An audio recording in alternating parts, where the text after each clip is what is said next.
Okay, I guess we're live, folks. Not gonna lie, I'm really mad right now. I'm really mad at Watch Duty because I should be the most informed person on the West Coast.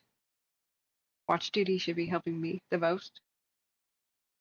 And because I put all counties on the West Coast, in Oregon and California at least, on alert, it will notify me very quickly of every little half-acre fire that exists. I need to know when they're that small because they could get that big. But once it reaches 24 notifications, it goes completely silent. This is a bug. I already reported it. They're treating me like chopped liver. They said, well, not many people use the app like you do, and well, maybe you should just not have so many counties on alert notifying you about things. And my God, this is not good enough. I've been sitting here casually just writing reports and getting things together for what I thought was a day that was pretty lazy with the fires. In fact, new ones are breaking out and have no freaking idea. So we already have evacuation warnings in Oregon for the 162 highway fire, and that's in Jackson County, Oregon. So there's multiple fires there. This has been happening for more than an hour. So we'll be covering that in a second. Right now, there's no structures threatened, but right now we have to go to Yuba County near Rackerby and Brownsville, where a fire broke out.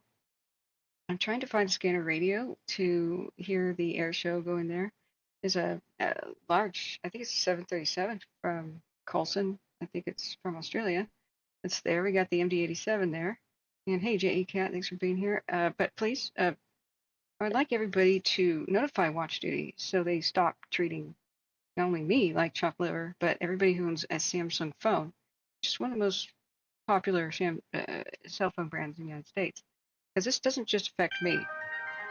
If there's 24 notifications, even for the same fire, one that affects somebody, like right next door to them, they're taking a nap, they wake up, they will get zero notifications on their phone. Their phone will stay silent, even if the fire rages right towards them up into their backyard. This 24 notifications and then your phone goes completely silent on watch duty is not cool. This is not acceptable. I've been their number one promoter, and I've been they're a person who's donated to them from the get-go. This cannot stand. So um, I would like all of you, if you can, spare the time, go into the help section of Watch Duty and submit that the 24 notification limit on Samsung phones has to be overcome. That's not okay. That's not okay for them to ignore that or tell people to monitor fewer things. This number one thing that Watch Duty has to do is notify people of a fire approaching them or one affecting them. This is a worthless app if it does not do that, or if it has a bug this big. So they're not taking it seriously, and they must. So if you guys would go to Watch Duty like so, to the far left, here, I'll give you the link. There's this help section. Just fill out this little form and say, not good enough.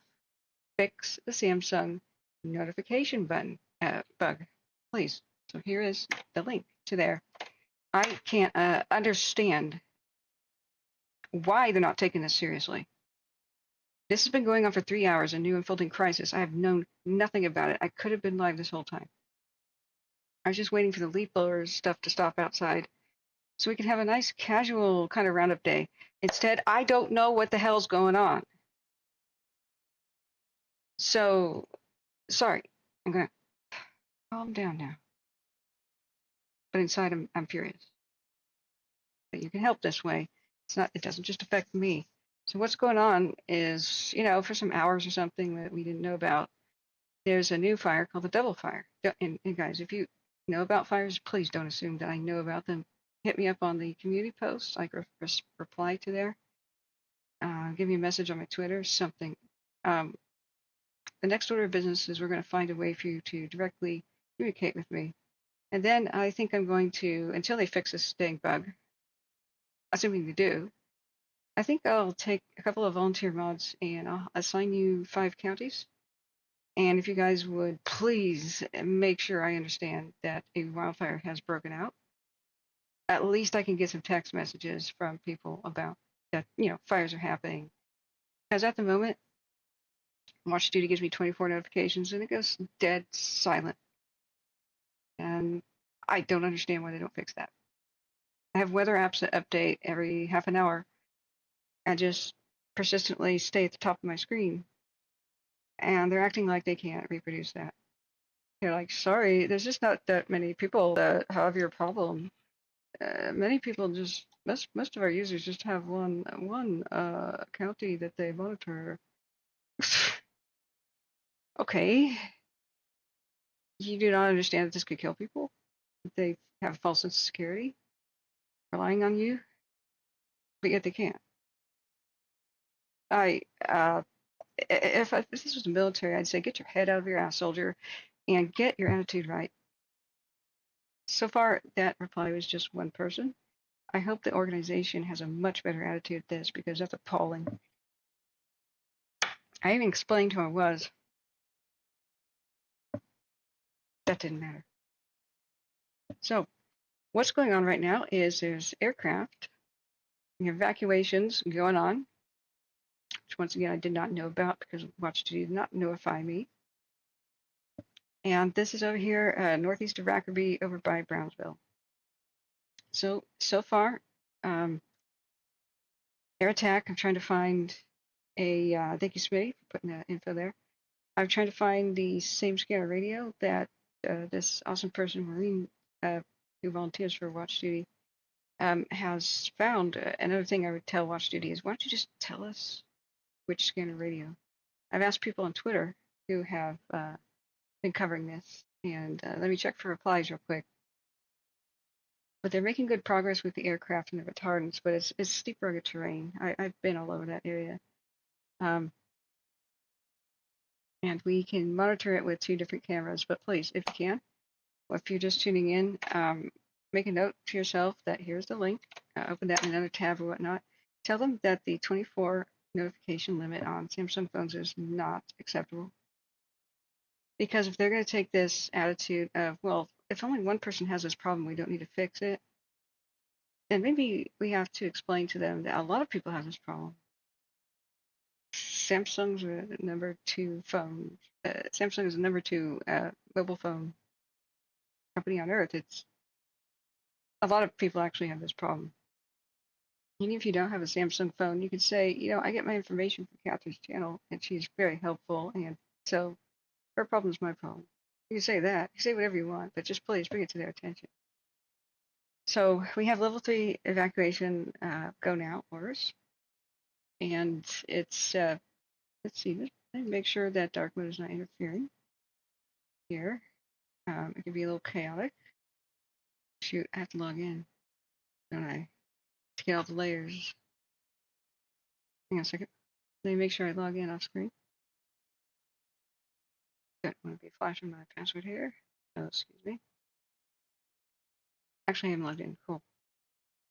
So I don't know why I don't have the layers. Let's make sure we got them. Flight tracker, yes. That light hotspots, that's odd. But who cares? Like those 5 perimeters.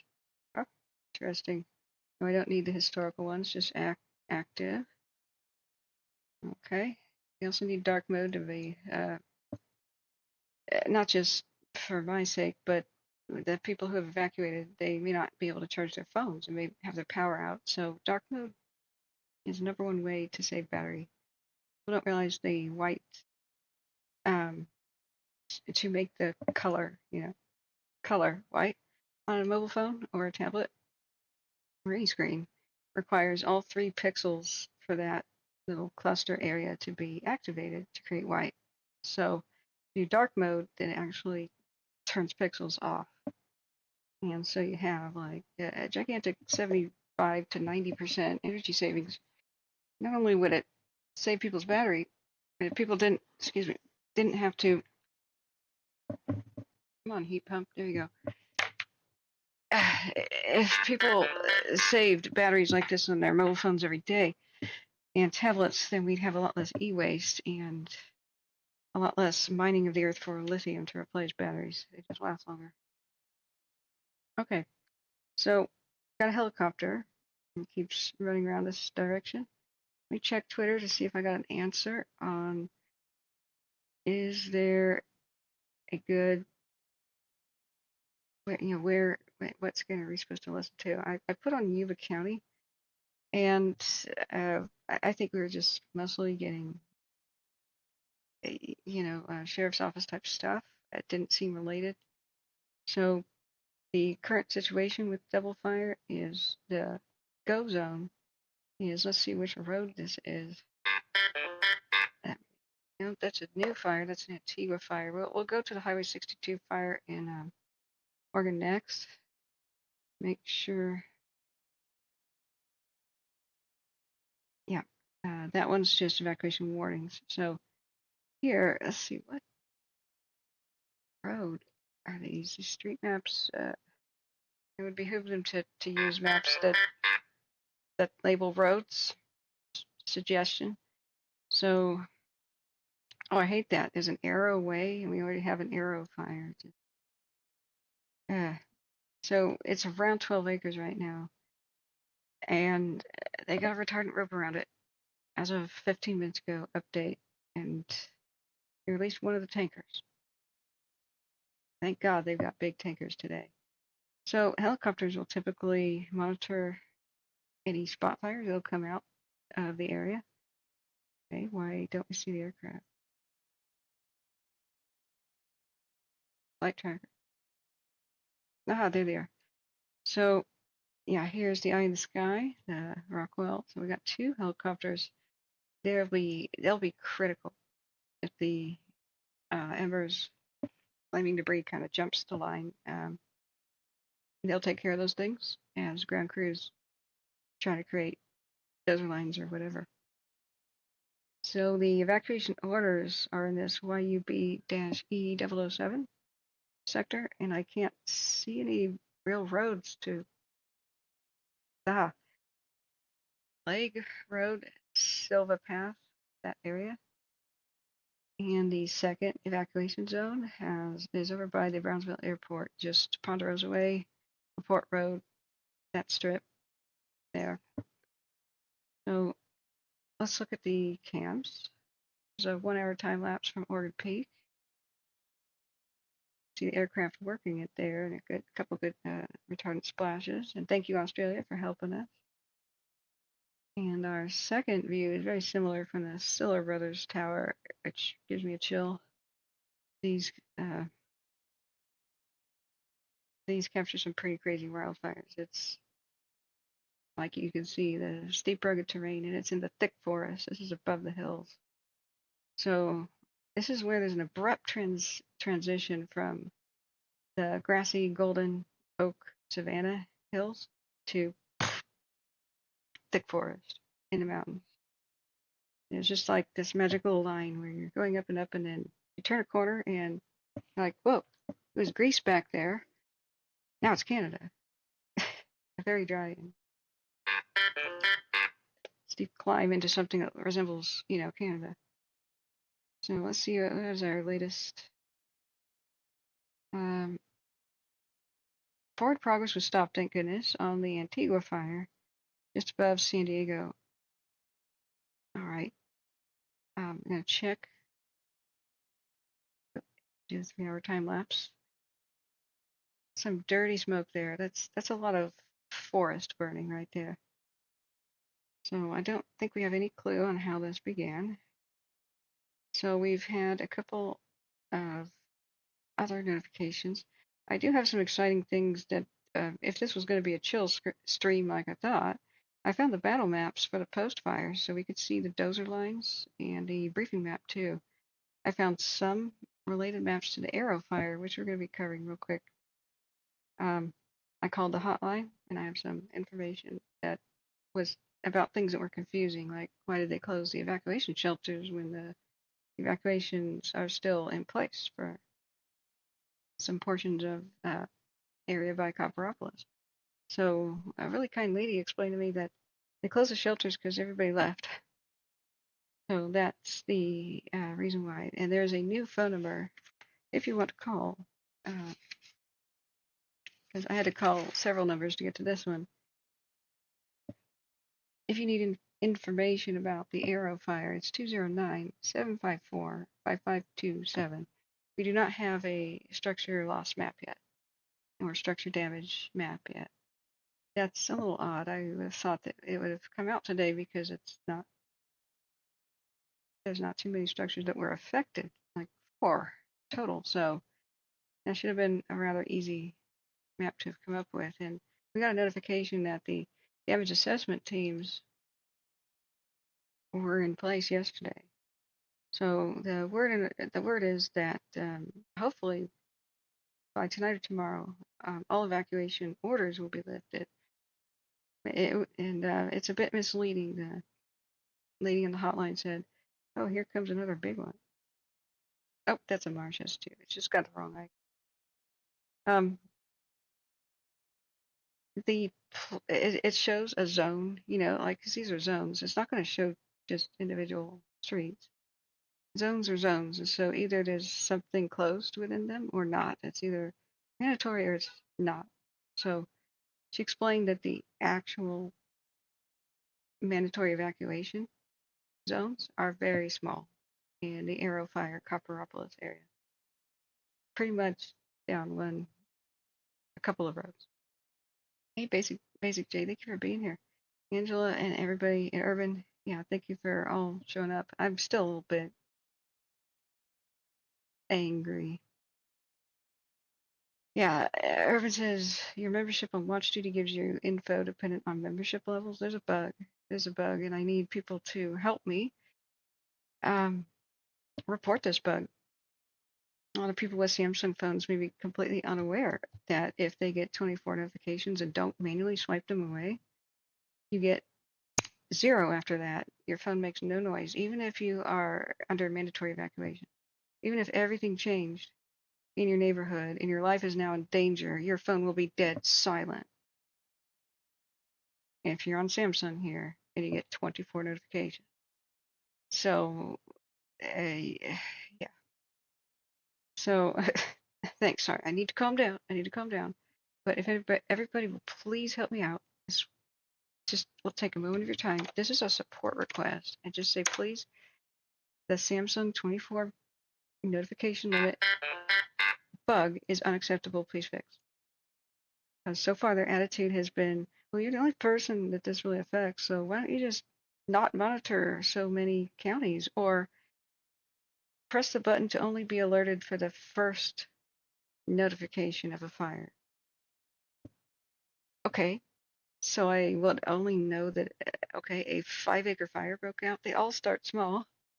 Why would I just want to know about that, and then not when it got huge, not when the evacuation started? So it'll only take a moment of your time, but please, guys, I really appreciate it. Angela Brown says, I used to work at Grass Valley Air Attack Base and miss it. Yeah, at least they got a lot of things going for them here. It's a good day for flying.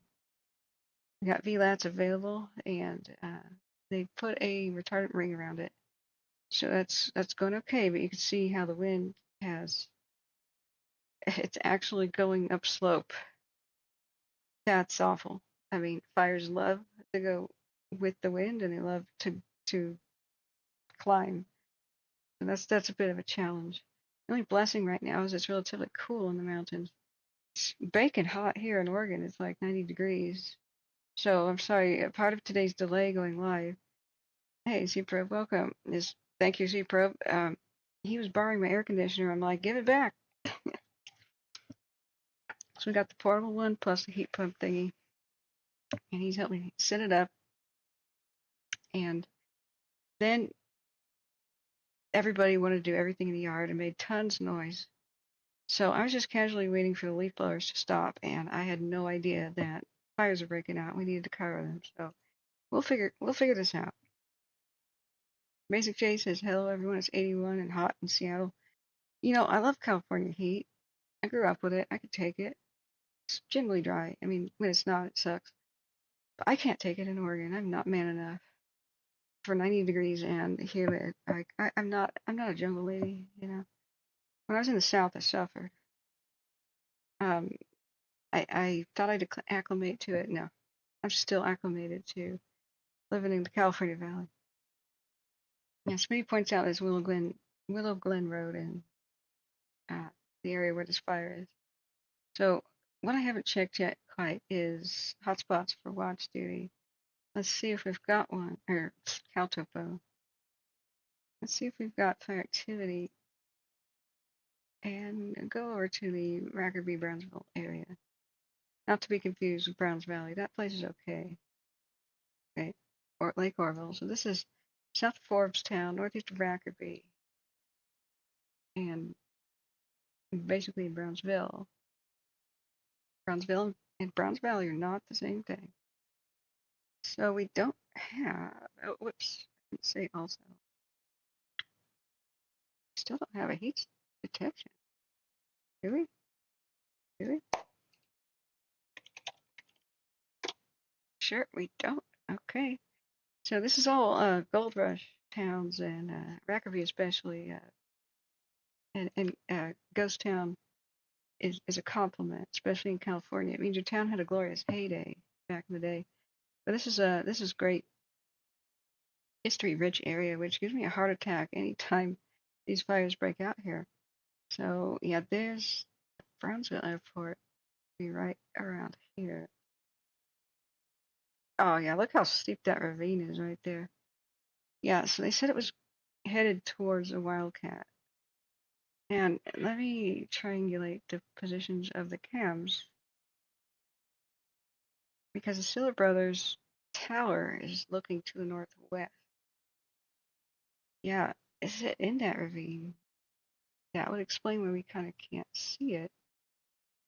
Now the Oregon Peak cam, Oregon Peak, Oregon Peak 1. Yeah, so it may be right in here in, and that would explain the way the smoke columns going to the right. It could be in South Honcut Creek, probably.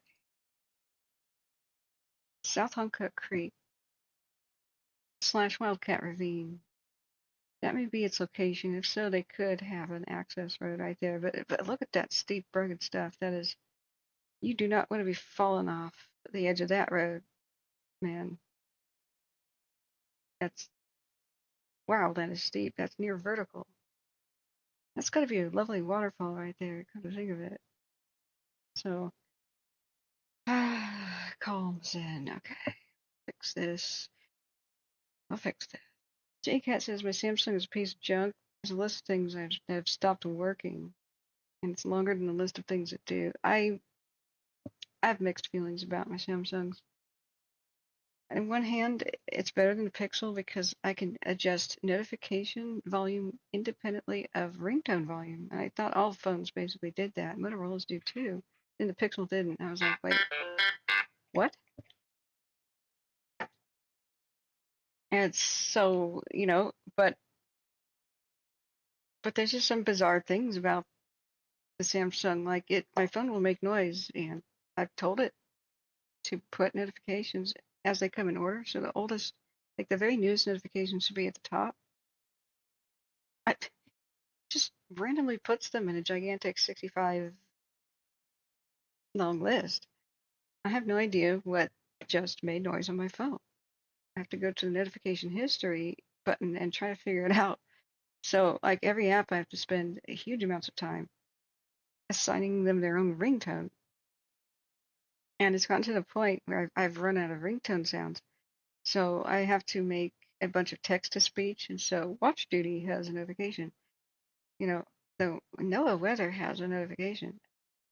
So and so just messaged you. I'm gonna have to do that because I have no idea what made the sound on my phone when I look at it. It's just weird. Yeah, JCat, isn't that true? It's like Samsung with it. Holy. And there's bizarre things. I've found out the hard way that if you allow a notification to repeat, like I thought it'd be a great idea. Let's go check out. We still have some aircraft. It's not a done deal yet. So here on the Devil Fire, do we have a new update? No, last one was 31 minutes ago. We're about to look at what's going on in Oregon in a second. I found out the hard way that if you allow a notification to repeat, such as, say I'm in the shower and I forgot about my dentist appointment or something, and it makes an alert here, it's just a one-time beep.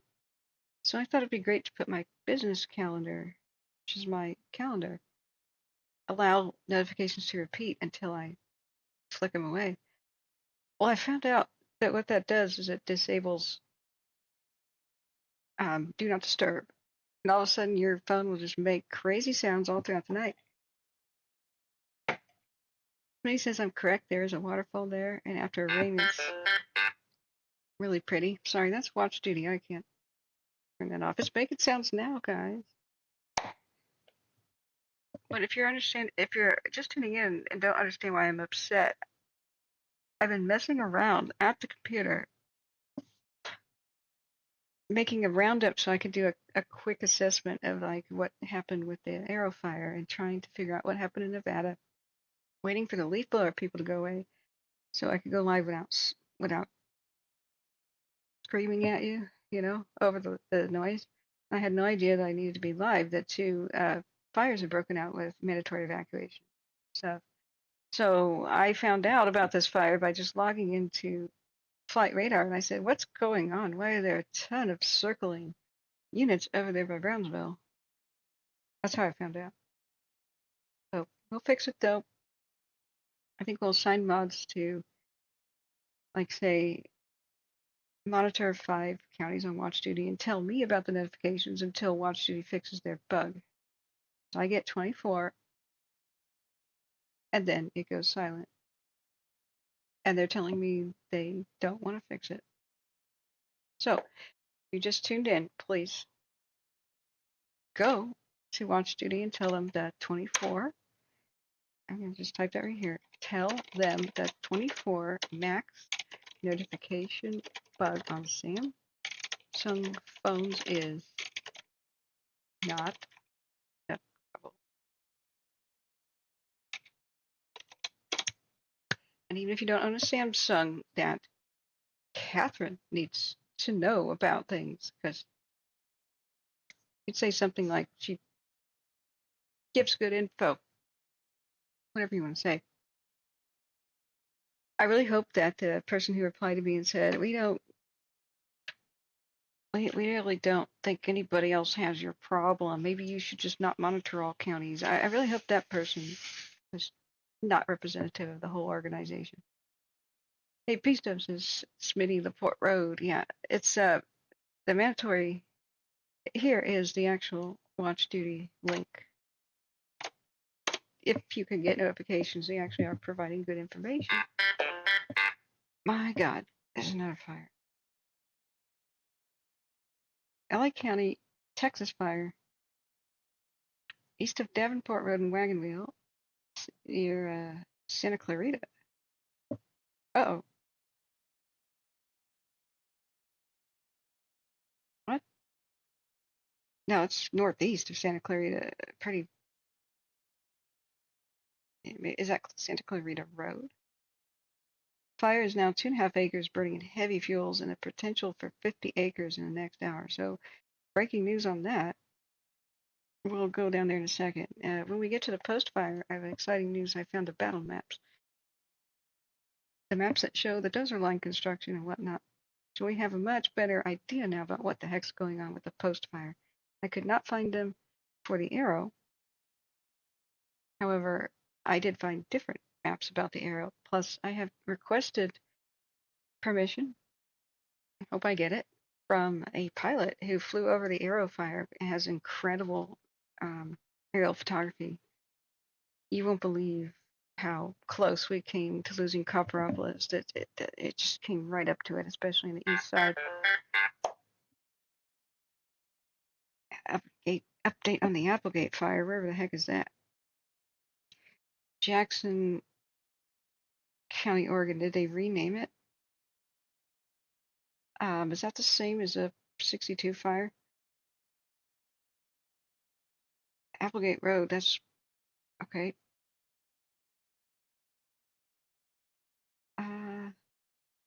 Did they rename it? Is that the same? Hang on, friends. it's different. It's very different than the Highway 62 fire. So in Jackson County, Oregon, southwest of Medford and northeast of Medford, in the boonies, we've got two separate fires that have evacuation warnings, but it seems that no structures are threatened for both. We just have a get ready. So let's go check on those.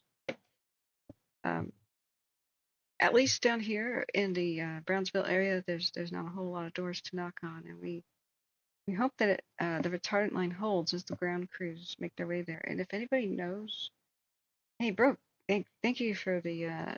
There you are. You're like you're like a ninja that comes out with the information we need. I was about to let you know about this stuff, but you are on it. So thank you so much for finding that info. We'll come back to what's going on in Yuba County, especially if they actually give us an update on that. They got the aircraft there. So if we go back to Oregon, you want to make an Oregonian messed up, it's super angry at you, just say Oregon. Look, it's just two syllables. It's Oregon. That's it. Okay, the Upper Applegate Fire, 35 acres, sparsely inhabited county, really, and general region. Yet somebody is in the area, right? So as you can see, get some orientation here. Okay, that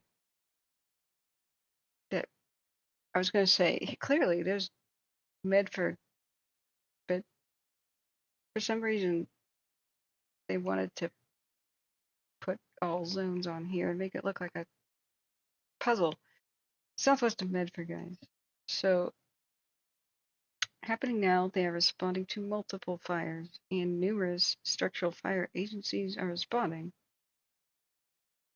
There's two different current active fires in Jackson County. Did I say Douglas County on accident? Sorry if I did.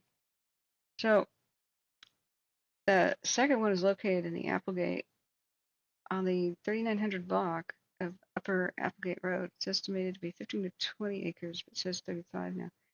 Numerous resources are on the scene engaged in aggressive initial attack.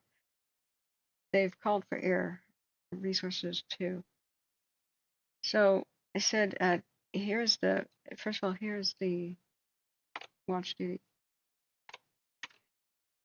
for Upper Applegate Fire in Oregon. And I said, hey, welcome. Yep, Oregon, Safaria, definitely. GRA says, whoops, wrong count. No wonder I didn't get a notification. Oh, well, glad you made it back, Exile. So let's see, did I miss some chat? Make sure I didn't. I did not get an answer on X about. I wanted to listen to what's going on with the Devil Fire in Yuba County. It is Yuba County, isn't it? Losing my mind here. Oops, and I changed. Let's go back to its watch duty. Regular watch duty. Dealer. Not support, just for love of cars. All right, duplicate the tab. Yep. Go back a few. Go back a few. Back. Oh, and I think I figured out my internet problem. It's so ridiculous. The antivirus is dumb as a box of rocks. You know, bless its little heart. So the active malware slash antivirus thing now has an AI component, and we know that nothing can go wrong with that. AI is the most sophisticated and accurate thing that has ever been invented, friends. So when I turn on my VPN, it decides my VPN is some sort of a virus, and it starts blocking IP addresses. So one by one, all websites stop working, including like YouTube. So there's fewer and fewer ways to communicate with YouTube. And so things like the wildfire cams just don't refresh and stuff, weird stuff starts happening. So I've submitted a bug report and tried to whitelist the VPN as a um, not a virus. See how that goes. But isn't that ridiculous? So back quick. Jake Jag says, I understand you're frustrated, but look, Jag, this affects them too. This affects them too. And the reply I got, Jag, was not enough people have your problem.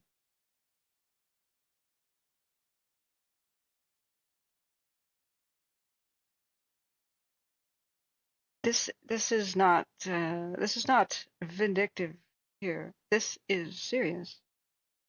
Samsungs are the second most popular manufactured phones on Earth. A lot of people have this problem, they are unaware of it. So if it takes more people having this problem in order to prioritize that bug, I've already tried to resolve it. They already told me they don't care. Monitor fewer counties. So we could make a petition. Are they going to care about that? I don't know. I really hope that this attitude, this very poor attitude, does not reflect the entire organization. But I can't have this happen again. So what if it is affecting them? This is a bug with all the Samsung phones. They told me that, Jack. They said, we don't, they said most of our users don't monitor more than a few counties. I said, that doesn't matter. It doesn't matter how many counties you monitor. As wildfires go out of control, you're going to have more and more and more updates. As soon as anything changes, Watch Duty is going to update. And so somebody could be having a nap, or they're at work, or have something like they have do not disturb on when they're at work, and they can turn it off. And if they do or don't, they can have a false sense of security because Watch Duty has my back, right? Watch Duty would know, let me know if something was going on. Well, if there are 24 quick updates because the situation is well out of hand, so they add this and this and this update, the phone's going to go completely dead, silent, and no new notifications can happen. They told me that's a problem with Samsung phones. And they said, not enough people have your problem. And so, okay, this is the second most popular phone on Earth.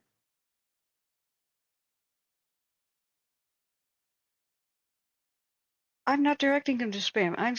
Like, yeah, the whole 50 people who are right here right now listening, you think that's a spam? What, 72 viewers?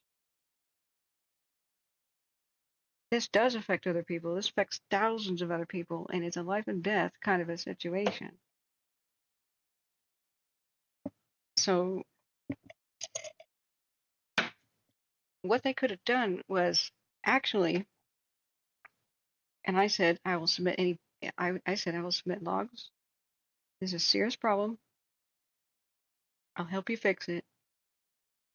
Do whatever it takes. And they go, not enough people have a problem. Just most users don't use it the way that you do. Okay, just tell me about, is anybody else do 24/7 live wildfire coverage on the internet? Like 90 plus days in a row. It doesn't matter that other people, not enough other people don't have your problem. It's very important that they fix it for me. We got the evacuation information out about the Arrow fire the instant that it happened. And before the officials did. We've done that for towns. I get emails saying, wow, you probably saved our family because the official sources told us to go the wrong way. This is why I'm not tolerant to that sort of response. I do have to know. I'm not telling people to do anything bad. I resent what you're saying. You're acting like I'm there to DDoS them or something, or tell or give a bad review or something. I'm not. All right, we're gonna go back to actual fire coverage now. That was a weird detour. Mob Rebellion. All right, let's go to. I just thought surely you'd understand that.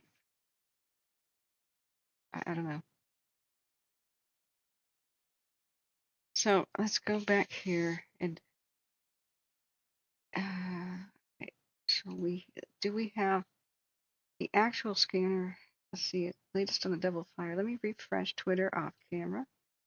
Um, we'll do the. Oh, sorry, we didn't go to the second fire that's affecting Oregon. Let's see where that is. Okay, here's the upper F gate, and the evacuation information for there is just at get ready. And let's see here. Oh, we do have inbound aero tanker. That's awesome. So we've got tanker R01, a BAE 146 of that's kind of a type 2, I believe. Think. Okay.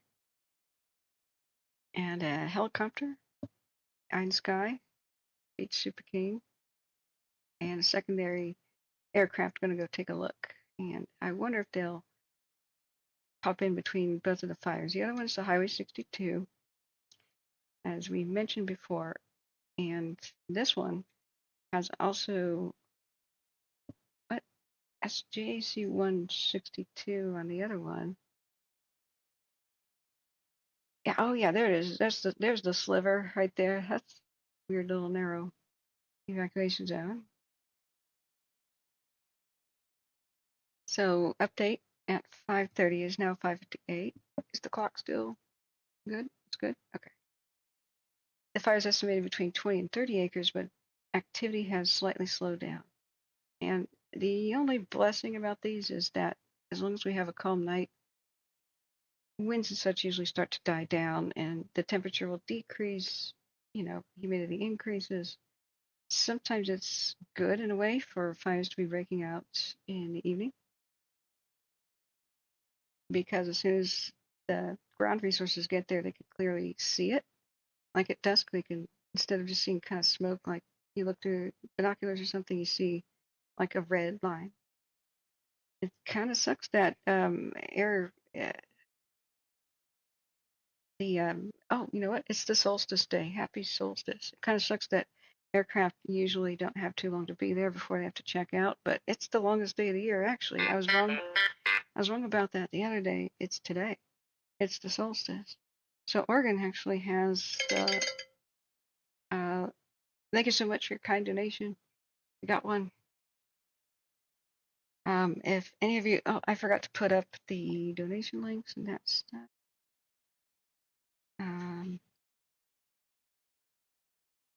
Yeah, if there's another person on the West Coast where it's much more important to notify them other than me, I'm all ears. I'm waiting. I'm one of the most important people that needs to be informed about this stuff because I'm the team leader. Having to assign different people, different counties, just because they won't fix a bug, just is rankling me. It's ridiculous. Let's see here. Go to. Okay, is that window? Now, cams are unlikely. We've got a Facebook page, the Watch Duty link for the Highway 62 fire is here. Highway 62 fire. That'll give you the information about the evacuation zone, which is JAC 164. That's just on alert. And let's see here. Okay, JCAT. Hold on, I have 52 counties on the Samsung for Environment Canada weather warnings, and the only and that's the only feature that actually works on your Samsung. Mazel tov. You have something that works on your Samsung. That's awesome. I think I have one or two things that work on my Samsung. So let's see. Peace Dove says, Smitty, my husband retired from the U.S. Forest Service Fire Yosemite area captain. My son's Captain Cal Fire. I'm PTSD and living in the tri-state area of Arizona. Yeah. Please thank your son for his service, and thank you for being here. We try to be a big sport family here. So let's go back up there, and I'll pin the. Oh, that's right. I was gonna get this notepad.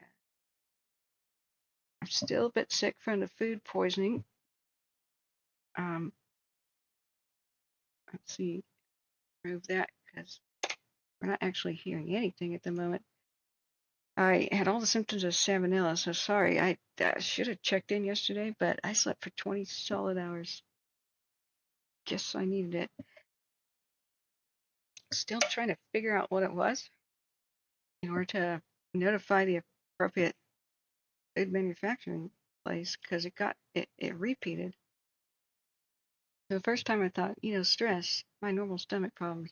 Second time, no, there's just a couple things that I kept eating. So, but I think I may have figured it out, and I'm not eating that stuff again. So bear with me. I'm still a little discombobulated. The throat, though, finally feels almost normal. That one, I'm happy to report, is getting much better.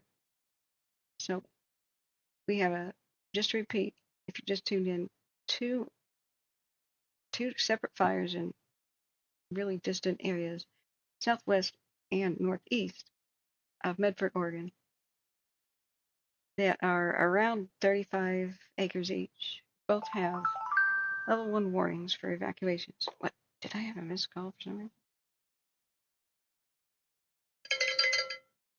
I do. Okay. Let me check things.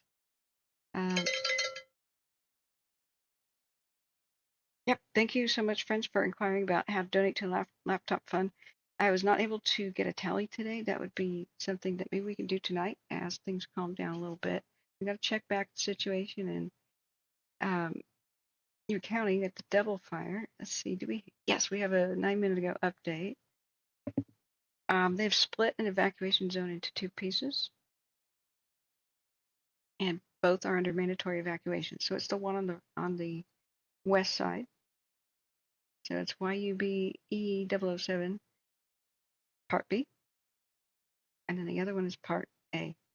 So if we look at it, yeah, see probe, for some reason it's auto declining your calls.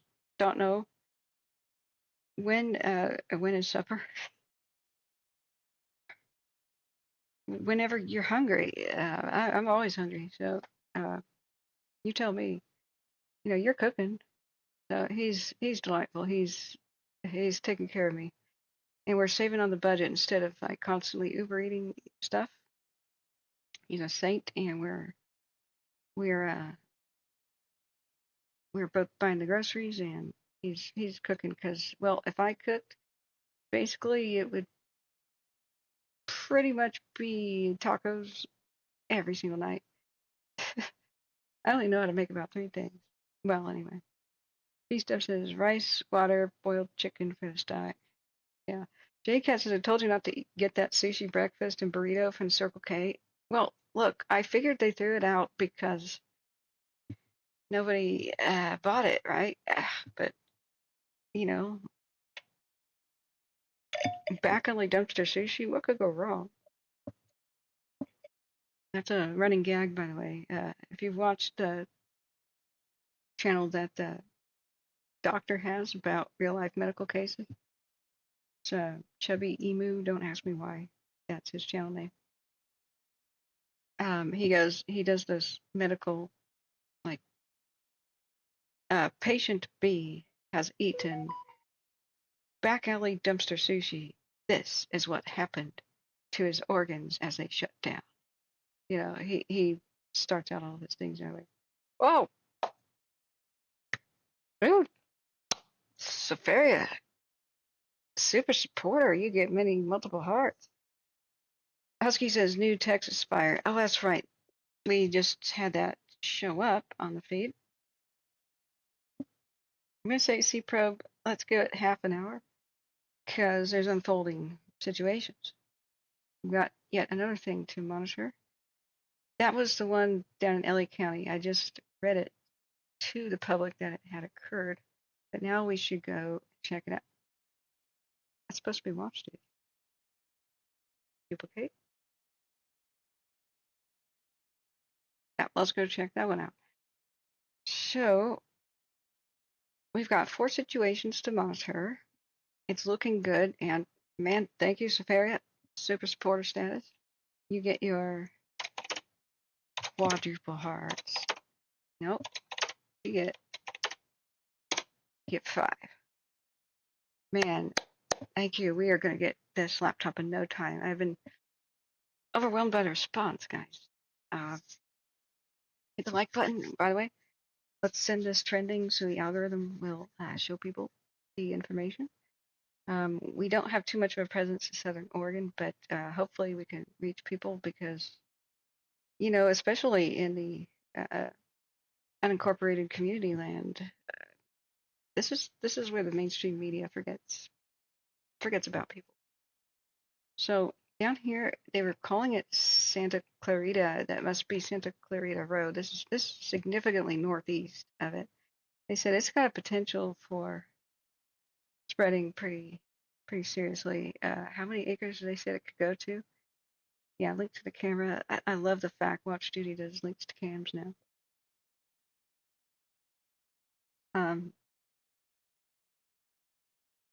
Strike team requested to respond to Wagon Wheel Road for potential structure protection, and the sheriff has requested the shutdown of Davenport Road. We might be able to get some audio for this one. Let's look at that cam. Oh, I don't like it when it's in this mode. Magic Mountain 1. Okay. Well, what we'll do, duplicate that, and we'll put it in traditional mode by hitting searching for Magic Mountain 1. Right. Let's do a 15-minute. It's no longer looking at the fire. Okay. Never mind. So, yeah. It was Magic Mountain 1, correct? 2. Okay. Yep. Let's go. Let's go. But I can't. You're not going to see on the screen the PayPal donations, and thank you everybody who has donated to PayPal too. If you go to the description of the video, there's a PayPal link, and you do not have to have PayPal to use PayPal. I think you can whip out a debit or credit card in order to PayPal. They take 0 cut. So man, but that is a super donation. Thank you. And does it have inquired about sending checks? Yes, I will get back to you immediately with as soon as things calm down with the PO box. Expect that email reply by tomorrow. So awesome of you guys. Magic Mountain 2. Here we go. Last 30 minutes. Ooh, yeah, I can see why they have say potential for. Did they say 500 acres? Yeah, thank you, Dizzy. Rondine says all part of. Oh, we try not to get political here, unless it really pertains to wildfire. You know, we're trying to unite people instead of divide them. That's I don't have a link to chat rules anymore, but we give a pass on first violation.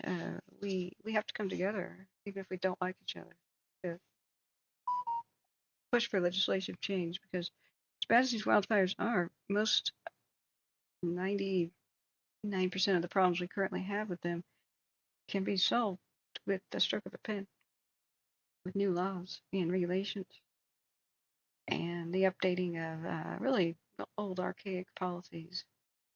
So we have to push for change together. We will unite on this hill, or we will die together on this hill. So, no political party has anything to gain for more disasters, really. The country can't even afford them. It's just that the old archaic Byzantine system is hopelessly outdated and tangled and needs serious reform. And currently, things are in place, such as laws that protect killer corporations. Most wildfires that erase towns and kill people are started by the corporations, the power company. We need a lot of legislation that will remove the protections that they have, such as limitations of liability right now. Because if they're allowed to start wildfires that burn down towns, and then if they are allowed to raise rates on the victims, like they don't have to pay out the victims, they don't have an incentive to stop killing people, do they? Or starting the fires. If it doesn't hit their pocketbook, that's the only thing that these corporations understand. It's very clear that those at the top just don't particularly care. They don't have a heart to appeal to. Hey, Ron Kelly, thank you so much for your donation too. You get hearts. You get hearts. And it's cool. I can hit the like button on there. Thank you so much. Isn't this awesome, guys? We're getting there. I'm going to be so excited to tally this stuff up. We do have a couple more software things to purchase. I made a priority list, and we can go over that later about where do donations where do donation funds get spent first, and mainly that's to keep the main rig this functioning here, the desktop at home, and the pretty expensive power bill that creates here because of a robust supercomputer, and the internet bill. I don't personally need symmetrical 500/500 up and down fiber optic, but we do need that for the stream. So once the basics are met, the buying hard drives so we can archive everything. So do we have another camera image? This is let's read about it. Have they updated? It's called Texas Fire, Elliott County. And even though they mentioned Santa Clarita, don't freak out, guys. It's far to the northeast. It is off of Davenport and near Willow Lane, off of the Sierra Highway, east of it. And you can see that it wants to climb. So what's the potential? Smoke on the cameras, Texas Fire. No structures threatened. They said, 30 minutes ago, they said 1 acre vegetation fire. That's when I looked at it. In medium to heavy fuels with a moderate rate of spread per engine 132. No structures threatened. Then they said 25 minutes ago, fire is now 2.5 acres burning, but now heavy fuels, potential for 50 acres over the next hour. So they'll be closing down this Davenport Road. Thank goodness they've got a nice big paved road for easy access. I can't tell you how valuable that is. And once, if I get a permission, I have requested them. I don't know if the person's replied yet. I'll check. If I get permission to show the aerial photos that a pilot took of the aftermath of the Arrow fire, it's very, very clear that Highway 4 was a critical barrier and just helped save the town. Like they absolutely stopped it as it went south by southeast on Highway 4, and they only really had problems northwest of Highway 4 and northeast of it. So the big threat to the town came from the east side, and it went to backyards and right up to the backyard of the school. So I've also, somebody submitted a photo of the fire looking at the backyard of the school in Copperopolis. I've asked, A, did you take that, and B, can I use it? So I'll check that in a second. But it really goes to show that road access, especially paved, it's wider roads, are the best thing ever to stop grass fires. And the next thing is retaining walls, and that's like super useful. So it's quite heart not heartwarming, but oh my, what's the word here? Think about. Um, it's a relief to think that, say, a county or a city could either ask for an easement or eminent domain or whatever they have to do to just make a couple more paved roads around their town, and there's a like exponential increase in the percentage of can we um, increase the safety of a town like exponentially. It's it's pretty cool. I could even draw on the map where I think these roads should be, and even if the county or city can't do anything, then the private landowners there probably might be able to make a at least a dirt road access road themselves, with the tractors. And what we did at our rural property when we lived in um, up in the foothills of California, my father asked the local fire department, the volunteers, what should we do to help make our property more fire safe? And the answer was make your own little fire access road with the tractor. And he goes, well, how do I do that? That sounds convoluted. They're like, well, just try to drag the tractor like a plow, and that's about it. That's all we need. Dozers don't need a fancy road. It's going to be bulldozers, and such. They'll be able to deal with it, and just buys us some time. Uh, and if you have these sorts of things in your property, it helps them figure out which ones to try to save. And if your property happens to be in front of a populated area, and you do this too, it's much more likely they'll try to save the town via your property instead of like, we could go left and save that 4 houses over there, or we could go right and defend the entire downtown. That's an easy choice. But if defending the 4 houses on the left also defends a town, see what I'm saying? They'll do that. Okay, so let's go. That'll be 100% contained in 30 minutes. Oh, I would hope so. I mean, I don't know. Which fire are you talking about? Um, this looks a little challenging.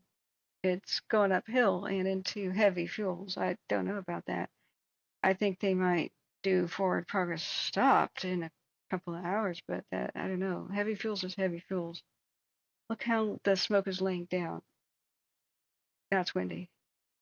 If it wasn't windy, the smoke would be going almost straight up. So the wind is blowing it directly uphill. That's quite challenging. They've got quick road access, but I don't see that they do up higher in the hill. I don't know if you're talking about that one or the others were covering. So um, we just got to continue to monitor that situation. Okay, so let's see if somebody got back to me on which. No, nobody replied which scalar radio to monitor the Devil Fire. It wasn't Yuba County, but darn, we still don't have a heat detection. That's interesting. Let's go check down there at uh, Texas fire area. Yep, we got one. I believe that's that. What? Oh no, the Windows crashing. The Edge browser's crashing. Don't crash. Seldom do I reach a limit for the amount of tabs I can have open. That's whew, it righted itself. Whew. You guys couldn't see it, but it started doing this the buffering of death. This window is not responding thing. Whew. All right, we got it though. Yeah, here it is. This is a big heat detection thing for the Texas fire. A reminder: the big squares are a margin of error, so it's right here off Davenport Road, and even though it's at the edge where it says road, that's where the true location of the fire is, it lights up this whole giant spot. So we do have the heat detection for the Texas. Nothing currently on the post. I'm excited to have found, and I can show you now, post-fire battle map. Let me show you one real quick, and then we'll continue checking on the situation. So let me open that. Gives us a much better idea of what's going on there. So post-fire, yeah, briefing map, suppression map. And if we could get this for the arrow, it would be awesome, but they're not available from my source. But this is what it looks like. Here, as an example, this is the post-fire. This is, oops, you see, I hope that's big enough. Let's try to make it bigger. Well, that tiny little word says Gorman.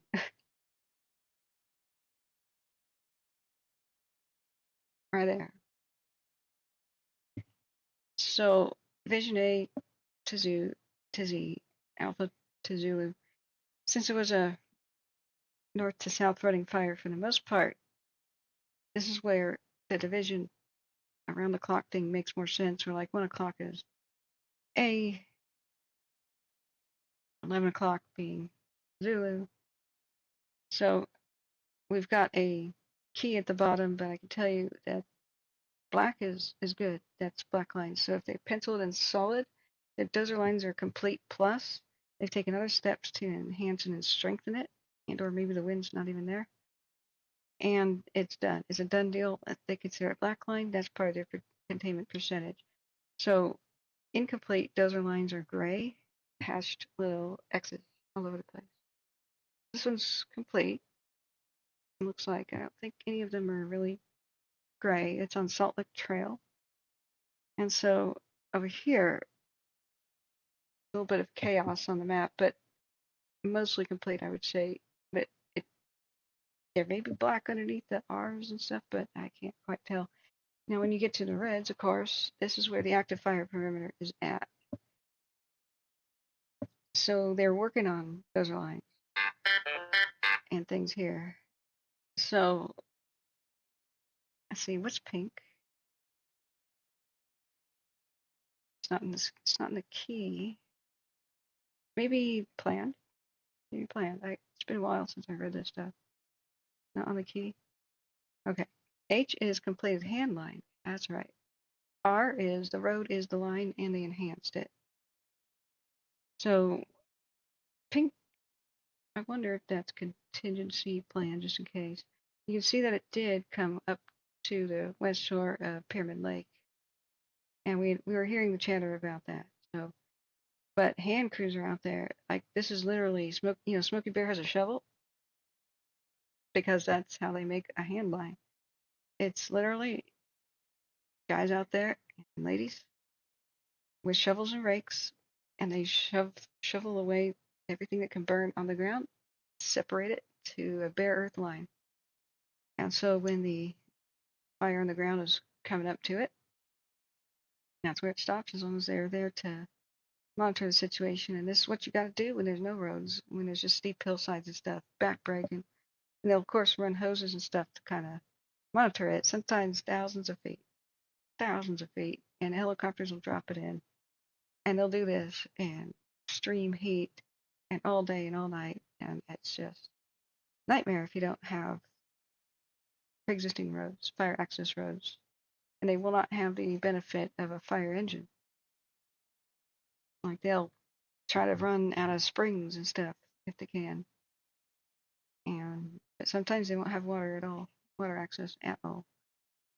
That's what water tender trucks are for, and a caravan of those. And if you don't have roads, they don't arrive. Occasionally they can do other fancy things like pumpkin helicopter delivery, but that's usually they got their shovels. So it just goes to show the importance of fire access roads. Where we had good access, the black line went in really fast. And where there were trails, decently fast. But they've been transporting. It was pretty creative. Some of the crews by boat up these little canyons. There's a couple pictures of it. All right, we got some updates from Watch Duty, and let's look at the fires. So 30-minute time lapse. That's what the Texas fire is doing. Okay, look at my Watch Duty updates on the phone first. Let's see, Highway 62, no update. We do have aircraft analyzing the upper Applegate, but I don't see helicopters there. They may be below the radar sort of thing. See how well it does notifications when I haven't reached the limit? Okay, let's see.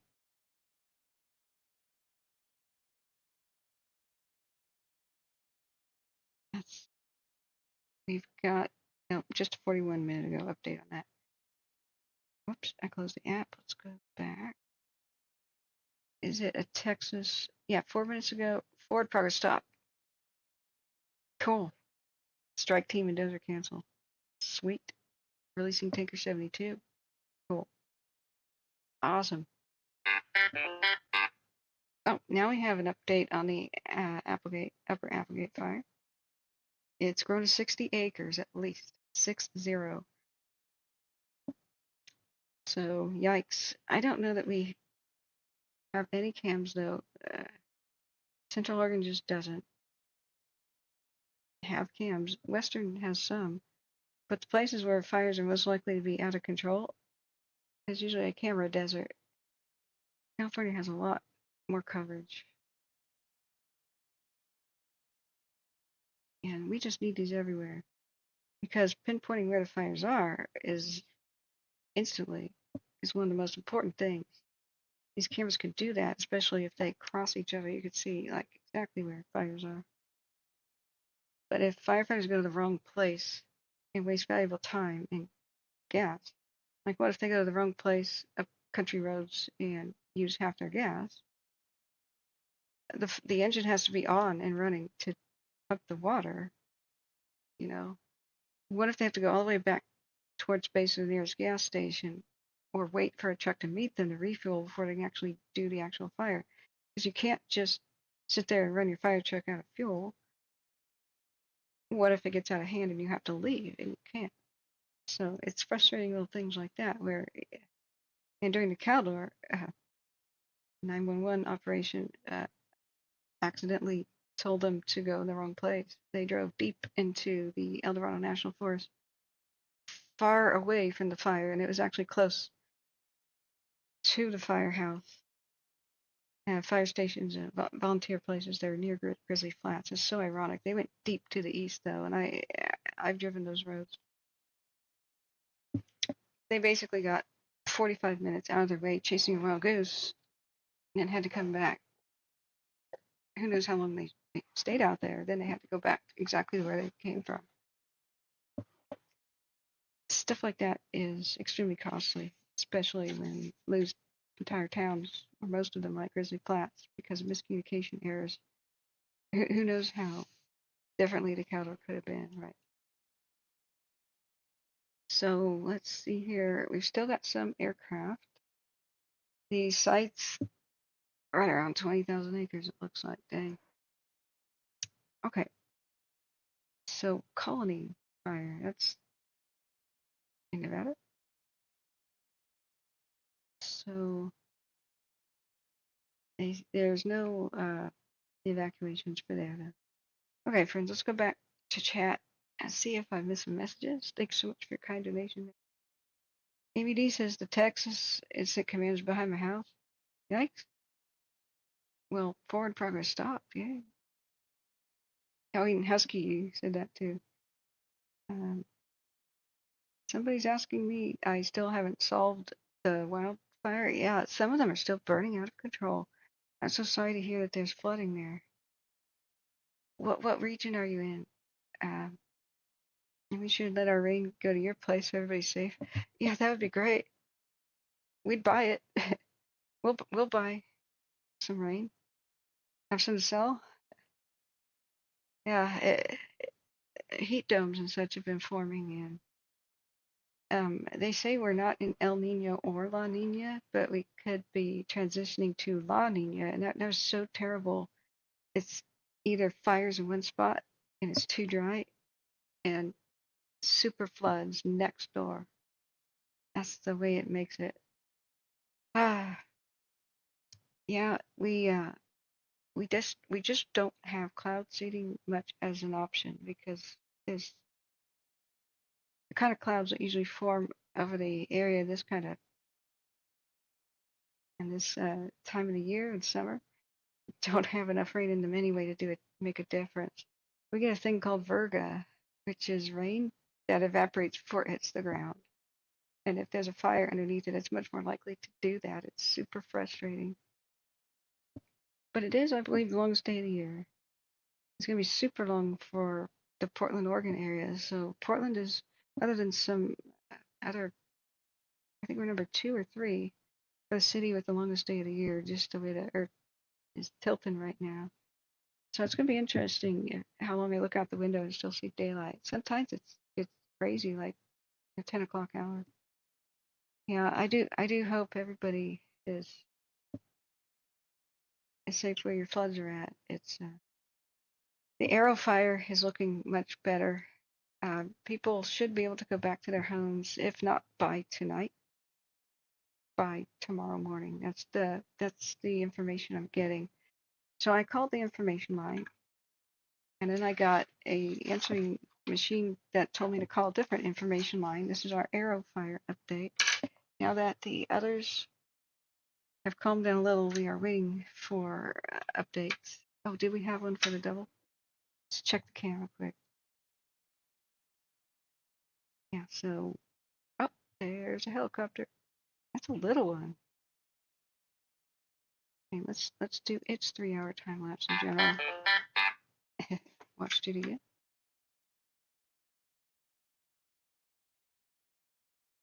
Watch it again. Let's go. Check it out. Yeah, we have many new ones break out today. Many new ones. At least it's not red flag like it was. They'd be worse.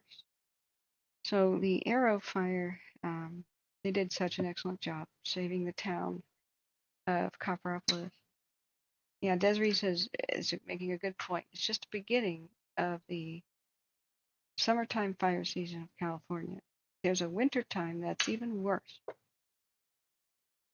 Late autumn and early winter is worse because the Santa Ana winds and the Diablo winds blow. Those are crazy hurricane force winds that come out of the Nevada desert, and they are seasonal. And it doesn't matter, global warming or not, they happen. And it doesn't matter, drought or not, they will create fires that'll be insane. Just you don't really need heat or drought. If wind happens that is hurricane force, well, we saw what happened to Lahaina in Maui. After the 65 and 75, almost constant gusting. When it happened to Paradise, remember that was November 8th, and the Oakland firestorm was in October. The the wind just pushed the fire, laid it down on the ground, and it was spreading at a rate of it was moving faster than I think 3 football fields per minute. It's utterly insane growth. I saw some of the uh, I can't find the footage now, but some of the aerial footage from the uh, taken from the air. I don't know if it was media or officials, but the way the grass fire was just spreading was just unbelievable. The camera had to zoom out to keep up with the rate the grass fire spread because it was leaving the camera's zoom level. It was just going like that. You can't outrun it on foot. A thoroughbred racehorse can't outrun it at full tilt, and your car can't outrun that at 80 miles per hour. So That's why the when it really got going, reverse 911 calls to warn people failed because the fire just it ate through all the power lines and people didn't have power, so they couldn't go online to get warnings. And then it ate through all the cell phone towers and chewed through the telephone lines, and then everybody in Paradise did not know anything was coming. Thank you so much, Angela. Yeah, let me pin that. I've forgotten to do so many things today. I've been so upset. I've mad at myself mostly. I'm also mad that I watch duty notifications stop. Not this time of year. Okay, so we'll be eating about 7 o'clock. Cool. So let's go back to. Oh, that's right. Updates on the devil. What's it look like?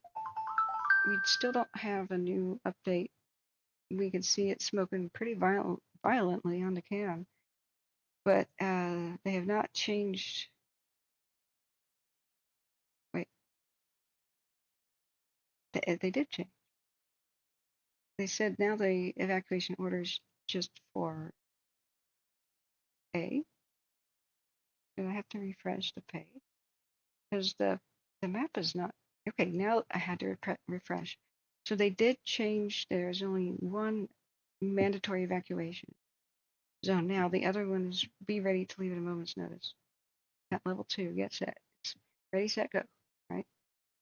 And uh, the way it would try to spread is north by northeast because of the wind and terrain. So if you're in YUBC, I would especially be ready to go at a moment's notice. If they don't declare forward progress stopped really soon, I would evacuate and just stay at a friend's so that I don't get woken up in the middle of the night. Like if they don't stop the forward progress, then it's better to just be pre-evacuated and have a good night's sleep than be on pins and needles and waiting for a knock on the door at night. This is the one to watch at the moment. Hey Terry, hi. Um, how you doing in the UK? There's a bad wildfire in Turkey, I think. Oh goodness. There's New Mexico. I only heard a little blurb. Today I had uh, a pretty crazy busy morning and early afternoon with landscapers here making tons of noise. Back-to-back phone calls. I then had a problem with pharmacy and drug company not wanting to cover things, so I had to be on the phone for hours, just on hold. But that's super important, you know. And I'm not sure how, because I can't read Chinese. I don't know how to say your name, but you're saying I hope the victims can get compensation from the government, which they deserve. I hope so too. Um, that's pretty rare. Saw the video of Mexico being flooded. I'm not sure if it's real. Many disasters this year. Yeah, I wish that all the governments would just stop making war. No trade wars, no real wars, no cold wars. Can we just help each other with these serious problems? We're all facing them. Can you imagine if it's like the news headline was, how can how can such and such nation help each other right now instead of fight? No. I did not know about what's going on in Turkey. And look at,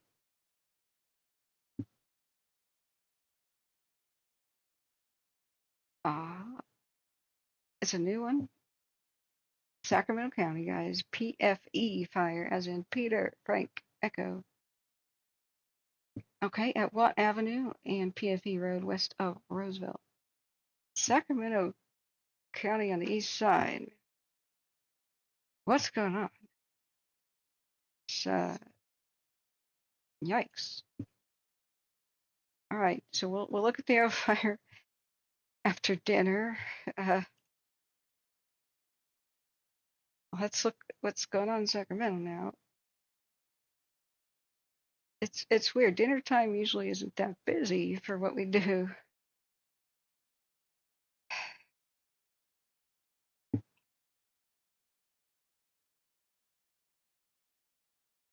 Let's see. Okay, where is it? Yeah, it's PFE. Sorry, this is north of Sacramento. I thought it was. That's right, Roseville. Okay. So 2 acres so far. Got a big ugly smoker on the cam. 8 minutes ago, it was reported as a 1 acre in grass burning on both sides of the road with slow to moderate rate of spread, according to an engine at the scene. Let's open up the cam. I remember when they were talking about the first one, it was southeast of Sacramento. Uh, the initial report didn't seem that bad either. But at least today we don't have the crazy winds and red flag situation of several days past. But the hot weekend means we still got serious problems ahead of us. Hey, Lisa, welcome. Um, I'm just gonna call you Ginny. Lisa Ginny. Uh, yeah, wage water, not war, from the airplanes. Yeah. Um, yeah, it goes the wars, and they've ruined the weather. Fire's always been a weapon of war.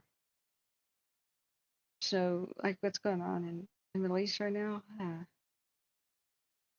fires were started. That's news headlines. I don't want to get off on that topic. It's awful. So Lisa said somebody mentioned Santa Clarita and Agua Dulce. So it wasn't Santa Clarita, the town. The Texas fire was northeast of it, and I don't know why they put that there on the watch duty. We just checked it out, and we already have forward progress stopped. So it was far northeast of Santa Clarita, and it was called the Texas fire.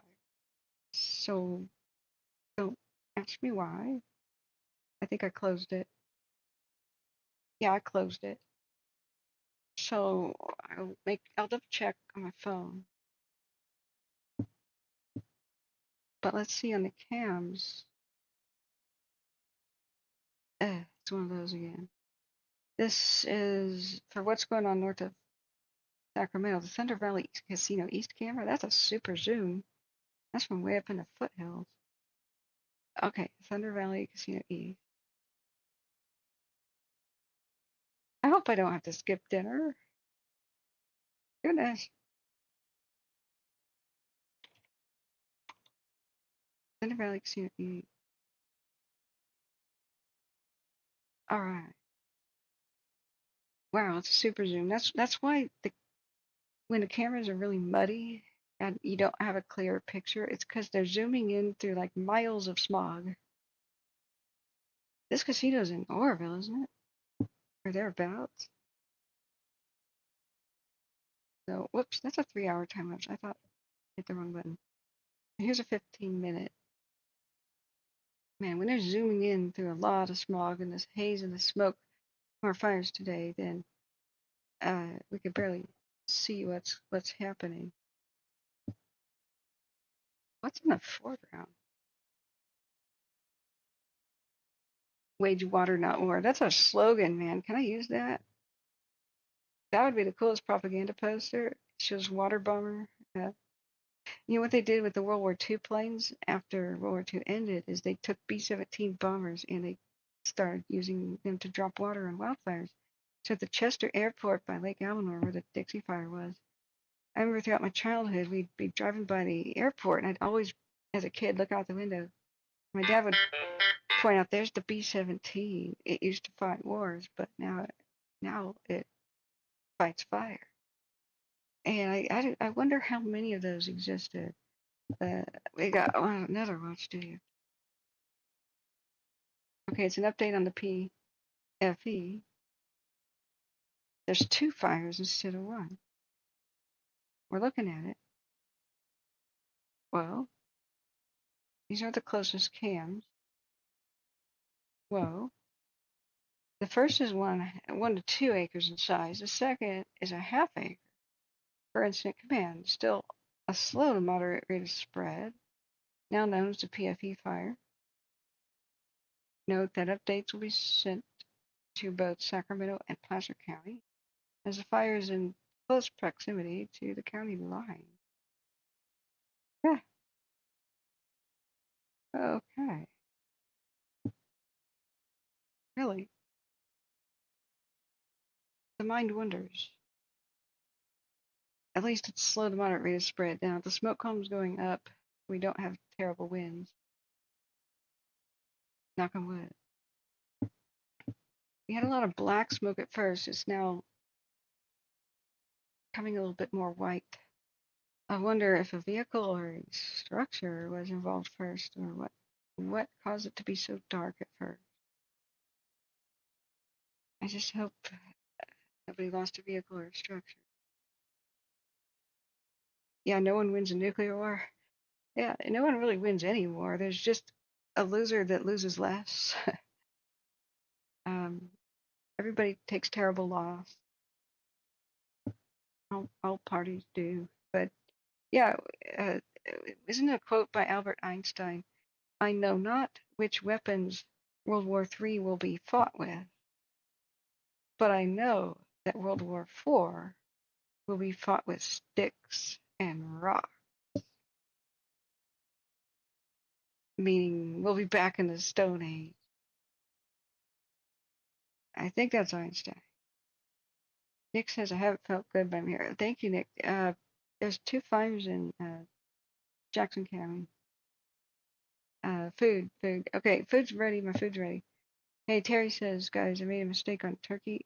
It didn't kill 20 people. It was 5. That's okay. That's okay, Terry. The earliest information on crazy bad fires is oftentimes incorrect, and it's okay. It killed. That's horrible. Turkey and the Middle East in general can have some crazy ones. Greece, you know. So Redman 11 says, "Hey, new guy from the Willamette River in Portland. Hey, welcome. That's where I'm at. So I really hope you feel better, Nick. I haven't been able to get good. Have not been able to get good audio. So let's see. JCat says, "Many started using this app last year, and it was recommended by both Cal Fire and the KCRA. Oh, do tell.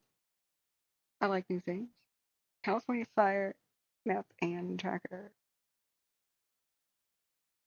Okay, cool. Yeah, I'll promote that. Sounds great. So do describe it. It's does it give you updates and things like Watch Duty? Let's see here.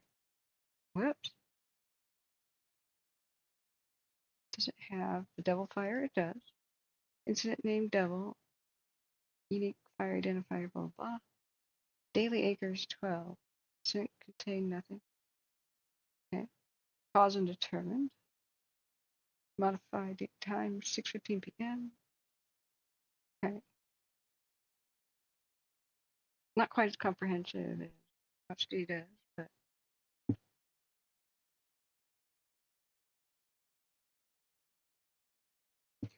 all right, that's a good one. I will check that out, definitely. Stick that in the miscellaneous tab. Whoops. All right. Did I get? I'm crashing the window again. Don't crash. Don't crash. You can do it. You can do it. Edge browser. You can do it. I'm gonna have to close down a couple of tabs. I Okay. My food's ready, friends. Let's put on a cam for the Devil Fire. I don't have a good scanner for us to listen to it. That's the one of concern right now. There's this thing going on by Sacramento, but it's flatland. Smoke's going straight up. I don't think that it's a threat. Not like maybe what's going on. There you go. Turn off some tabs here. Yeah. Okay, we got that under that tab. this is something to watch. Ooh, smoke's laying down. You know, it's kind of behind the canyon thing, but when we get to nighttime in the infrared, I hope we'll be able to see a bit more what's going on. So, Mods, are you able to take over for me while I go get a quick dinner? Jay Cats to scroll down, look at the features of the app. They offer free phone alert thing on the app. Cool, cool. Oh, Smitty, the redhead I always ask about just flew away with her dinner. That would be Moira the Eagle. Right.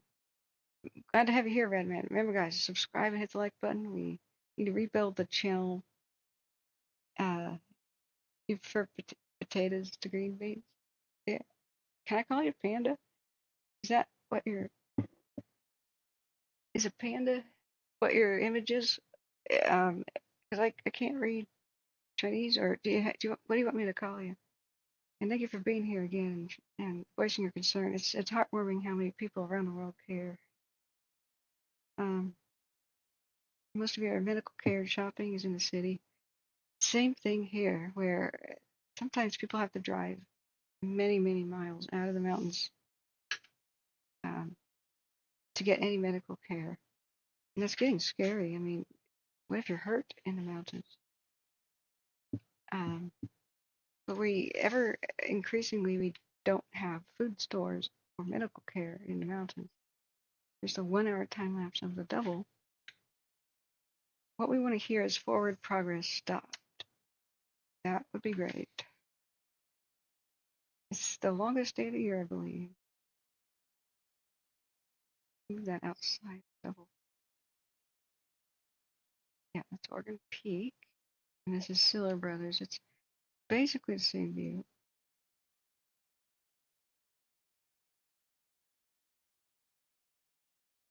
We still a helicopter hovering around it.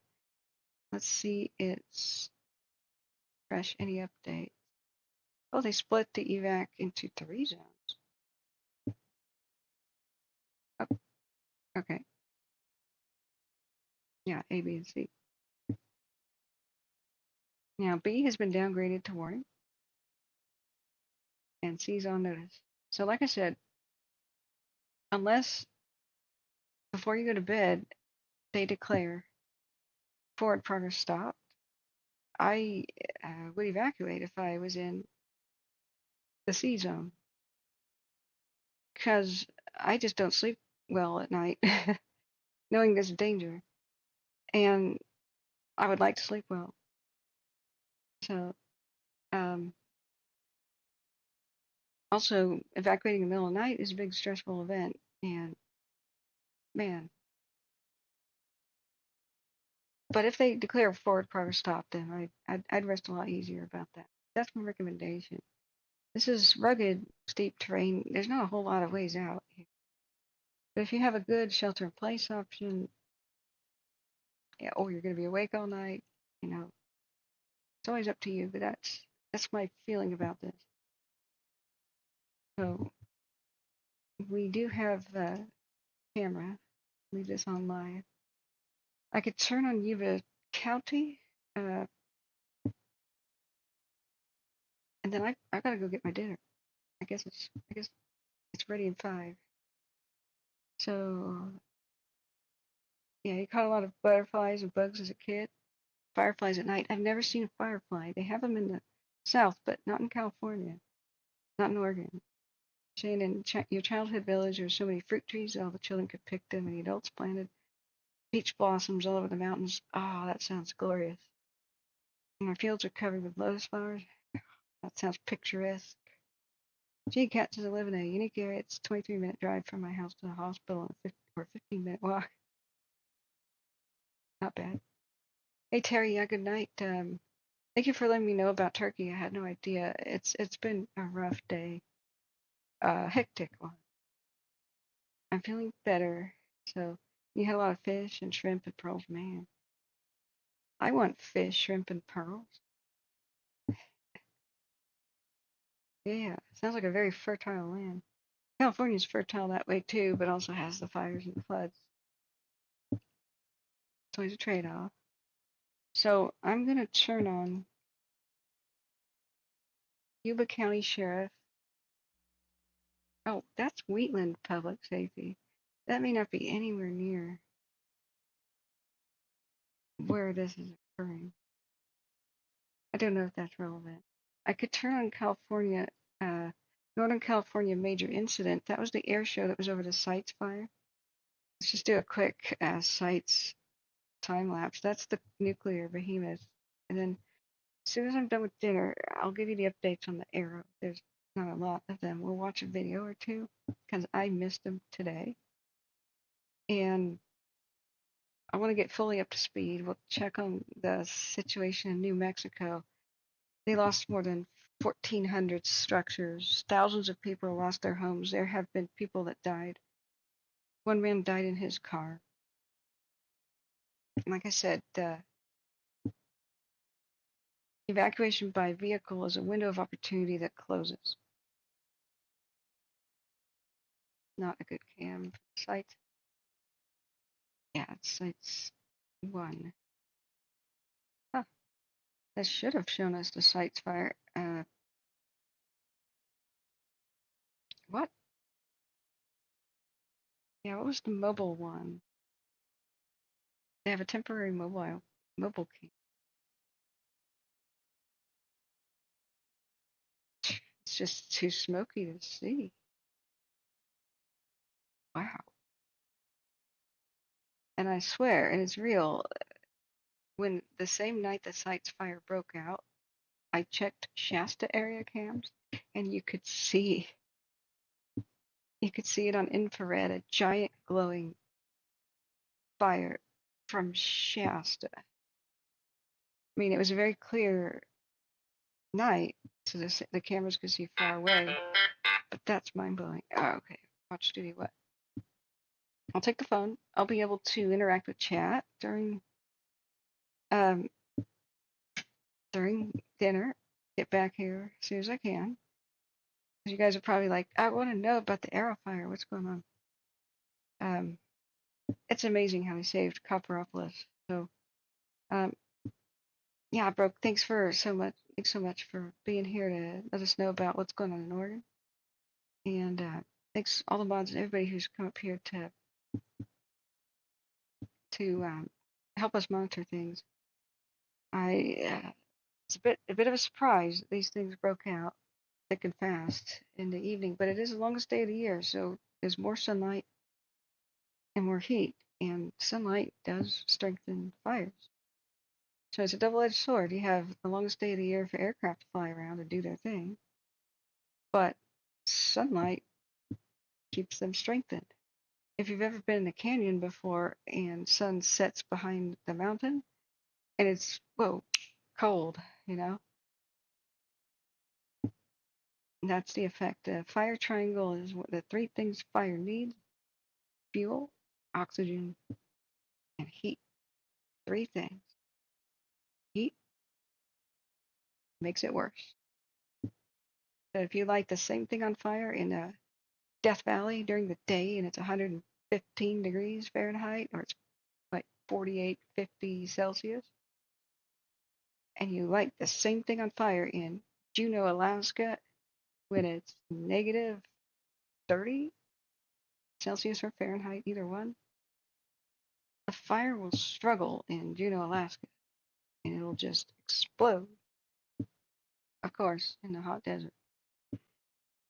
So I need to go to sleep. I'm okay. I'm okay. It's only 7 p.m. here. I woke around 4 in the morning or so. I need to eat. I need to go eat food. That's what I need to do. So let's look at what's going on. I'm going to type what we're seeing on screen, and I'll say out to lunch, out to dinner, back at 7:30. Looking at the double fire. And mods, if you please can handle things, give people the updates, especially on the double, and please monitor the 2 fires in Jackson County, Oregon. That would be wonderful.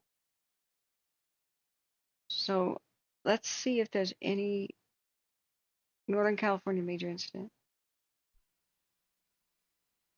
like radio talk. There's only 10 listeners, but 1487, 1900. let's see if this works. So About,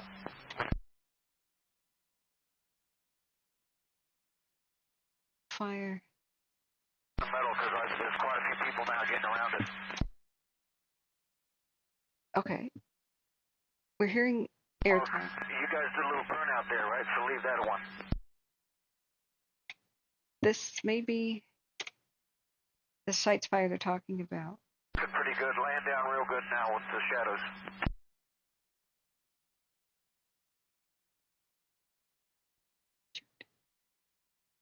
Undo. Okay. Okay, out. At dinner. Back. How do I squeeze all the words in here?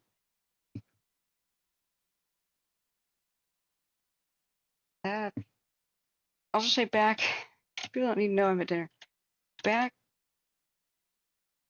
approximately 7:30 p.m. There we go. So we're listening to Northern California major incident, which is pilots doing something somewhere. Before this stuff broke out, it was over at the sites fire. Let's see if anybody's still over there. Mystery aircraft over there. What in the world is its trail? What the heck? Okay. Maybe it has nothing to do with it, but Station at 46, vegetation fire, Campdale Road. what? Is a new fire? No, I'm going to dinner. No. Okay, we don't know where these pilots are and what they're talking about. We do have 2 helicopters.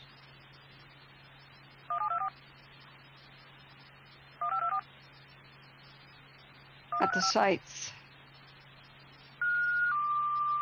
Anyway, it's something to listen to. I'm out. Many Chinese people don't want to eat green beans this season because there's too many. We'll take some. I like green beans. Hey, Digger Dog, how you doing? Well, welcome back. Long time. Okay, thank you everybody who's donated. You can hit the like button. Come back and see us at least by. I can't promise 7:30 now. I haven't even gone over there. 7:45.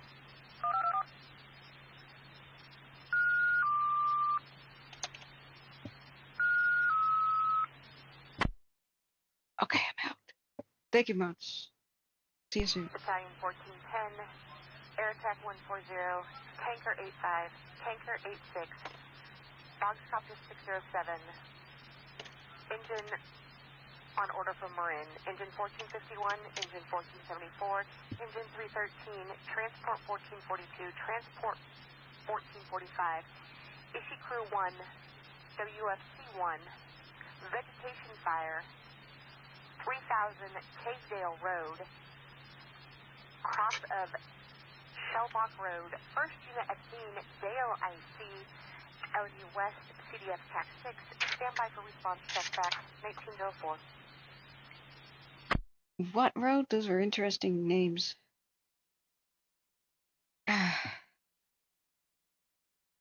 Vegetation fire. Yeah, thank you, Angela. You're awesome. I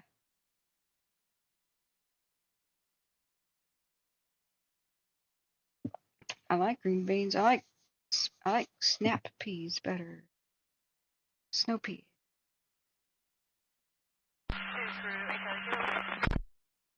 I'm listening to I want them to repeat what roads those were. Ah! No. Jesus. Yeah, that was a weird set of names of those roads. but all the scanner is called as Northern California major incident. So we were hearing aircraft at the site fire, and that's all I know. Unprecedented, that's bad. By the Yangtze, that's a bad place for floods. Salina Scott, I see all data resources offline. Eastbound 1. I see 1905. Okay, friends. I'm no good to you if I'm dead of starvation. Tony Kilo BT in the next 5 minutes. Be back soon. Cavedale Road for Battalion 1410.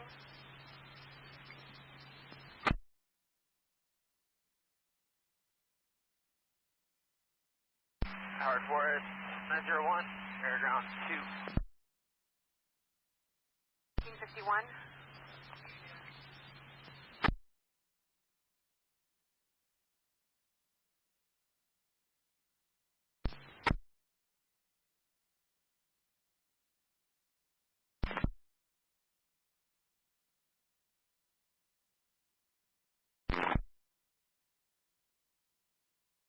Four.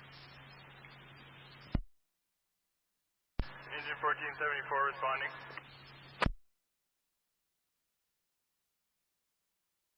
Miles to the south, there's no border traffic and hazard.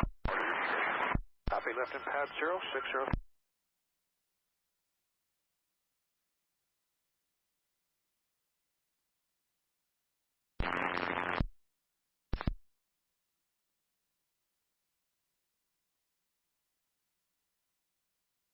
Nineteen 1907.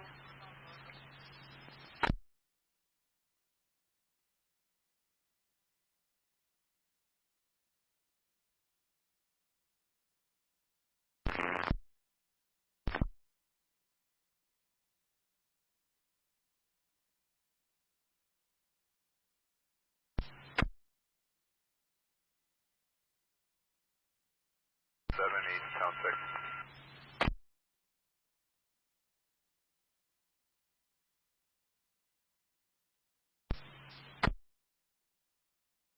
We're off base 7M en route to Boggs. We had a CAD page from you.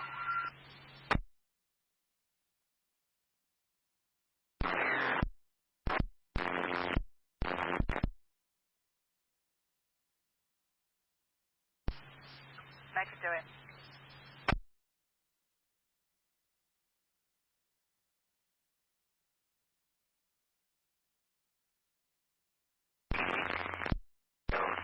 No bail. Do not sight. I'll just verify. 607 copies. And we're up with St. Helena. After 607, St. Helena.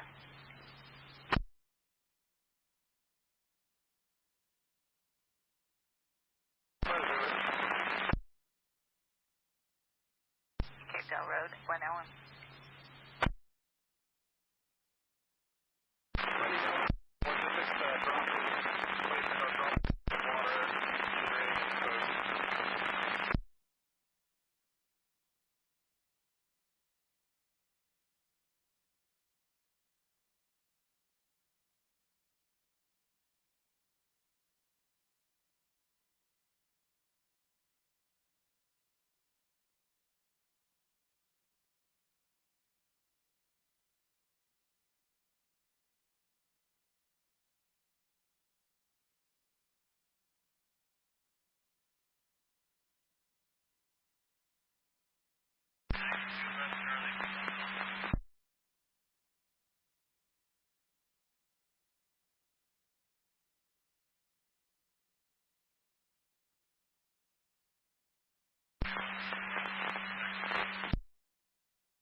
raining. Having 75 11 will be available to respond. Ambulance 7511 1910. Unit 1910.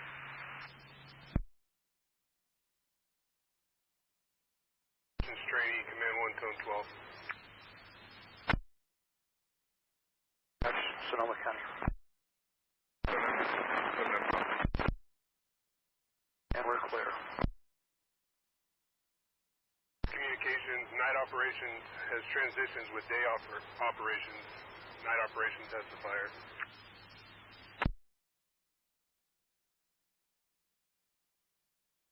Copy.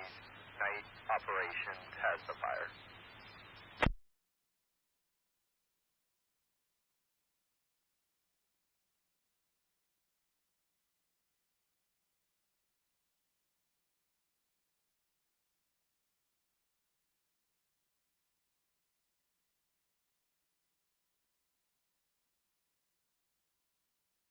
Through Helco Airground.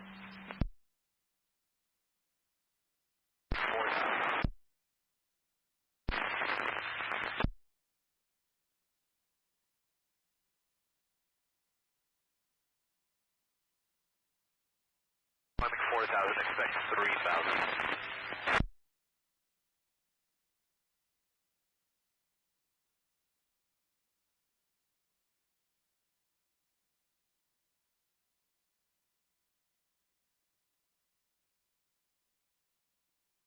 Any aircraft responding to your out scene of the Dale incident near Glen Ellen. AirTech 140 is 12 miles from the northeast, correction northwest. 3,000 climbing 4,000 with 2 takers and tail. Please advise on AirTech.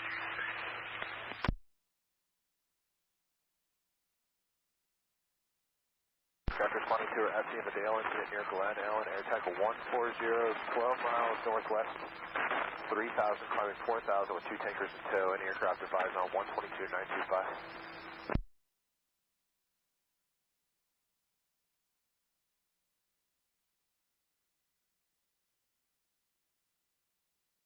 Helicopter 607 on 2292. 7 into 140, go ahead. See, we're at 20 miles out. ETE 8 minutes.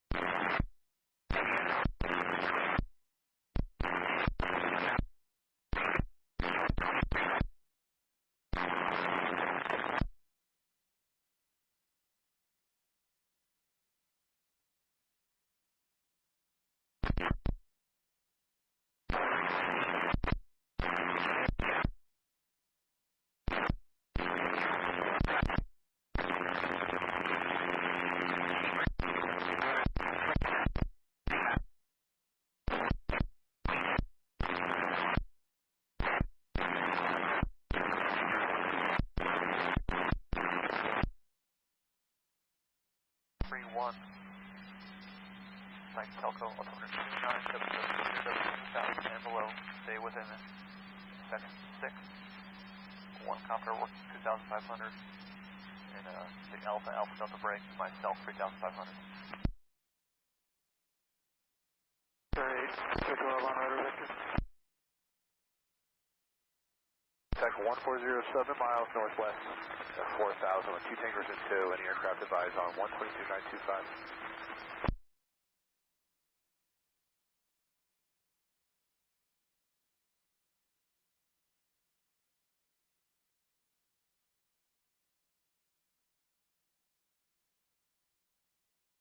For Helco.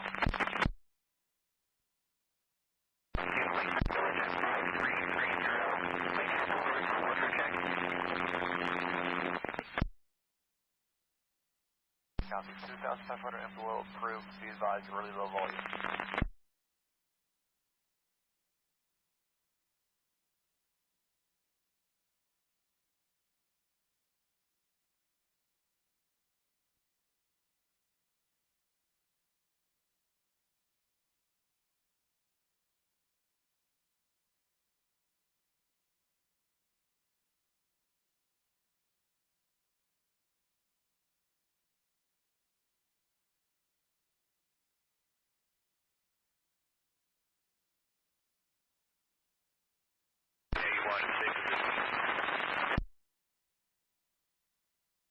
Lena, Medic 6011 is arrived at ET. Medic 6011, 1915.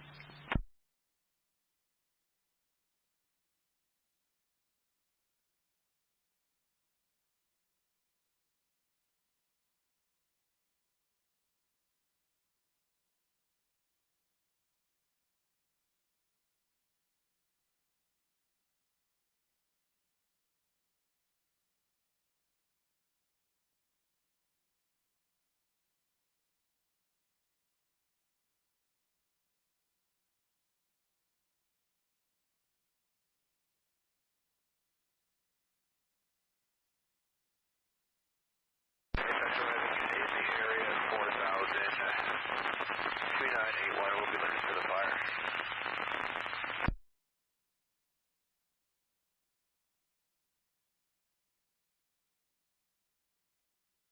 586, if you guys want to make a big wide orbit, we'll take a look around here and see if we can find it. Thank you, 5.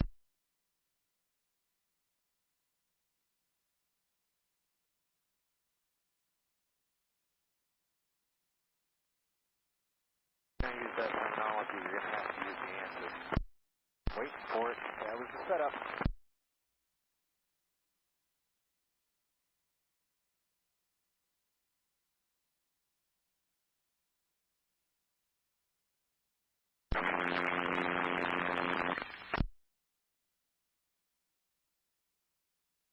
Back in Sonoma, 1925.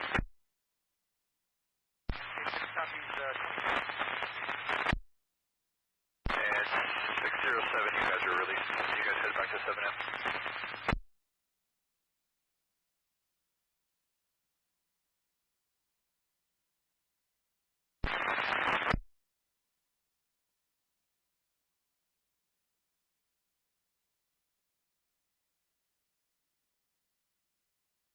Trot at Santa Rosa, landing 1.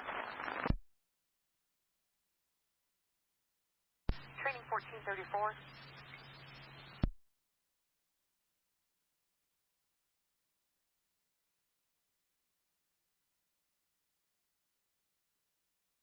St. Helena.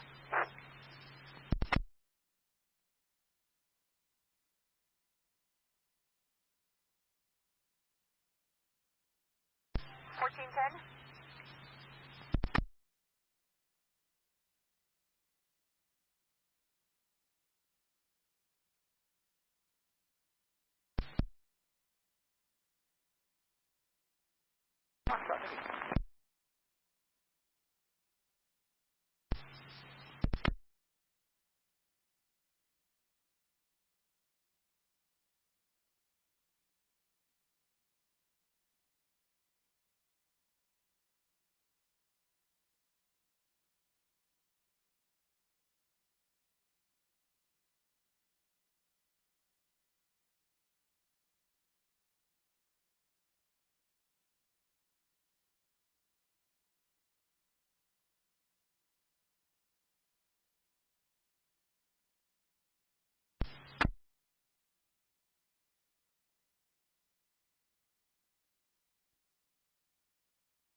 Now, positive fuel for both.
5 minutes positive fuel. It looks like you got people.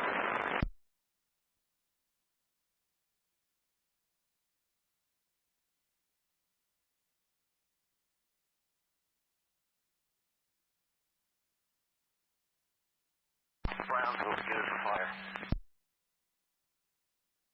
5 Cenolina.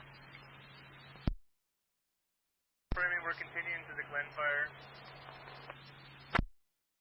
Port 1445, Cenolina negative, you've been canceled.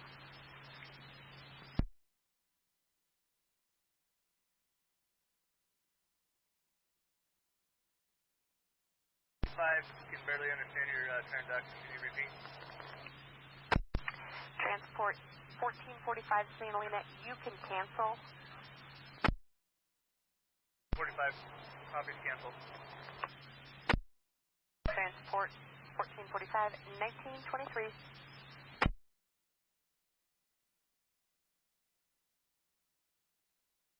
Yeah, copy. Just be advised, I'm going to depart in the next 10 minutes. I'll signal you importantly. Do you have any more missions planned tonight?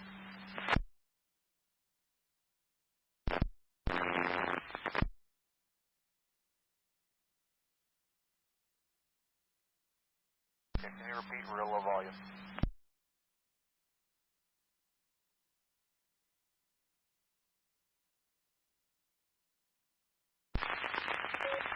Heading 5-1, Delta.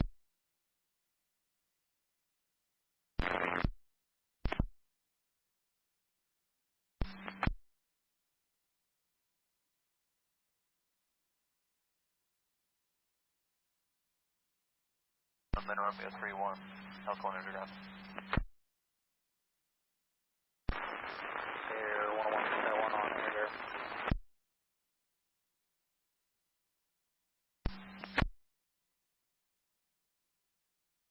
Negative, took off. We're going to go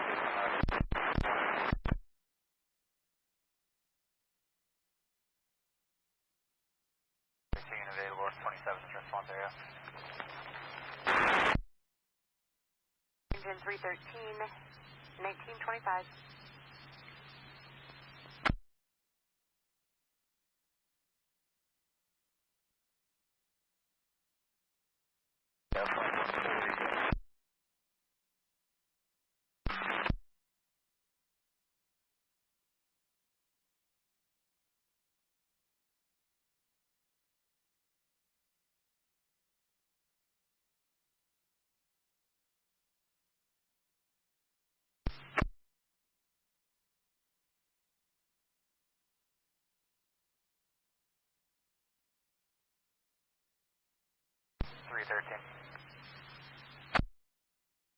313 St. Helena.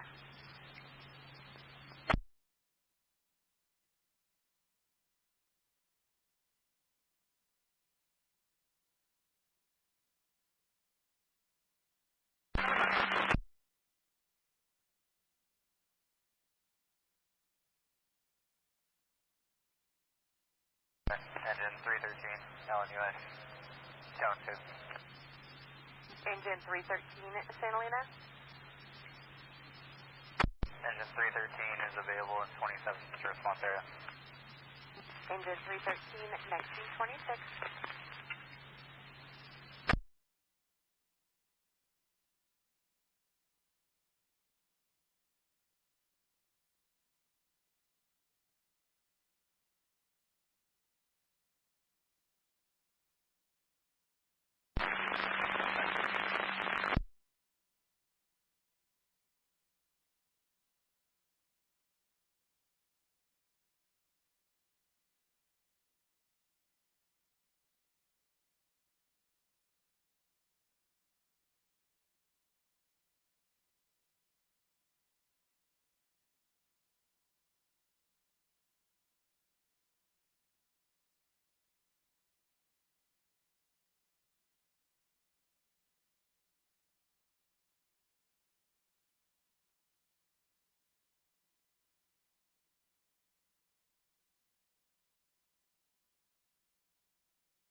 Suspect that was brought out at her location.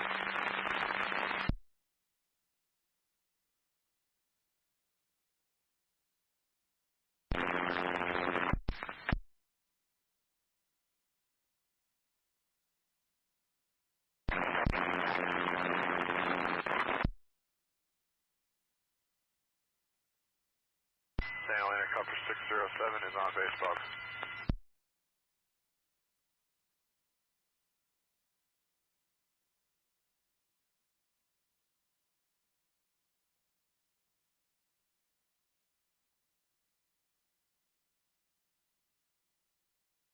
You're clear to return to Mendocino. Transport does 4043, clear to return to Mendocino. Device en route, St. Helena clear, 1929.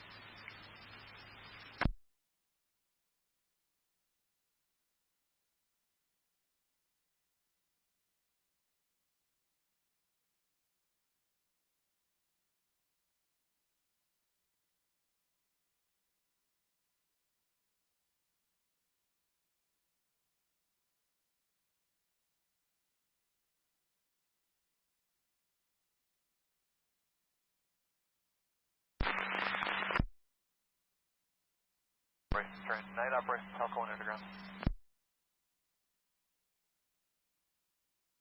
I'll place a phone call to your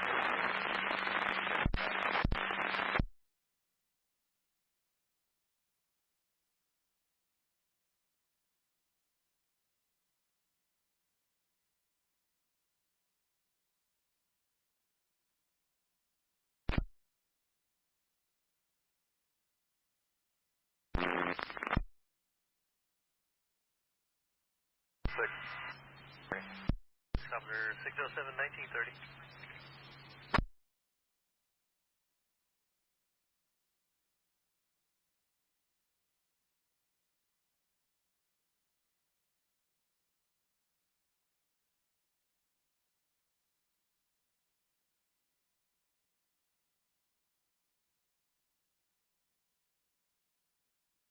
Back, 314. Calendar mark.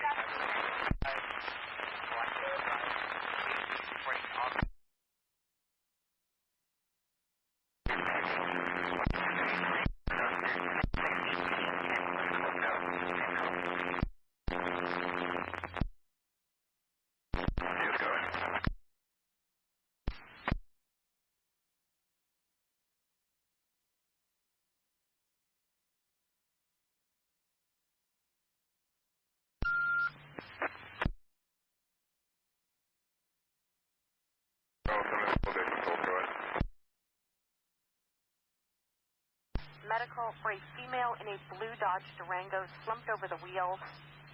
Walmart 15960 Dam Road, crosses Dam Road extension, Lake Red, 1931.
VUAs.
$1934.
All right, 1 Echo Hotel on Polk, ready.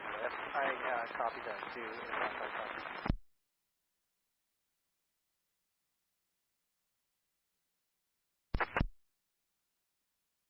Can you repeat 1 Echo Hotel?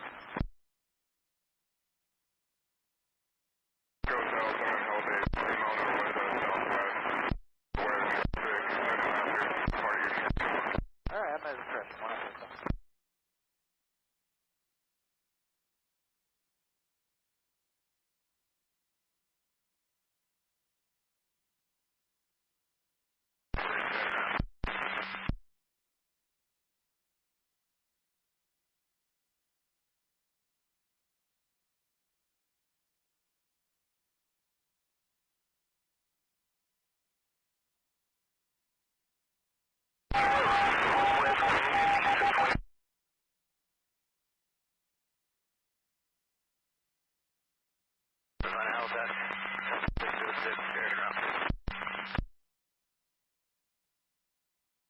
Whatever else is in there, so we don't have to really worry about that.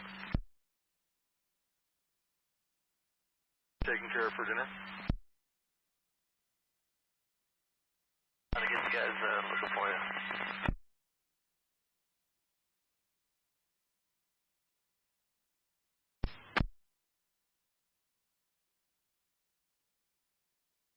Telco on command. 1.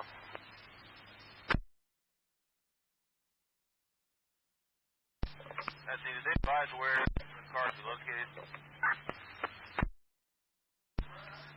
Handicap spot towards the front, a blue Dodge Durango.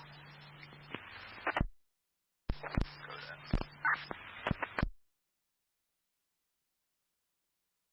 Telco on command 1. Unit on command 1, repeat your identifier.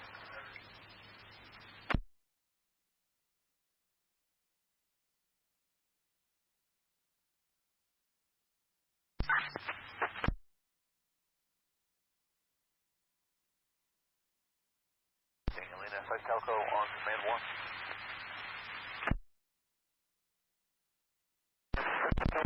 Command 6 is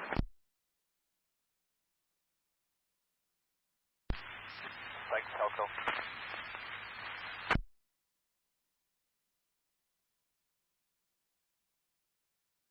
Danielina? Danielina, Site Telco. Myself and the last helicopter departing the fire. The fire will be unmanned with aerial resources. Returning to 7M Hell Base. ETA is going to be 1950.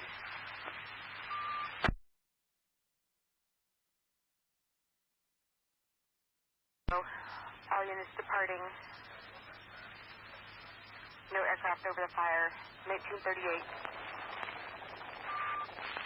Chopper 4 Alpha Sierra.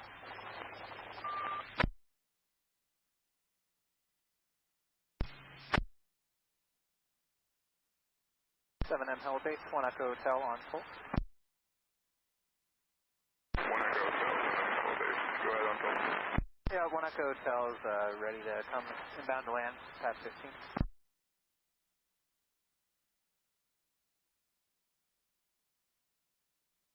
Hotel, 7 Base on full. Winds are 8 miles an hour to the southwest. No reported traffic. No new hazards. Plan to your discretion. Thank you, at my discretion. 1 Echo Hotel.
Base, unmanned Romeo 3-1, command 1 till 16.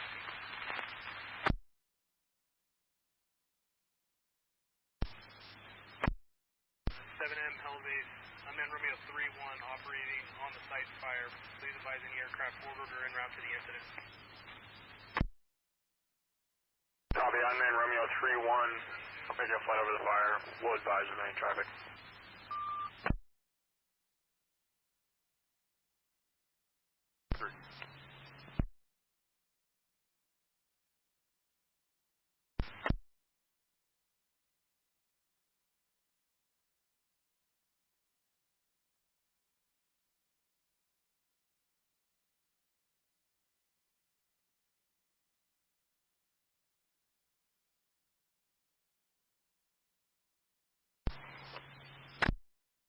Transport 1445, 1942.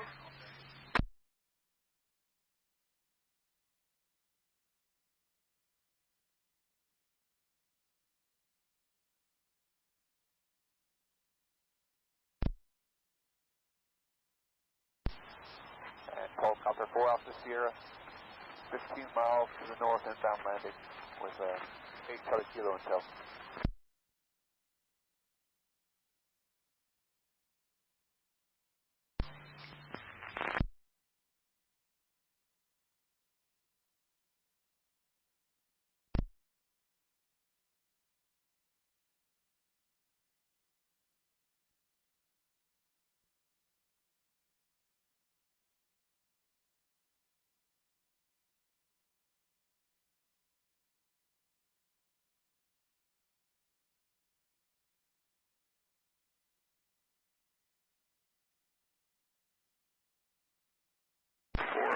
Sierra, 7M Hell Base.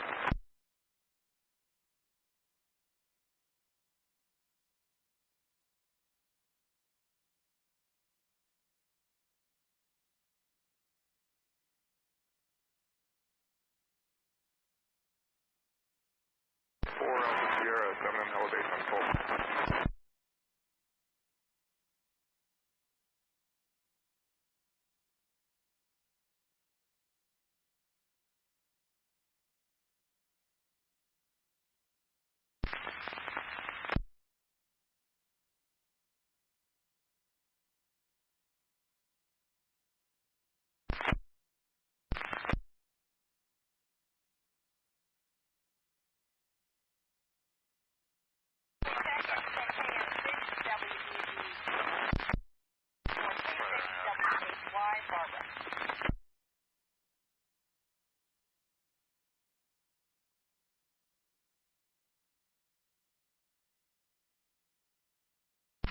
Double AC, Latitude 606 on air to ground.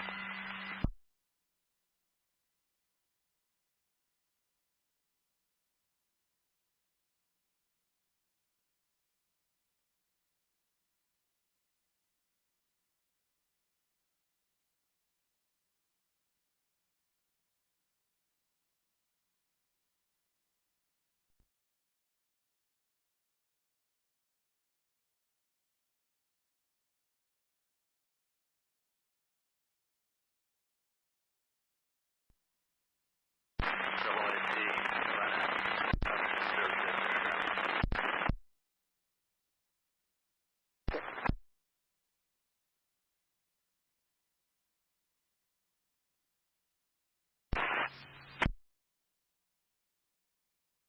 Full. Repeat your traffic. This is Helicopter 507 on call. Just look for a radio check. 4 Alpha Sierra, slightly scratchy, but readable. Thank you.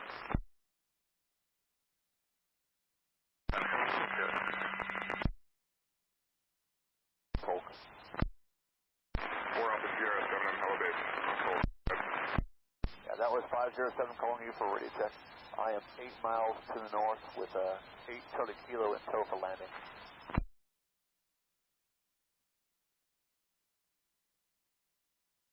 Are 4 miles to the west, for traffic, no new hazards, land at 20, your discretion. At 24 4 Alpha Sierra. 8 Charlie Kilo, 7 elevation on full.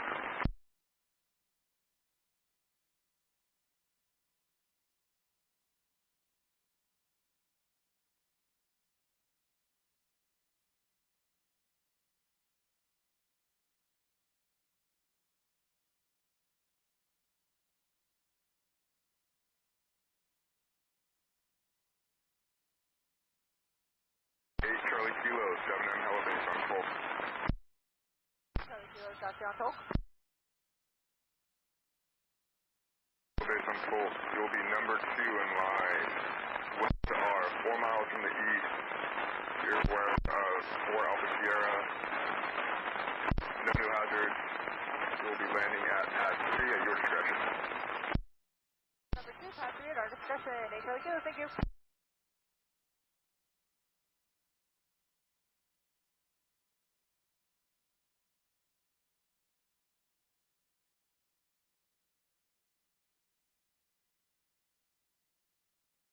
Copter 4 Alpha Sierra, short final for 7M elevation. Have a good night.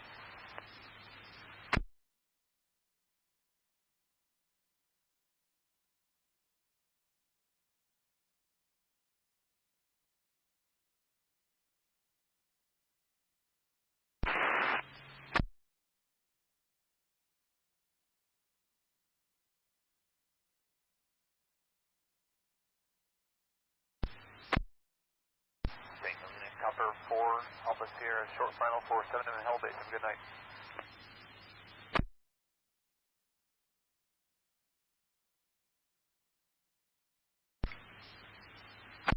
Alpha Sierra.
Air 101, on air there.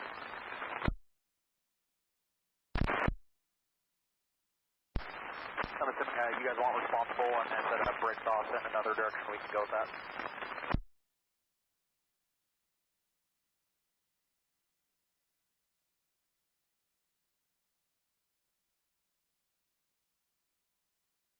Copy. Full relay.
Atlanta?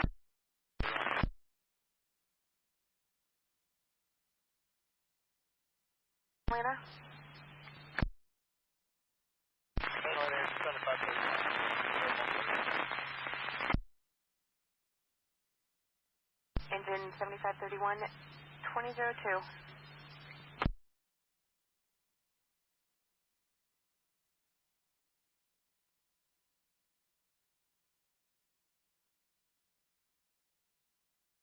Confirming medic 6311 or medic 6011. Medic 6311.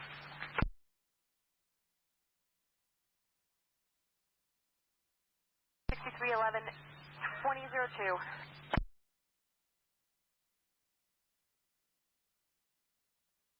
Clear.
Momentarily.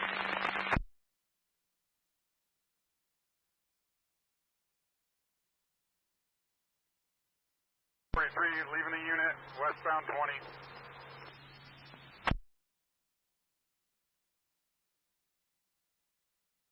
Port 1143, 2004.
11, 2011.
Under 62, Forester 2349, TAC 2.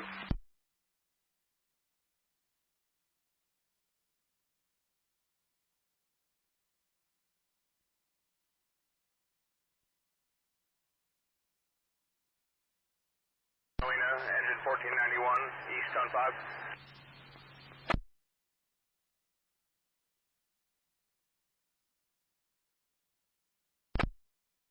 Engine 1491, in quarters, station 35.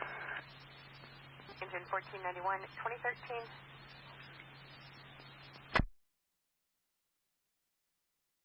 Forester 2349, CDF TAC 2.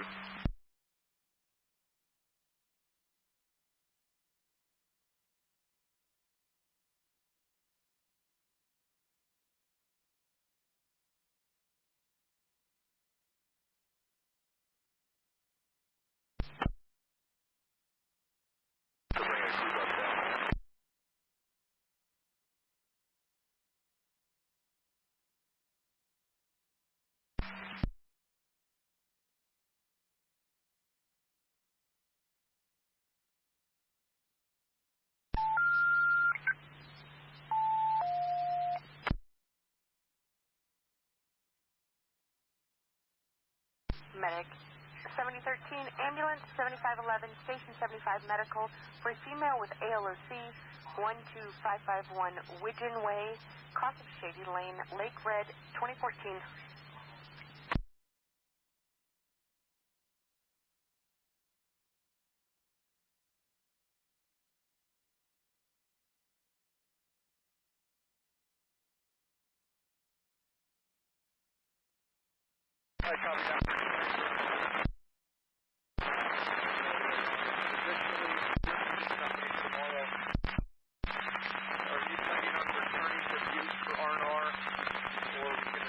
Hotels and shooting for you here in 90.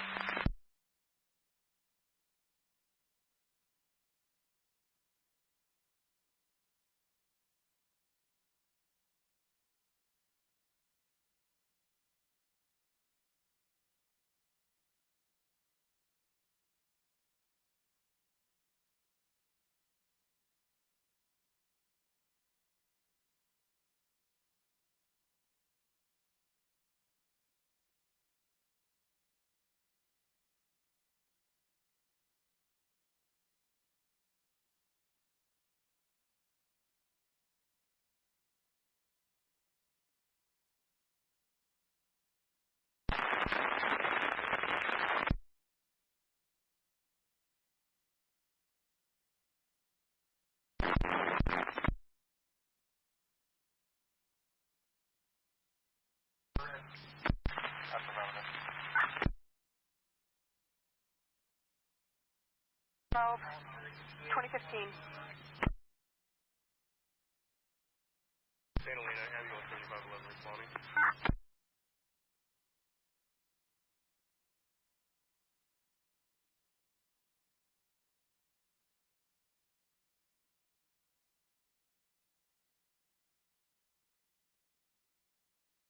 Santa Elena, engine 1466, available at 625 response area.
Santa Elena, confirm response. Response. Ambulance 7511, 2018.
W6 ATV operator.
Anyway, just put some, just working on the night catch.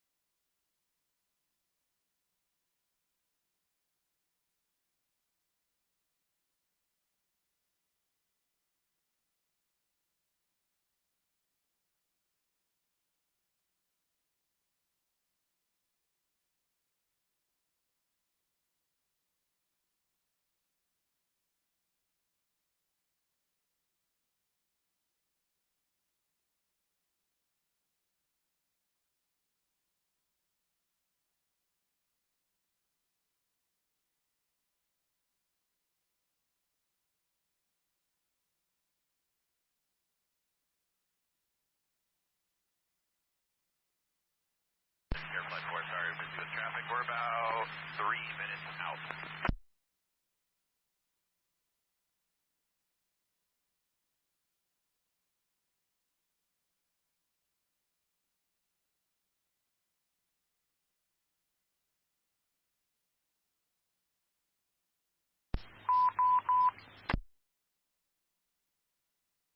Station 50, Station 90, medical, Robinson Rancheria Road.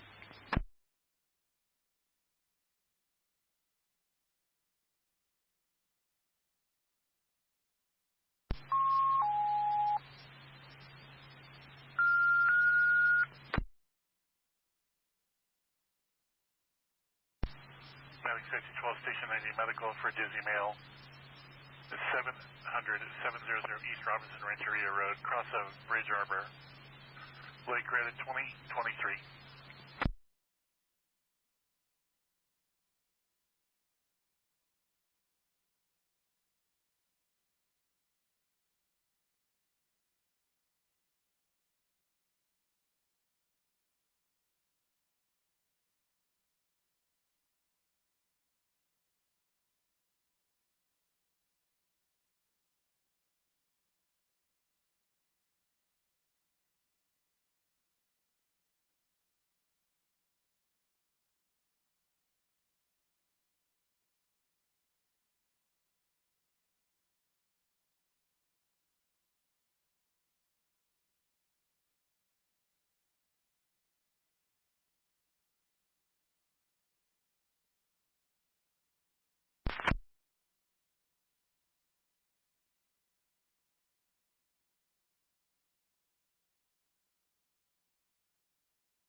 southbound there.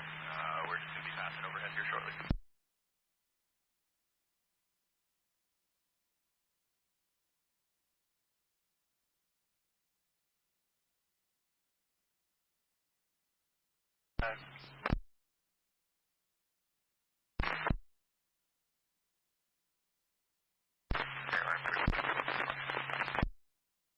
Medic 52 2025.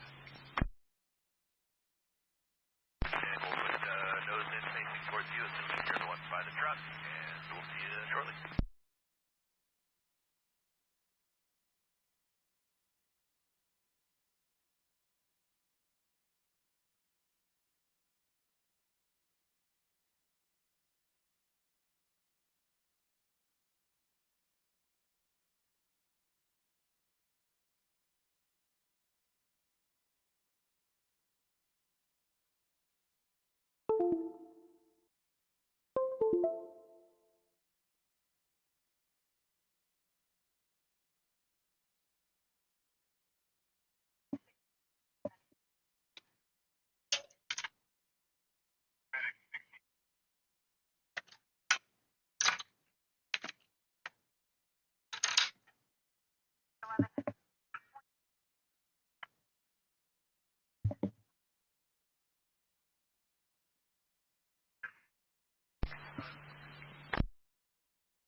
Oh, sorry.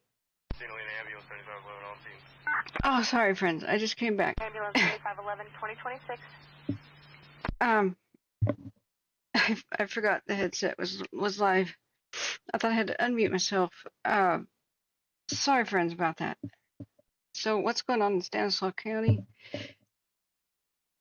Sorry, it took me a bit longer than usual. I forgot I have a sensitive stomach right now and needed to eat really slow and carefully. And then, man, there was a lights and sirens and screaming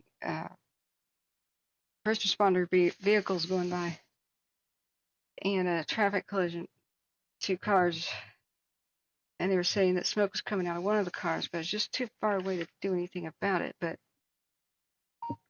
I stopped to listen to my own local scanner radio for a second. Wow, there's okay. All right. Please don't crash, window. Please don't crash. Okay. There's a okay. It's not. Come back to life.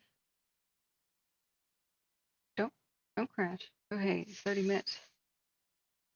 This one's looking better. Did they declare for progress stopped on the double? Thank you so much, guys, for doing extra duty here. Stream is. Thank you. My windows are not. Oh boy. It may be that I've had one tab too many. Are we buffering? I'm resizing windows because I turned off both monitors trying to keep it not as hot in here. Monitors make heat. I forgot this terrible idea. 120 Washington 2 coming out. So they try to resize themselves to the smaller size of one of the monitors. Plus its little heart, Windows 10. And then the second monitor turns on, and then it tries to resize itself to the other one in each other's different windows. And then they crash. Then we crash. We refresh YouTube Studio window. Don't die. It's not loading. My control panel isn't loading. What do you do? Okay. I'll open up a new window of YouTube Studio then. Hope the same live stream control panel shows up.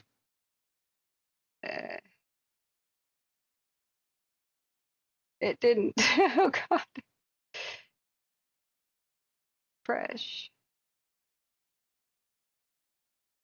I mean, I know we're still live, but I can no longer see chat or the amount of viewers or anything. Oh, okay.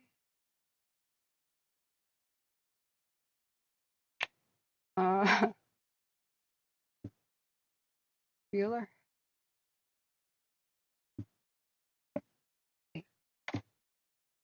I hope we don't have to restart.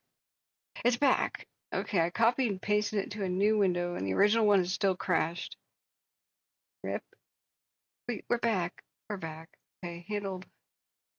Welcome to live chat. Remember to guard your privacy and abide by community guidelines. It's my own chat, YouTube. It's my own chat. Hey, Angela, are you in the Bay Area Napa thing still? Okay, thanks. Thanks for holding down the fort. We got it.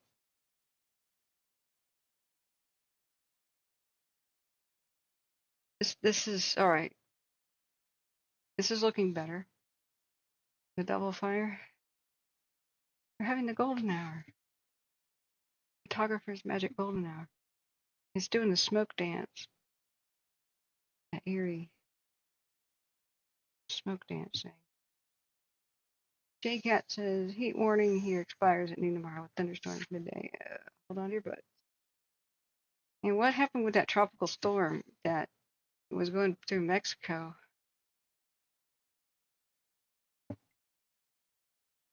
Please come back.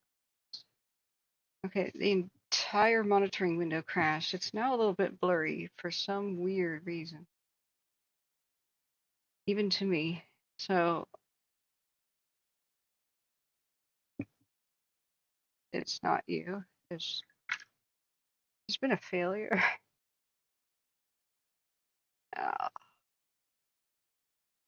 So that means every single window will not refresh.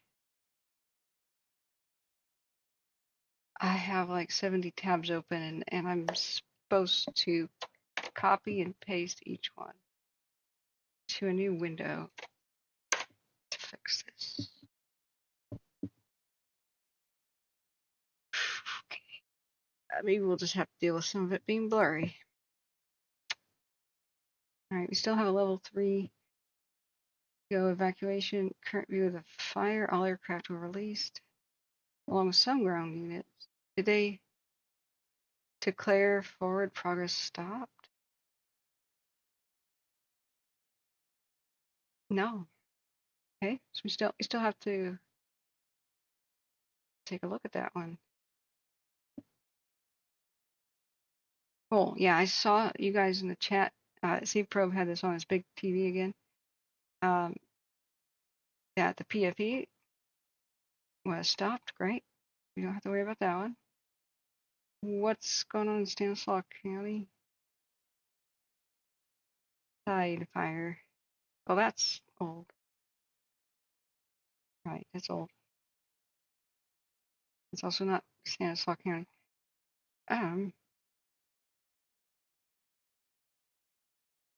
Where is Stanislaus? What's the Dale, Sonoma County? That's 20 by 20 spot fire extinguished by locals. Good job.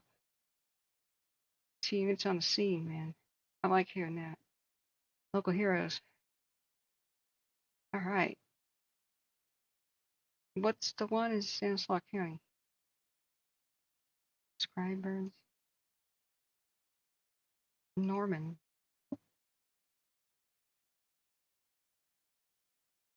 25% contained. Siskiyou County. Okay, all right. It's all right. Upper Applegate has grown to 100 acres. Still just to get ready on the evacuation. See Jackson County emergency management page for more info. Okay. All right. Now we need some moisture, friends. Thanks so much for holding down the fort. If did I miss any donations or anything? Oh, and SB Kathy, you still here? Hey, Invited for Life, how you doing?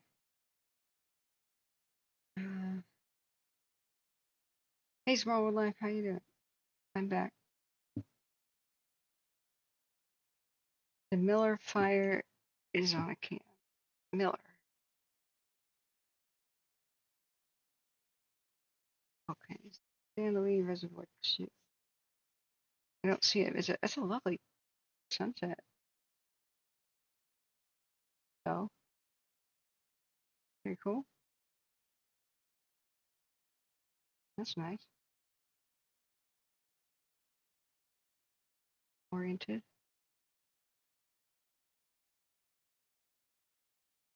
Weird.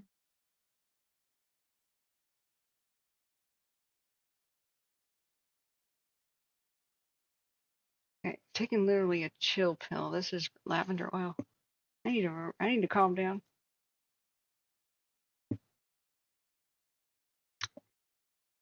I'm gonna calm down.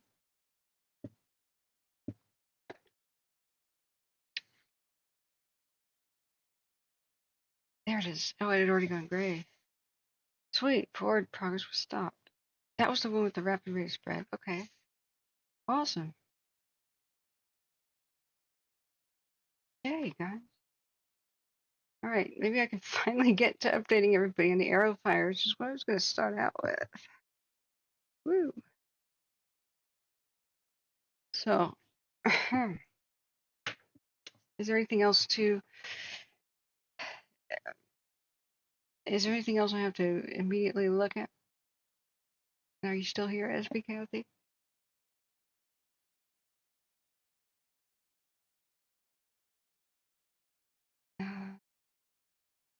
Smitty, check your text messaging. See the full moon over the lake. Oh, that sounds awesome. A gorgeous webcam. Let's take a look. Oh, yeah, one of those by Tahoe. Yeah. Yeah. The amazing GoPro and whatnot video that we took trying to fly over the Caldor burn scar one day was just at dusk over Lake Tahoe, and the incredible pink, sort of a purplish sunset began late 2022. And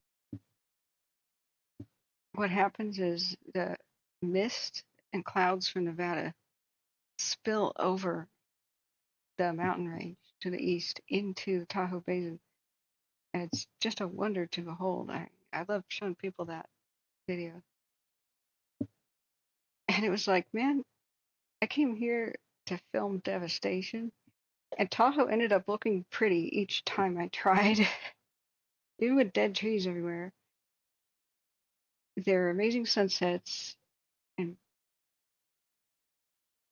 well, anyway. Dang it, Tahoe, why are you pretty every day?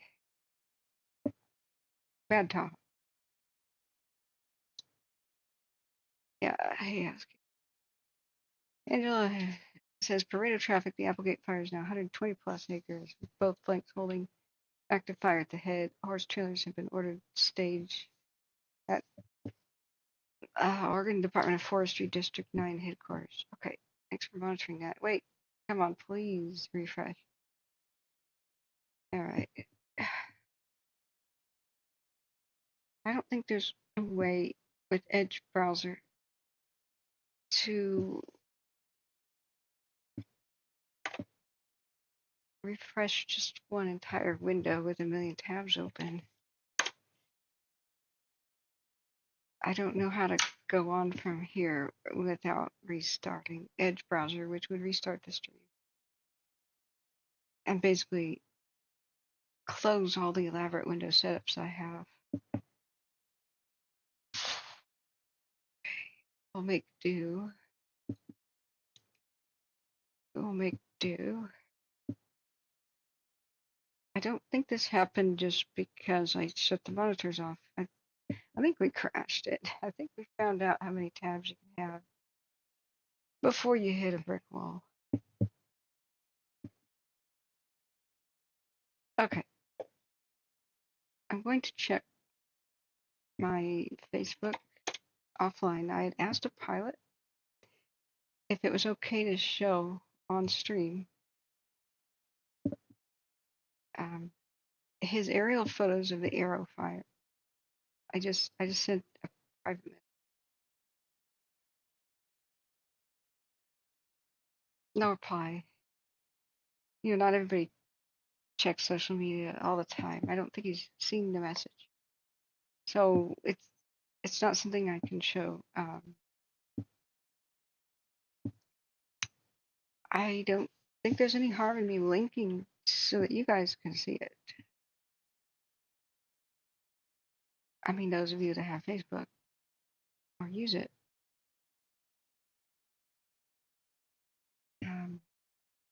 Because it was posted in a public group, I believe. Let me find which window that is.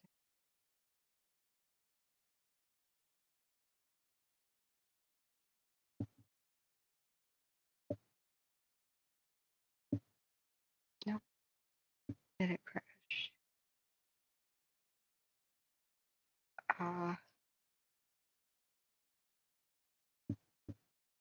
Nope. Okay. So arrow from the Facebook group. Oh, they have all crashed and they're blank. Okay. Wow.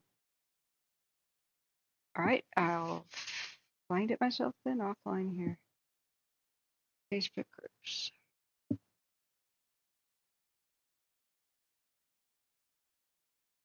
Activity. Yeah, so it was shared to Tuolumne County Incident Feed, TCIF, sometime yesterday. So I'm not sure if you guys have to be logged in or not to see this, but since they are a person's photograph, there they are if you want to look at it yourself. The Fair Use Act, I'm a polite person, so if they were alive as the fire was spreading, absolutely, and it helped us to protect the public. That's the best use of fair use I could ever think of. But since it's an aftermath photo, and you know, it's a courtesy thing that you don't just take people's private photographs. Oftentimes that's sometimes their main or a very good source of side income, and they deserve to be in control of how their work is used. So I'm very sensitive to that being in the same line of work, you know. Yeah, those are incredible aerial shots. If you can look in my chat right now, click on that link to go to Facebook. If it takes you totally somewhere else, you can come back and see us. But hopefully you can right click, open a new tab, or it'll just open your Facebook thing. Those are the most incredible shots that would explain, kind of illustrate really, how Highway 4 absolutely was vital to protecting the town. It's just very obvious right here in the middle of the fire area. So if I turn off the layers for, let's see, perimeter, it's evacuation. I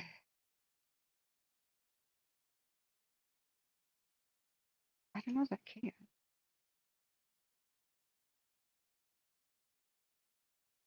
Well, it'd be easier to show this on Caltopo. That'll reload. Yeah, it at least did. We're in the middle of the Atlantic Ocean, but we'll find our way back. Just gonna pop her up. I was writing a little like pamphlet book about California Gold Rush ghost towns and some of the best to see. And there's little quirky sections, you know. So one of which was top 10 ghost town names, right? Copperopolis is very high in my book of really cool ghost town names. Genniopolis is awesome, but that's Oregon. So you can see that the fire comes right up to Highway 4 right here in this curve. Let's see, is there any way to make this darker? Or not? And it's like stopped. This is not black right here. This is all normal. The other side of it, black, black, black, black. This entire upper left-hand corner by the reservoir. But it screeched to a halt right here along Highway 4. Now, it wraps around Copperopolis, and if you look right here, here's the main street of the town. Main Street, literally. It comes up to the backyards of every single one of these buildings, every single one. And they did fantastic structure protection. It's jaw-droppingly good. But it just goes to show that what I was saying earlier. Oh, Larry, thank you for your kind donation. And guys, remember to hit like and subscribe too. People forget about it.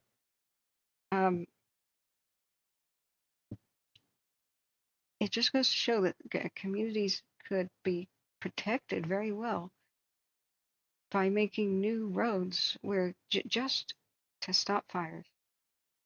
You need access with the big engines and quickly need to get there. So paved is better, much better. But even if they were just like dirt roads that had gone around like so, connected off Highway 4 like this, you don't need to let the public at them all the time. You could put a gate, and it's trusted people of the community, plus the local fire department has keys. But if that was created down this area, that would help so much. And then, of course, like these roads kind of stop going up here. I know there's a slope, but they could have made a really, they call it herding the fire, where the fire just goes around things. And unfortunately, here's where we had great loss, this neighborhood. This is where probably 2 homes were lost.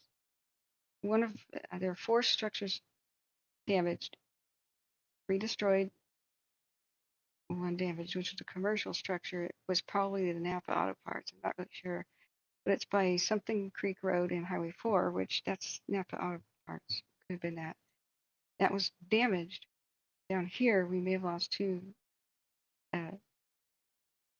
homes, perhaps. One of them was just like a greenhouse outbuilding. Husky, thank you. You gave me exactly $10. You're so funny. Excuse me.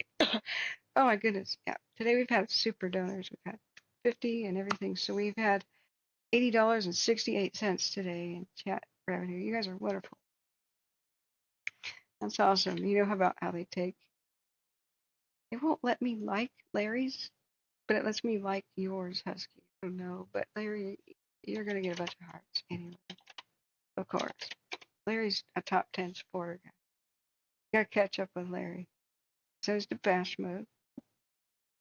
Some others that I've got to find out how to pronounce their names. It's like I could see it on PayPal, but my God, I don't want to butcher anybody's names.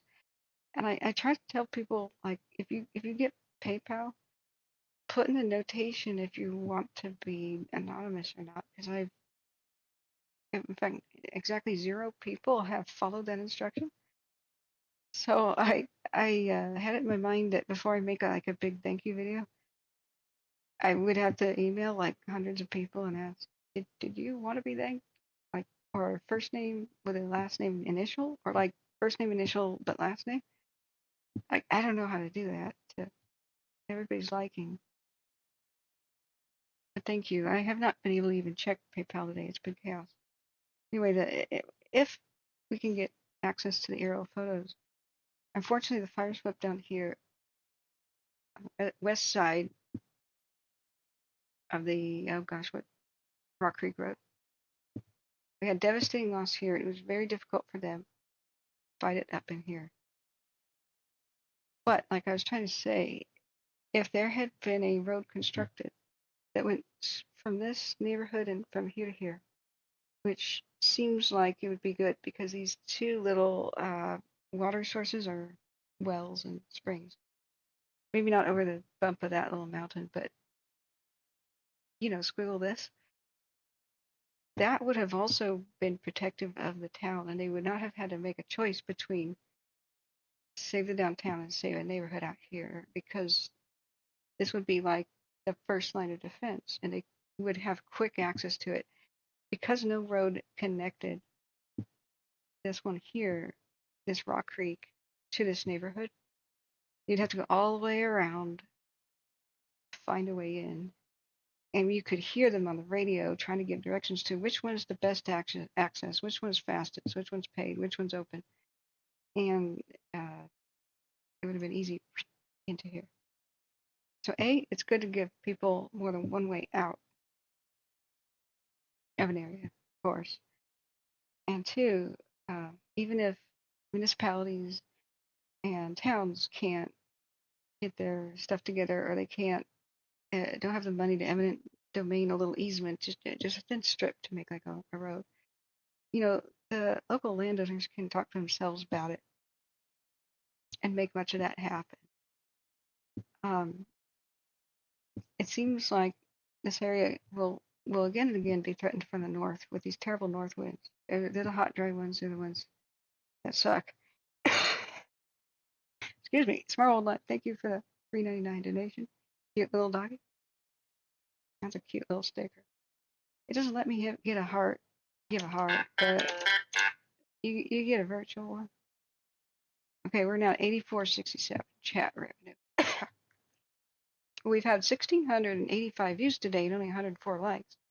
So I found the lack of likes disturbing. That's okay.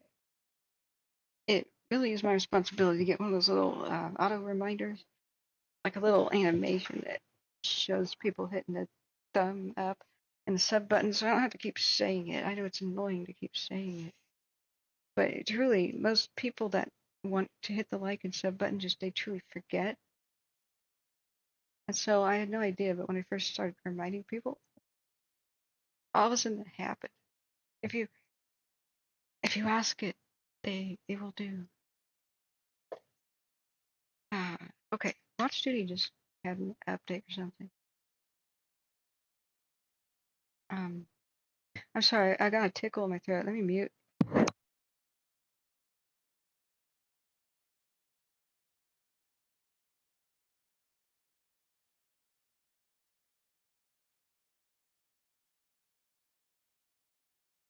Okay. Is that what it was, Husky? A new incident? Okay, there's something today that will not allow me to analyze the arrow fire. There's some weird thing. Every time I talk about it, there's a new fire. So it's South Dos Palos, Santa Fe. All right, let's check out the new incident. Oh, for the love of cars, half the tabs have died. Ooh, there's danger when you try to close a tab and there's a delay. What the heck is group 16? I didn't create a group. Wow. It's gone out of control. Okay. Did we go crazy? Yeah, SB Kathy, are you still there? I think I just missed her. We have to do a retirement ceremony. She's retiring from being a mod. And I wanted to do a like a knighthood kind of ceremony. We'll do that for tomorrow if we can get her back here. Yeah, it doesn't take much, guys. Larry, there you are again. You're just addicted to hearts, aren't you? You might as well face it, Larry. You're addicted to hearts. Okay. Okay. Let's see. Okay, we're not crashing. We're not crashing. We're not crashing. Good. Okay. Yeah, you're awesome, man. It really, when I say a dollar matters, it really does. And you do not need a PayPal account to follow the link in. It accepts debit cards and stuff. All right. Sorry. Where is the fire? Where do I look for it? Husky. Santa Fe, north of Sheen Avenue, south Dos Palos. Where is Dos Palos? Oh, it says right there. 1 acre. In the grass and brush with moderate rate of spread. Potential for 2 acres. Look out.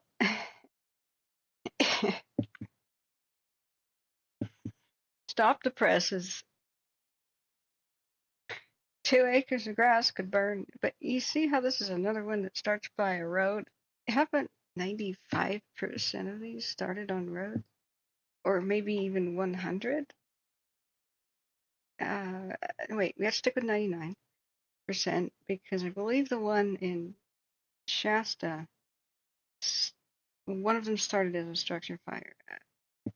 Merced County, yep, there we go. I want to relax, guys, do you? Some days are like this.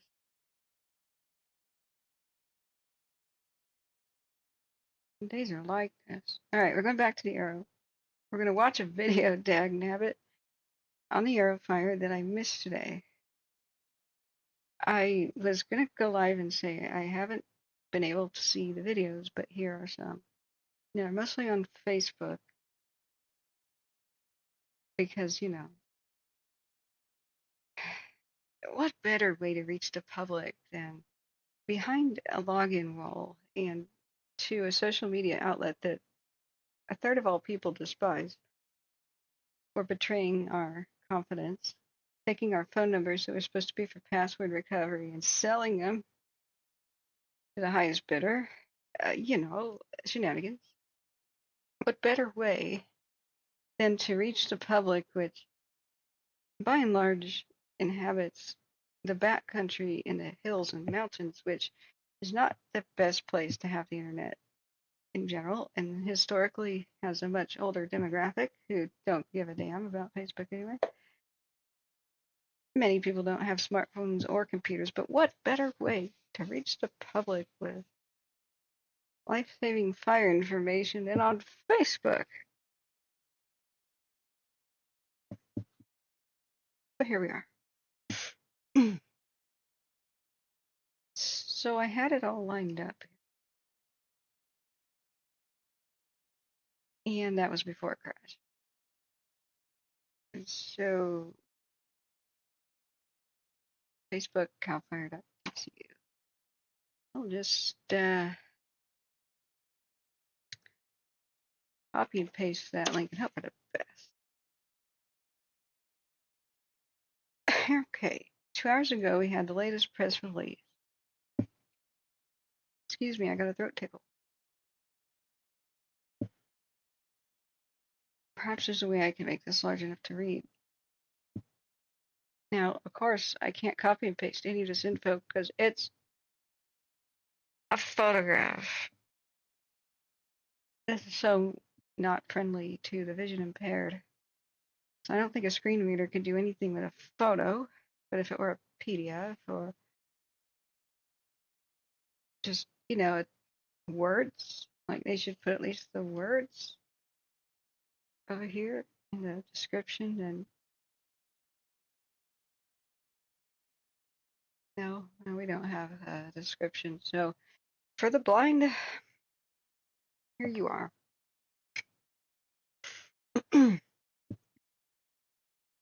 Sorry, let me write down the timestamp. 4 hours into the broadcast on the dot. I finally am talking about the Arrow. Here's our update. The Arrow fire started on the 17th, right, while we were live. Where's Electric Beaver? I was hoping you'd come back.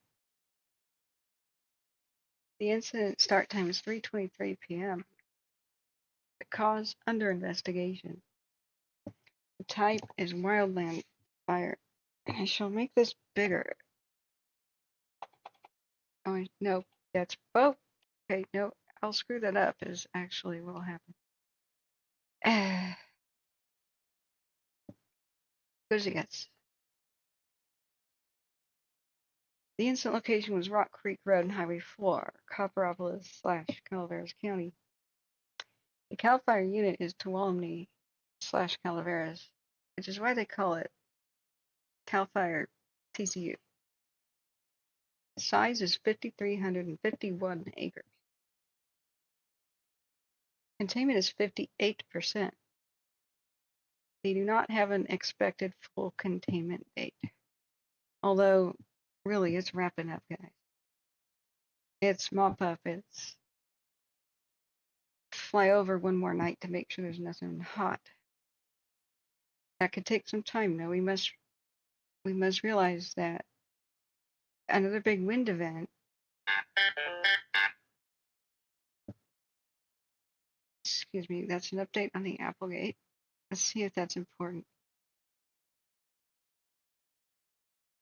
As in new evacuations. So in Oregon, they think it's around 120 acres at this time. Additional resources are on the way. Cooling temperatures this evening will naturally decrease fire activity and help them to make further progress. Okay. We're okay. Yeah, Husky, man. Husky reports Santa Fe fire has been contained. Yes. So they're not sure when full containment will occur. And by the way, if you ever see a fire this hovers around 98% containment or 96 or some high number day after day after day after day, that means there's still expensive repair going on. So they won't announce 100% containment until the expensive part is over, because the containment has something to do with the amount of funding they get. So the funding spigot will get cut off, right? So just, that's an aside. I do expect, though, that all evacuations shall be lifted probably by dawn or tomorrow. And that's from calling the hotline that I did earlier today.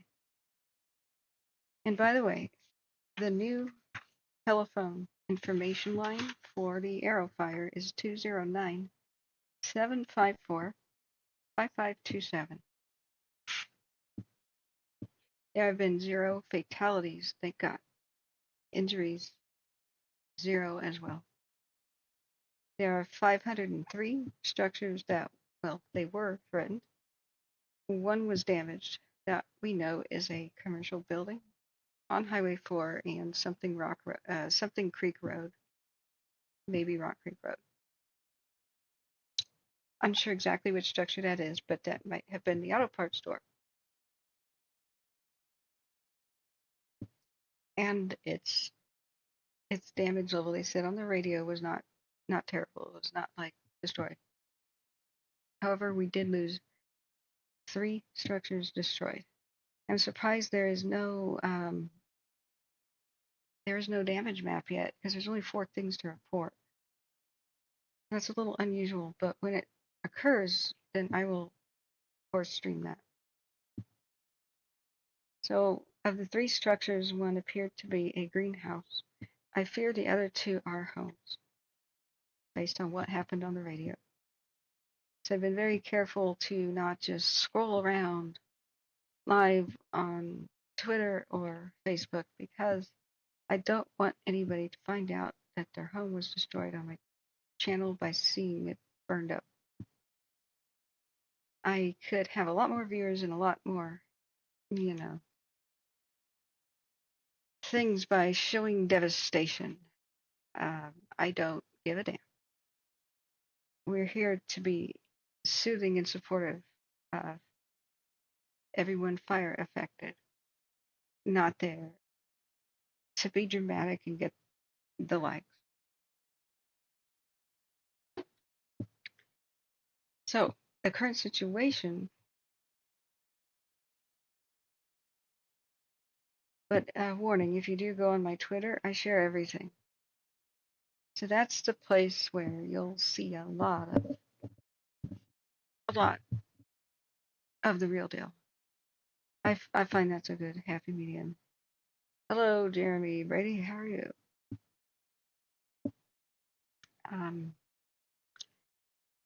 So, with the Arrowfire, continuing to read the latest update as of 2 hours ago. Fire activity today, June 20th, was minimal, and that's consistent with us seeing on the cams absolutely nothing. No smoke or anything. Not that a lot of the cams are still on the situation, but not even drifting. Firefighters continue to mop up and patrol within the perimeter while constructing the fire lines progresses. The reason they're still doing that is the ground is still hot. Tree roots underneath stumps, little rabbit holes with stuff down in there. These places are still hot. So if you've ever heard you should extinguish a campfire with water, that's because if the wind hits it, the ash will blow off and the hot coals beneath will be brought back to life. So until they're absolutely sure that literally every warm spot has been sprayed with water and they literally stick their bare hand in there to test for heat, until that is done everywhere, they are not going to say that it's out. This is a long process. So fire activity today was minimal. Firefighters continue to mop up and patrol within the perimeter of the fire while construction of the fire line progresses. Like I said, if the wind were to pick up, it's better to have those lines, completed, the lines. So please use caution when traveling through the area because you'll turn the corner and there's dump trucks and stuff, and utility repair trucks, etc. Temperature increases expected today were limited by the cloud cover that came over the fire area, and it reached the upper 80s. Relative humidity ranged from only 22 to 26%. Anything below 40 is pretty dang bad. Seriously bad. Anything below 30 is, wow, that's super bad. So tomorrow's weather is anticipated to be consistent with today's, but slightly warmer. The warming will continue throughout the weekend. All right, what now, watch duty?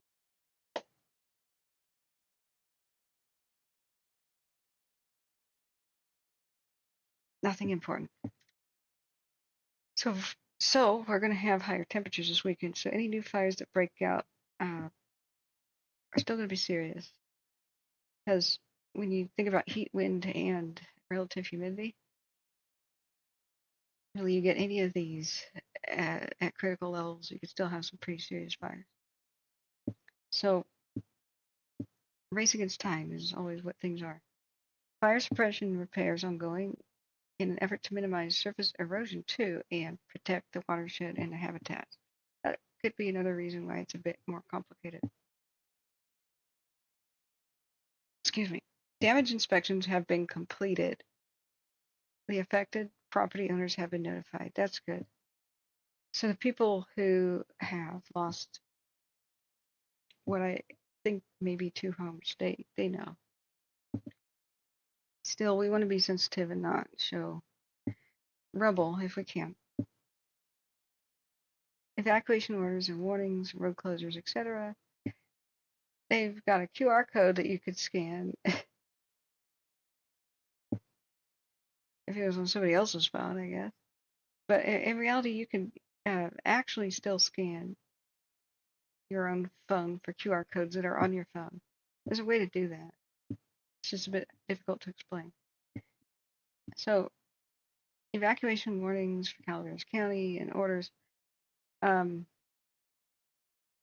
all been lifted for Tuolumne County. There's nothing going on there. Today, I asked the question because I was confused a bit. Watch Duty did not explain why did they close the shelters while there was still mandatory evacuation.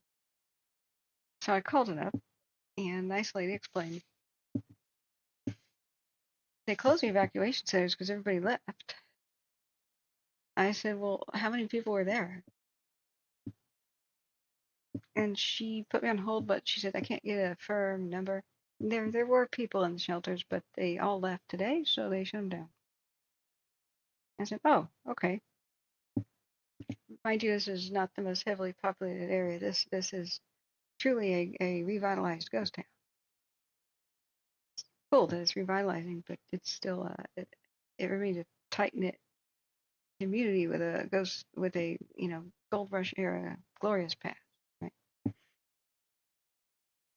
Much smaller than its heyday. I went there and filmed it in summer of 2022 and was hoping at some point to start my channel that I never really wanted to do fire tracking. I wanted to do ghost towns and abandoned places. Not paranormal, but history. One day maybe we'll be able to retire and do that, eh? You still have some road closures, but Highway 4 is open. So basically the road closures are where Britchen Drive is at, which is the northwest of the town proper, in neighborhoods I was explaining. And that's where we heard that there were structure losses. I have also something to report from reading the community pages. They caught some looters. Good job. Good job, law enforcement. So, let's see, Smitty, do we have any questions? This is open question answer time. We're focusing on the arrow fire right now.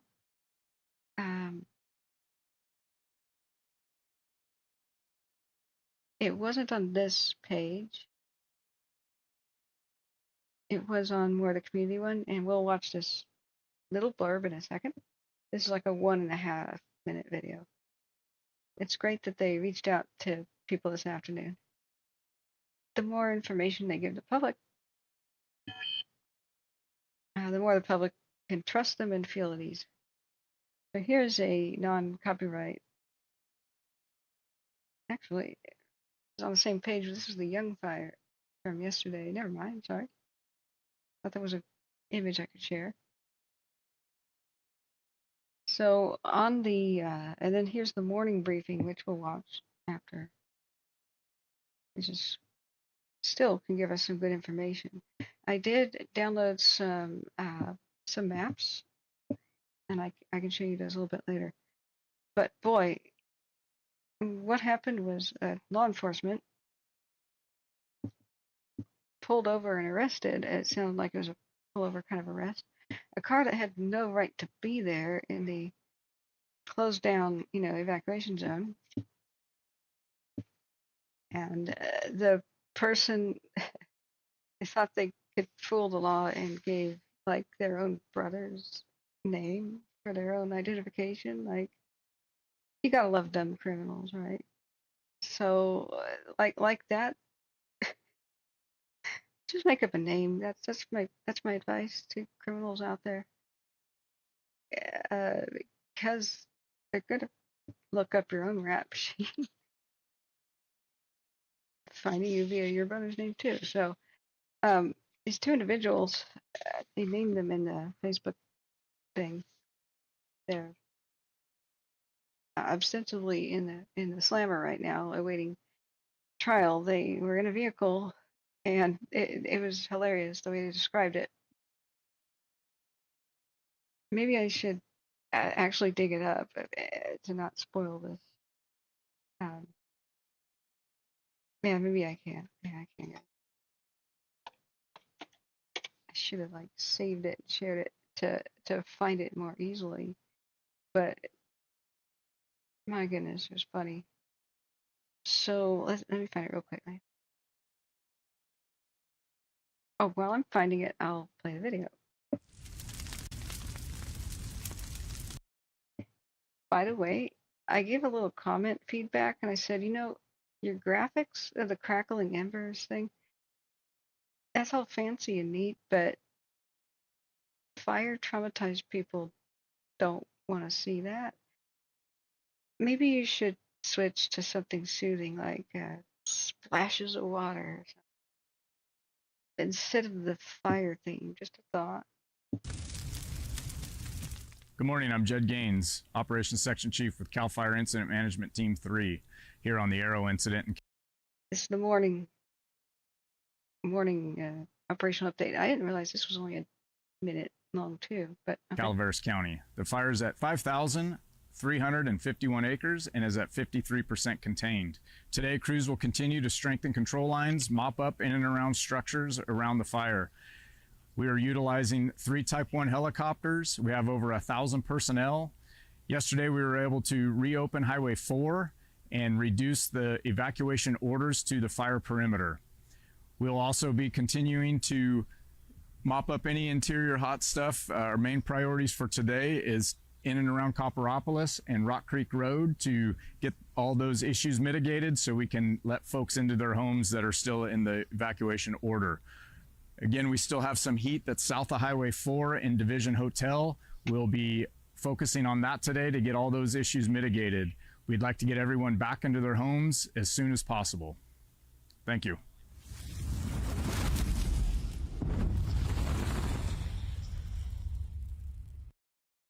Like I said, that's all very fancy as graphics go, but the accompanying terrifying fire sounds, they need to think this through.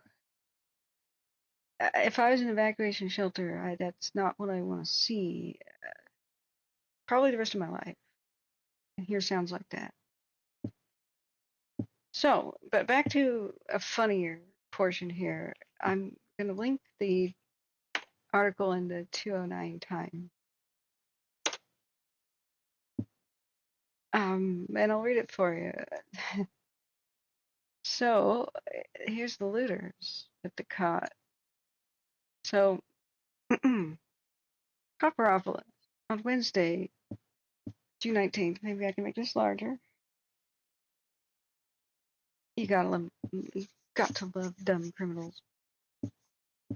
At approximately 2:45 in the morning, deputies from Calaveras County Sheriff's Office and the El Dorado County Sheriff's Office, while patrolling the fire evacuation area near Kiva Place in Little John Road, they conducted a traffic stop on a suspicious vehicle. Upon contacting the vehicle occupant, it probably sounded like, tap, tap, tap on the glass, Sir, roll it down. Upon contacting the vehicle occupants, 2 brothers from Stockton, a guy named Joseph and a guy named Mark, ages 38 and 31. The deputies were given suspicious accounts of their presence in the disaster area, also known as Bull. Further investigation revealed that the driver, Joseph, had 2 outstanding felony warrants from San Joaquin County, one of which was for vehicle theft, possession of stolen property as well. Oh yeah. Gotta love them criminals. A search of the vehicle uncovered stolen mail from residential homes in Copperopolis, methamphetamine, and tools of burglary. Ah, yes. If you're going to commit a crime, be sure to bring along your bag of meth. Because why not add possession to the mix? And maybe a few intent to distribute. So, Mark, the passenger, was found to be on probation out of San Joaquin County. Both individuals were taken into custody without incident. Phew, at least they didn't try to run from the law or anything. So if we were rating criminal stupidity out of a scale of, say, 10 stars as a maximum of stupidity, I'm going to give them 1 point for intelligence by at least not leading them on a car chase or something. I'm going to give them a 9 star stupidity rating. So both individuals were taken into custody without incident. Joseph faces additional charges of also driving on a suspended license, conspiracy to commit a crime, entering a disaster area, possession of a controlled substance, and mail theft. Mark was booked on charges of probation violation, conspiracy to commit a crime, entering a disaster area, possession of tools of burglary, and also mail theft. The details surrounding the new thefts are still under investigation. I think they meant to say mail theft. And you know, I believe that's a federal crime. You really shouldn't have touched the mailbox because now I believe that's federal. Because why not get all of the maximum charges you possibly could? Why not? I will commend them though for not adding any sort of violent, resisting arrest and or assaulting an officer thing. So I'll also commend them for no animal abuse charges. I mean, we have to praise when it's due. We extend our appreciation to the agencies that have provided a total of 102 law enforcement officers at this time. Because, you know, I have to add another stupidity star for entering a region where there's more than 100 cops roaming around, basically. Oh, right, and all the helicopters in the air that could report suspicious vehicles. Ah, yes. So, we'd like to thank the Alpine County Sheriff's Office, the Angels Camp Police Department, Calaveras County Probation, the Department of Alcohol and Beverage Control.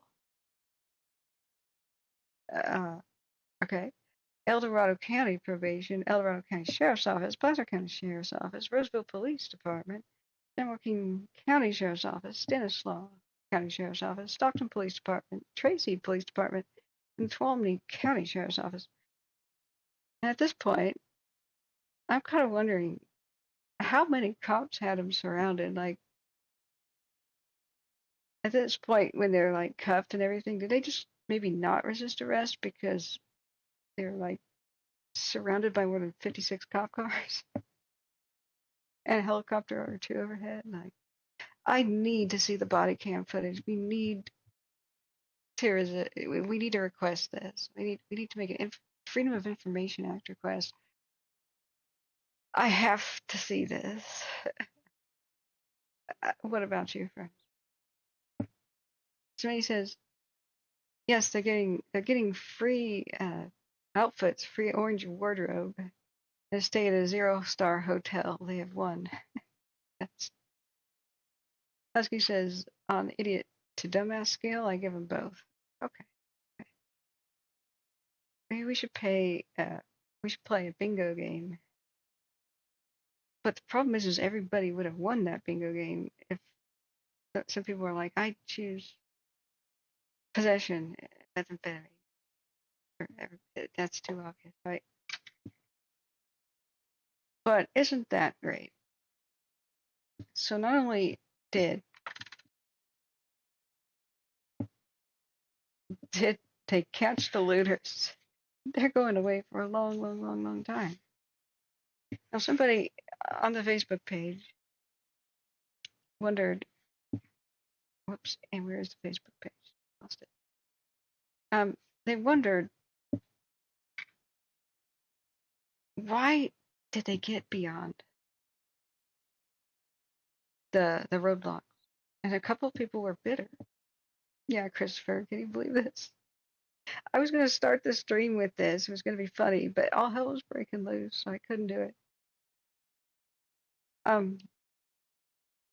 My reply was simple. I said, if I were law enforcement and I got word of a suspicious vehicle entering the area, I'd just quietly alert the rest of my thin blue line buddies, and I'd just wait and watch. let them go in and actually start committing some crimes. So you can book them for much longer, because if you just turn around a suspicious vehicle or outside of the disaster zone, pull them over, you have limited options. You probably have to let them go, or just give them a driving with a suspended license kind of a deal, right? Well, you'd arrest the guy with the outstanding warrants, of course. But here, if you actually let them dig their hole a bit deeper and watch them for a bit taking mail, man, you got some now federal mail theft charges. You want them to dip their hand deeper and deeper in that cookie jar, because if you just turn them away, they're gonna loot some other victims of fires, But now that they've been caught red-handed, they're gonna be in prison for a long time.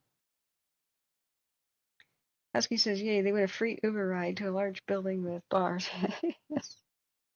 Yes, exactly. So that's just great. I want to see the mugshots. Oregon passed a stupid law that outlawed mugshots um, in being shown to the public on the news anymore, because it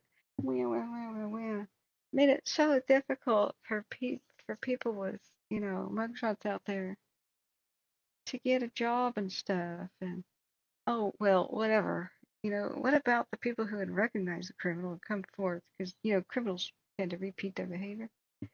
What about that, where other victims would come forth? You gotta protect the criminals. They gotta have special rights, right? At least California is. That's strangely a way that California has its head screwed on in a way that Oregon doesn't. But man, these mugshots are gonna be classic. I bet. Classic. So we saw the operational update video, but wait. Yeah, that was the one in the afternoon. Okay. So yeah, the morning briefing we did not watch. Let's watch it just because I missed it this morning. It'll show you some interesting maps. It's all 17 minutes actually. That's maybe just pan through. Sorry, I thought it was pretty quick.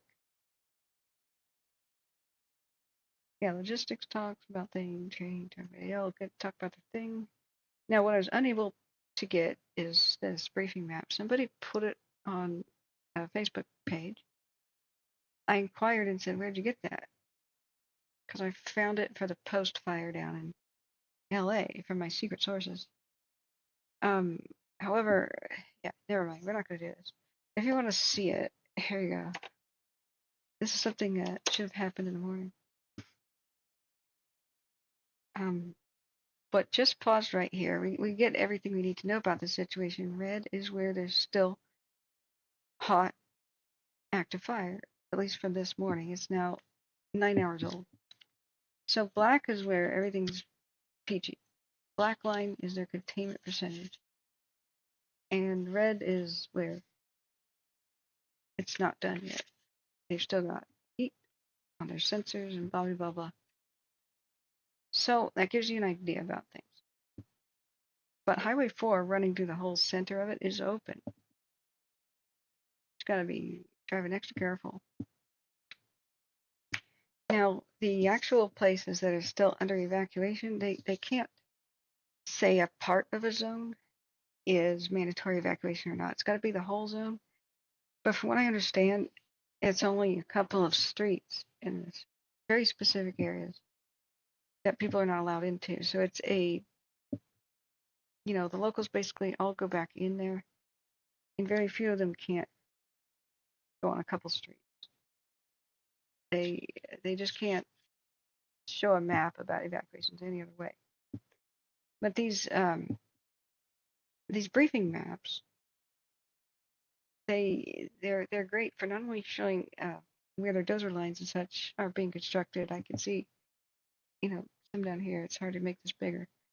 But it also talks about like the divisions. So when they say, what's going on in hotel, we know where they're generally talking about on the scanner radio.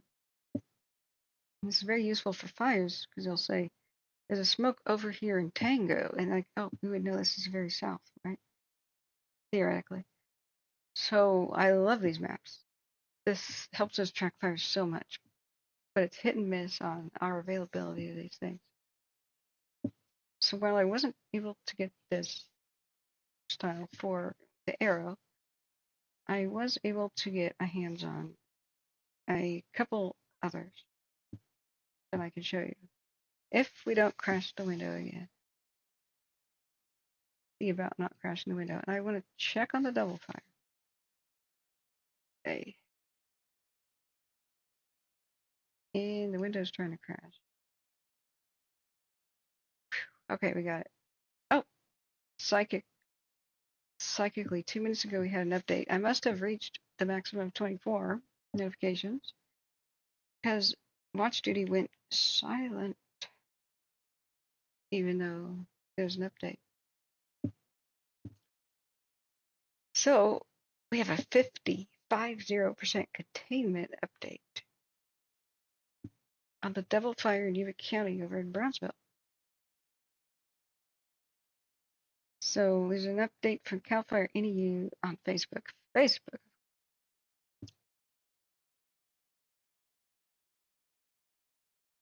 And that's odd because that links to something 7 hours ago.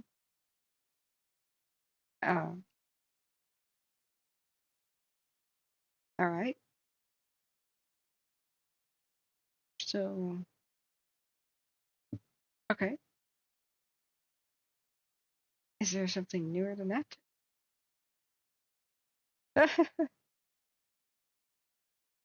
Pink is the new black, they say.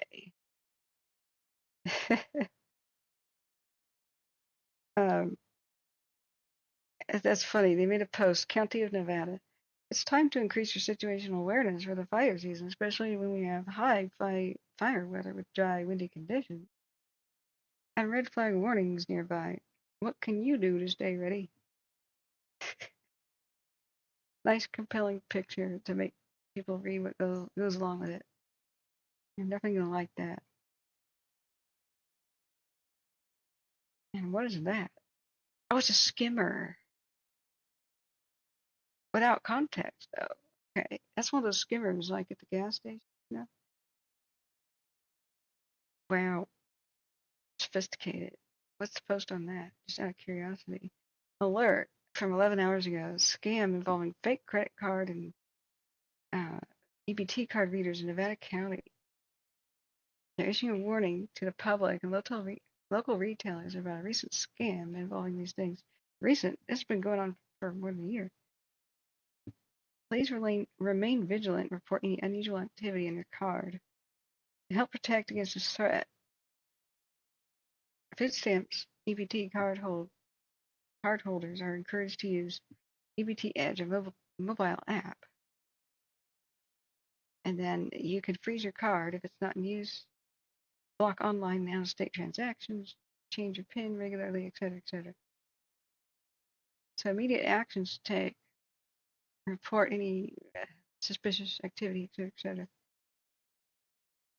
Nevada County relies on you to report suspicious activity because only you can prevent card skimming.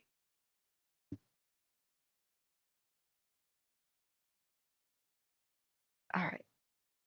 Thought that was fire related, but here we go. CAL FIRE NEU. Zone update from about an hour ago. They still have a mandatory evacuation where the fire is. Excuse me, did it load? At the location of the Devil Fire, which we generally pinpointed in our please load. Now this is because the window crashed, not because of the end. Please load.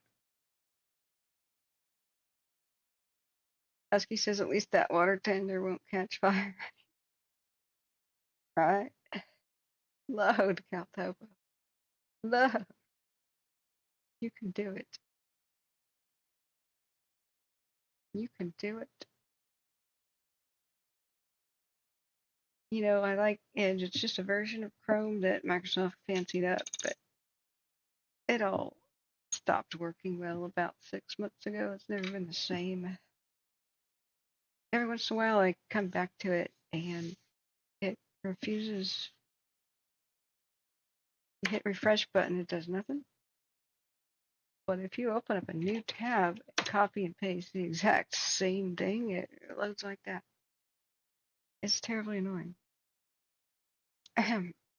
So what we were saying now is that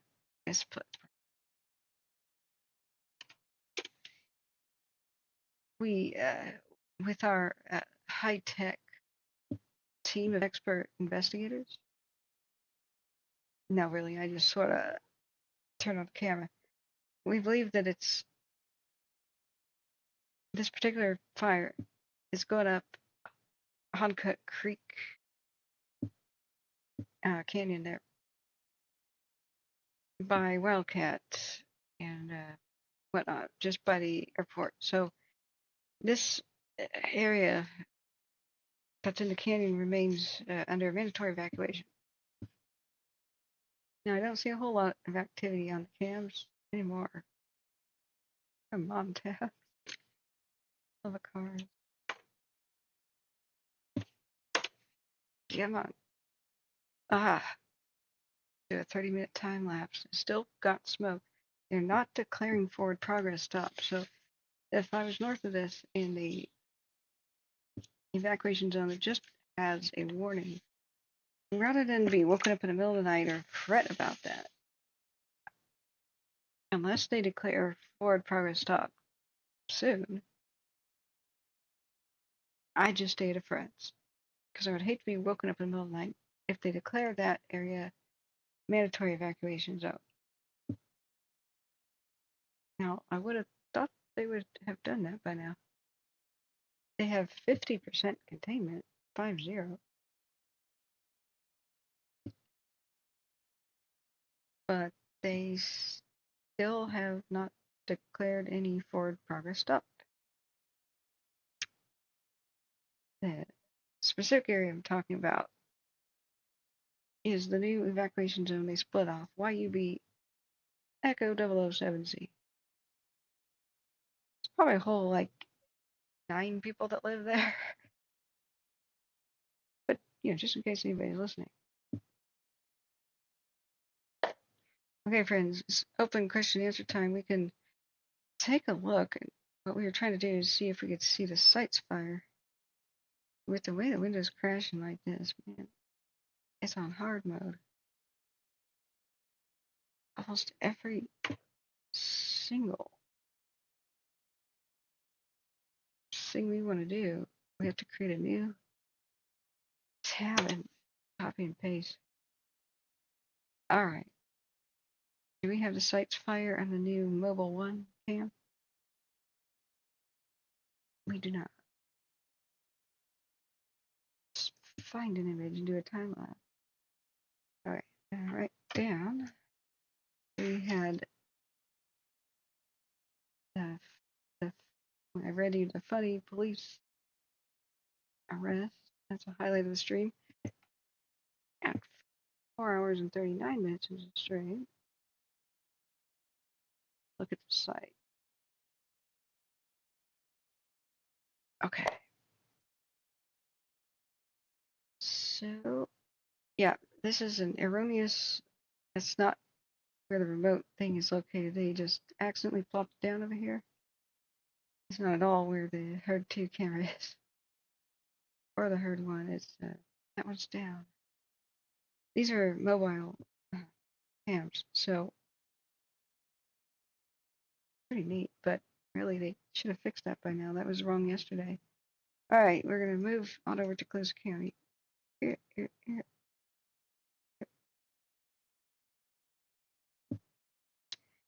See if we have any of those nuclear images like we did the other day. at Elk Creek. Sites 1 and 2. Goat Mountain is mysteriously. Are they just not pointed at the fire? Okay, Smitty, I thought a bald eagle was sleeping on that tree the other night.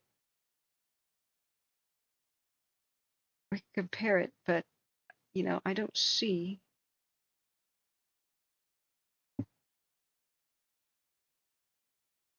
Maybe it was just the way this top of the tree's wood is, but I don't know. When it goes into infrared and full dusk mode, you know, see if it was an optical illusion last night or if there was like a eagle sleeping there. Chris says, do you want to watch a cop channel on YouTube right now? Me? Who what? William says to Smitty, and spending countless hours learning to properly fold government issue rags memories. William, you have a checkered past? Are you talking about the Navy or something? I hope so. Yeah, you're talking about the Navy. All right. Remember, guys, like and subscribe. Blah, blah, blah. We're fighting the algorithm. Okay. I need a chocolate treat of some sort. You know, Trader Joe's has the most amazing little mint chocolates. Let me get the bag and explain to you what they are. Where'd they go? I stole them from CPRO.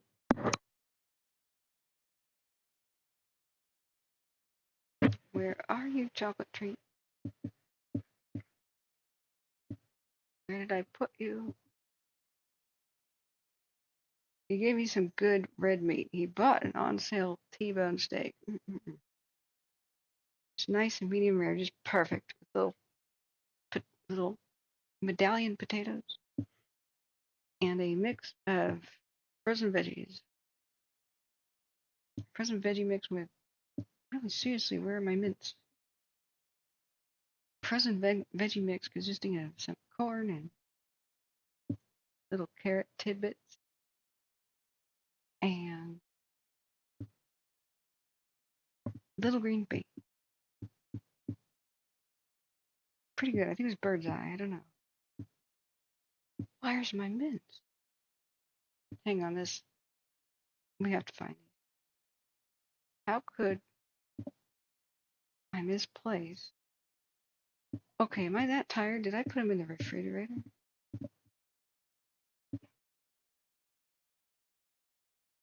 Yeah. Now you're tired when you put chocolate mints in the refrigerator. Although, I bet that would make them better. I love keeping chocolate chips in the freezer.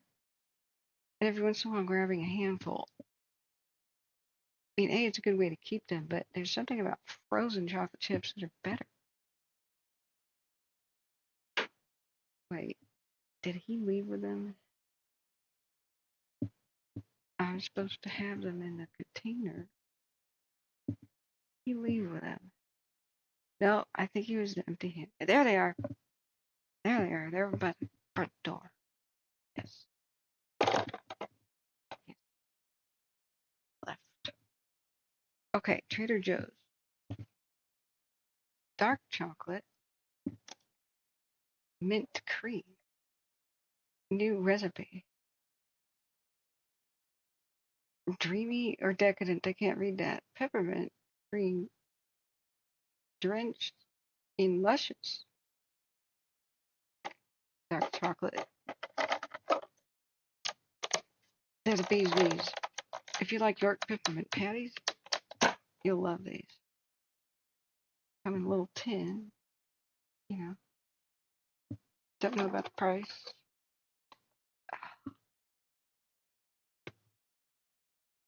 Yeah, they're really good. Okay. Trader Joe's could be quite good, but you know, sadly, I don't go there too often anymore. You know, like everything they have has onions in it.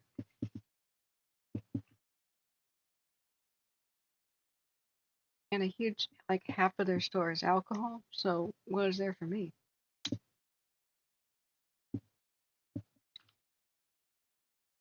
C-Probe did his duty. He just ended up checking the. Come on, I need my nuclear mushroom cloud. How are we supposed to monitor fires if cameras don't look at them? Elk Creek 1, perhaps? I mean, the site's is probably going to be one of the largest fire California has this year. We can't see it? Seriously? There's the smoke. It's obscured by its own haze. Was that a bird? Hey, there's the moon. I want to believe in the moon. Let me see the bird. That's a bird, all right. Flapping by. Who knows what? Moonrise. 9:47 p.m. It's not completely dark. Up here in Portland, it's not quite dark. Wow. Okay, so can we actually not see the Sites fire? Is that it? Not even Goat Mountain 2? Okay, it's in panorama mode, so we can't do a time lapse. Didn't we try Goat Mountain? We did. There's nothing. What? I'm just going to give a tip to the any sort of fire authorities. Don't do this. The public becomes more reassured when they can see what the heck is going on. We're not like horses. You can't put a blindfold on us and expect us to get more calm. We're exactly the opposite. We're the one animal on earth that has something called an imagination. Nobody else has that. And our imagination is a million times worse than anything you could show us. Don't just have a big scary fire somewhere and then leave it to the imagination what it looks like. Just a thought. That is a super beautiful California sky. I grew up in almost all sunsets are like that all the time. The biggest what the heck disappointment of moving to Oregon. I mean, there's pros and cons. I marveled at how green everything was year round. I was like, wow, we're talking Western Oregon. Eastern Oregon's a desert, but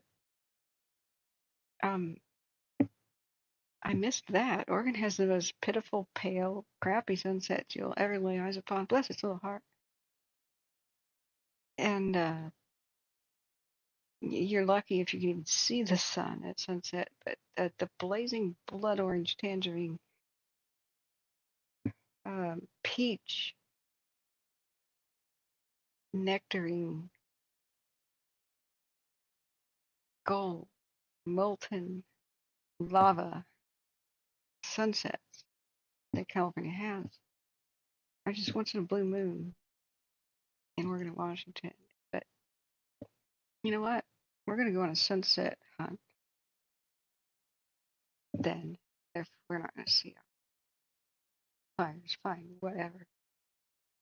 Here's the coast. Look how misty it is.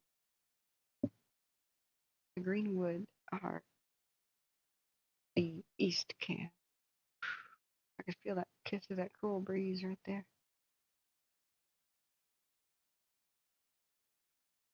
The coast is its own ecosystem. It's a completely different world from a coast range and a valley. Totally different. You ever looked at one of those gardener's hardiness zones?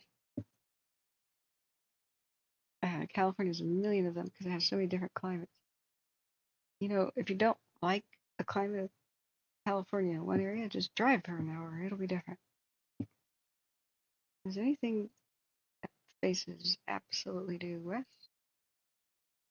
Or like a cool, nice sunset thing? Ah, there's the coast too. It's not focused on the sun though. Oh well.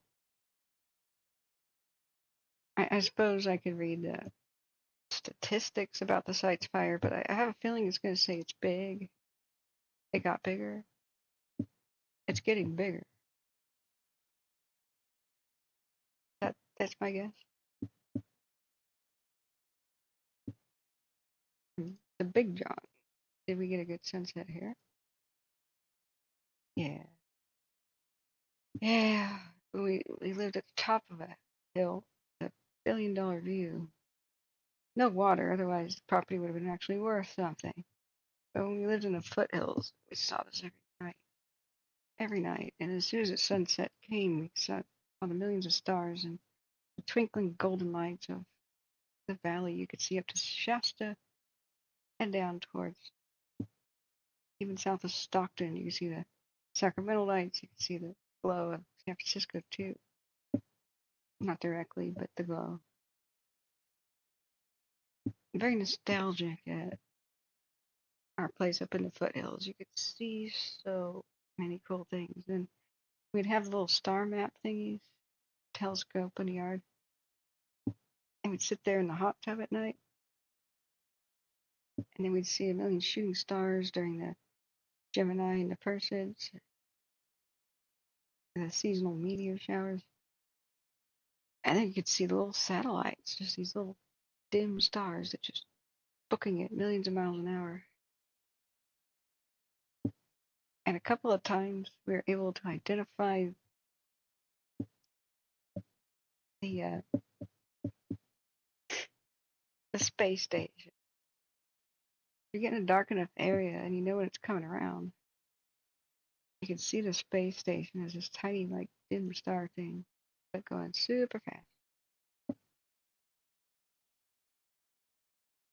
Every once in a while, there'd be a space shuttle or something that was going to come in for a landing, and we tried to figure out if we could see it or track it with the. It pretty much always landed in the daytime. That didn't particularly work, but. And then we saw completely unexplainable craft in the sky.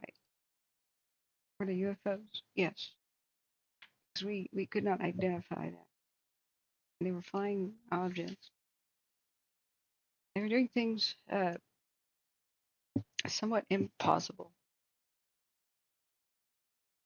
But, you know, the normal craft are not supposed to be able to do. Or at least that was the optical illusion. There's ways to have several, you know, aircraft flying in a formation.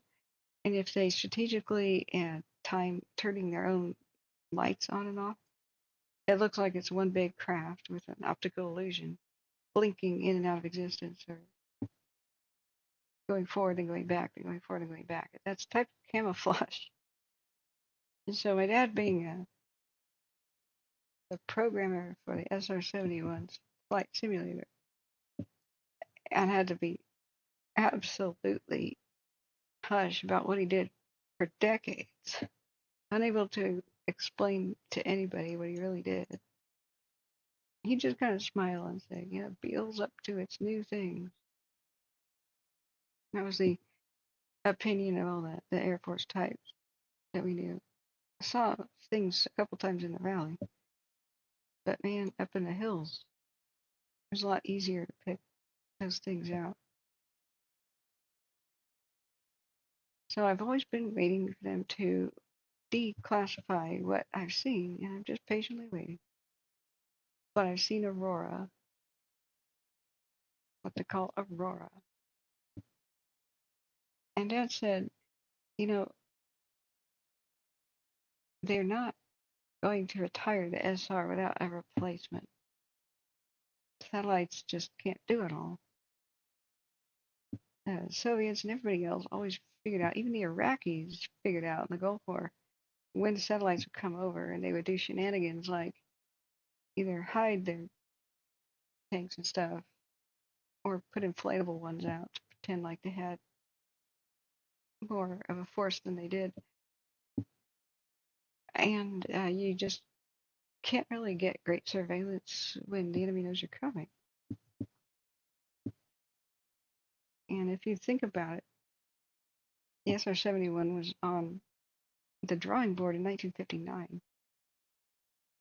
As it was first envisioned and seriously when Kelly Johnson started seriously envisioning it. So what do you think they have now? My dad's favorite saying. I keep telling him, Dad, we need to have a live stream and you just need to talk about the SR. Everybody loves the SR. One day we'll convince him, right? Hopefully. Christopher Trail says it's called the Code Blue Message YouTube channel. Is it, do you recommend it? Let me write it down. I want, to see things like law enforcement, but like I'm not, it can't be too depressing, you know what I'm saying? Like I prefer the funny body cam stuff, the serious stuff, man.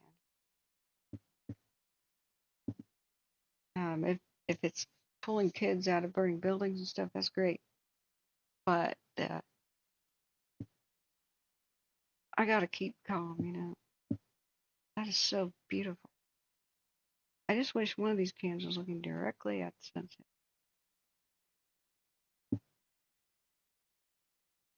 Okay. I guess I should read statistics about the Sites fire because I'm waiting for an update on the Devil and I'm not sure we're going to get it.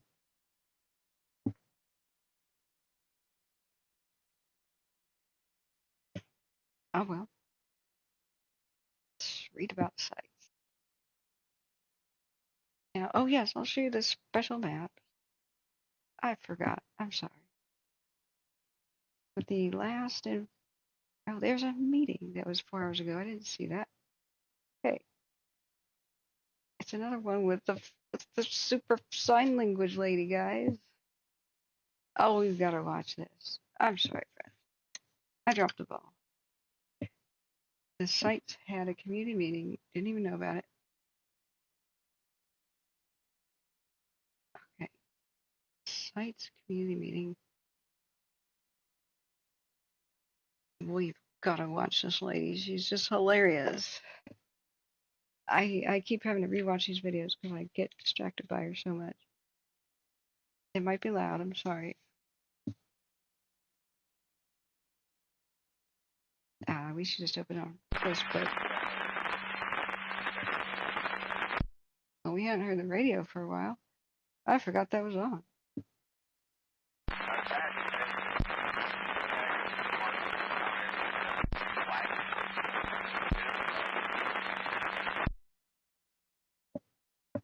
What? Something about attack. I'm going to turn the air conditioning on.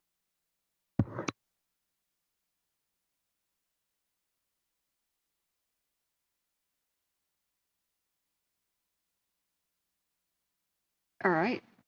That's Northern California. What is that channel? God, it won't refresh either. Seriously? Northern California major incident. But it's got to go down now. We're going to watch the Sites community meeting. See if it may start now. I'm going to reduce volume in case it does. It says live stream will begin shortly.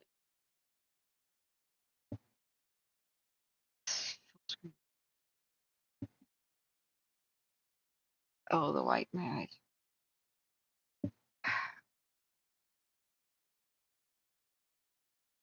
Seriously. And welcome to Point Fire and Sites Fire virtual community meeting for Thursday, June 20th, 2024. Sorry, I gotta resize the window. In full screen, it's white, and I can't handle it.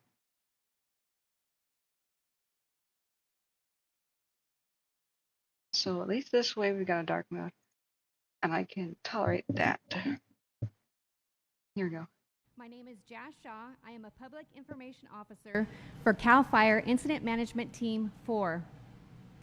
First, I would like to give you the most up-to-date acreage and containment numbers. For the Point Fire, we are at 1,207 acres with 70% containment. We have 1,035 personnel currently assigned to that fire. For the Sites Fire, we are at 19,195 acres with 20% containment. We currently have 1,532 personnel assigned to that fire. Next, you will be hearing from subject matter experts who will be sharing information about weather, fire behavior, and current fire suppression efforts.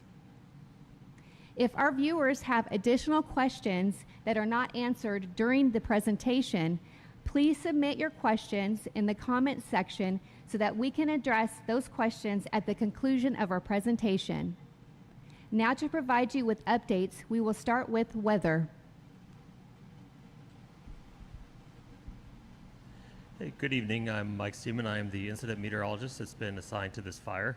The main thing I'm going to be focusing on over the next couple of days is the building heat across the region. We're going to see some pretty hot temperatures build into much of the west. We've got heat advisories out for portions of California heading into the upcoming weekend. So certainly looking at a fairly significant warming trend. First, I'm going to focus on the Point Fire and some of the weather conditions we've seen on that area over the last 24 hours and going forward. We did have a marine layer work its way across the fire area last night into early this morning. That brought really high relative humidity. We saw humidity values above 90% across much of the fire area. As that marine layer burned off this afternoon, we did see sunny skies. Temperatures made it up to about 80 degrees across the fire area, but humidity did stay somewhat elevated, bottoming out at around 30%. We expect that marine layer to move back in tonight. Even with this warming trend going forward, we're expecting temperatures across this area for the upcoming weekend in the upper 80s to low 90s. So while it's above normal above average temperatures for this time of year, with that marine influence and the higher humidity, that's creating a very favorable environment for firefighters to do their work out on this fire. Focusing now on the Sites Fire, it's a little warmer and a little drier across this area. Today we saw temperatures reach the upper 80s across the fire area. Humidity fell down to that 15 to 20% range. While it's fairly low, it's not as low as we saw when the fire was running a few days ago, where we saw humidity bottom out in the 6% range or so, and we also had those strong gusty winds. What we've had today is more of a gentle east to southeast flow, flowing up some of the drainages. It's largely driven by the sunshine and the terrain that's deriving the winds. They're generally fairly light, so that's been working in firefighters' favor. As we head into the upcoming weekend, we're expecting a significant warm-up tomorrow and into Saturday, the Point Fire and and continuing into Sites Sunday, Fire where we'll virtual community meeting for Thursday, June 20th, 2024.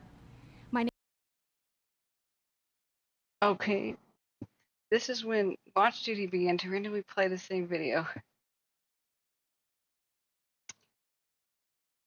Okay. see temperatures reaching 100 degrees in the lower elevations of the fire. Humidity values are going to stay in those upper teens, maybe 17 to 19, even 20%. So again, while it's fairly low for humidity standards, it's not as low as those critical fire weather conditions we saw in previous days. So we'll keep that heat with us through Saturday. We'll start to put a little bit of south wind on the fire. That may create some fire weather issues, but again, with that humidity elevated, we're not expecting any significant problems. The main story is basically going to be the heat, the hot temperatures, topping out at around 100 degrees Friday, Saturday, even into Sunday, temperatures remaining in the upper 90s. That's it for fire weather. Please stand by for fire behavior.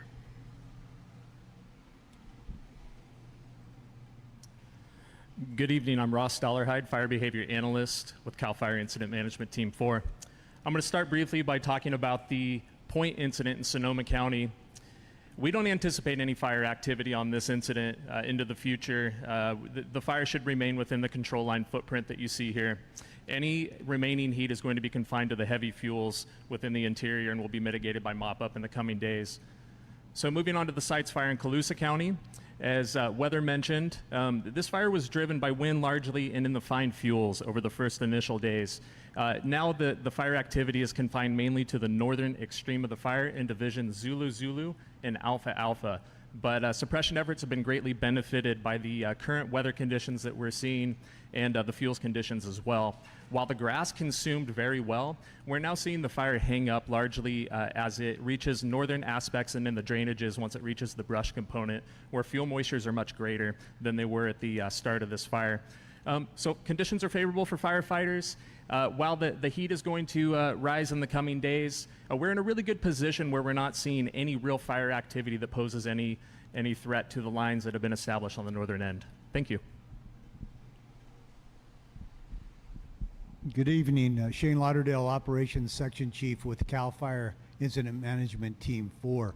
I'll start with the Point incident. On the Point incident, as I just explained last night, we deployed many of the fire resources that were on the Point incident over to this Sites incident in anticipation of the fire behavior that we had yesterday. With that said, we left sufficient resources at the Point incident to continue the mop-up operations. So throughout today, they began to do what we call grid the fire and look for any significant heat sources or smoke, visible smokes, and we tell them seek and destroy every one of those you see. And they will continue to do that over the next several days, and we will continue to right-size the resources that are on the Point fire for those particular operations. As we move over to the Sites fire, again, as we described last night, we anticipated and were challenged on the north end of the fire yesterday. We did have the primary lines that we were building overrun, and we fell back to alternate lines. And I can tell you that through the night, the firefighters that were surged up from all the other areas on the fire that weren't as active were able to build a line along the alternate fire planned fire line, and they throughout today built hose lays along the fire and began mop-up operations. So everything is looking very, very good on the north end of the fire today.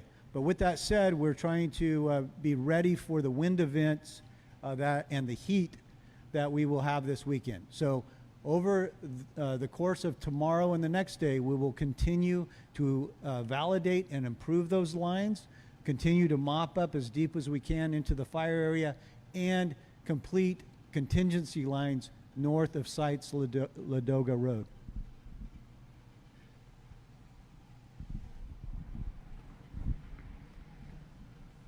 Good evening and thank you. My name is Justin Bengrell. I'm a division chief in the Sonoma Lake Napa unit. As you just heard from Shane, we have made tremendous gains containing these fires.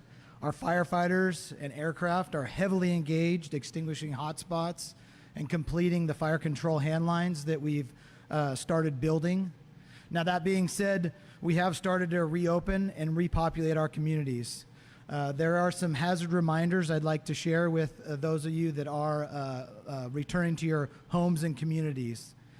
Safe driving is of paramount concern to us. We have firefighters on the roads out there working the hotspots. There's also hotspots in burned areas that you may or may not come across. Going forward, our teams will be also conducting suppression repair, which means additional equipment and fire engines in and around the fires. And lastly, if you or your neighbors need assistance with anything on your property and or Residents, please see our website at fire.ca.gov, or you may contact your local CAL FIRE station. We thank you again for your patience as we continue to mitigate this incident and get you back into your communities as soon and as realistically as possible. Thank you.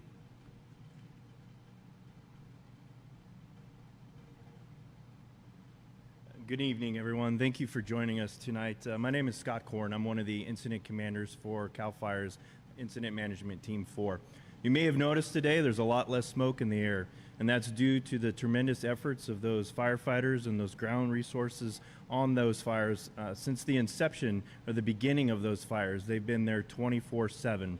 If you have a chance and you see some fire crews out and there's an opportunity, please stop by and thank those folks. They appreciate that, and it goes a long ways. For those affected by the fire over in Sonoma County, we are happy that we've been able to repopulate that fire, and that was thanks in part to your patience and your understanding, so our crews can make that area safe for you. As mentioned before, we have thousands of personnel still on these fires. You'll still see a presence over there of ground resources for the next several days. For those affected by the fire here in Colusa County, the Sites fire, we've been working diligently with the infrastructure and the local utilities to get all of those re-implemented and to get everyone back to their normal daily routine. On behalf of the team and the Sonoma Lake Napa unit, thank you very much.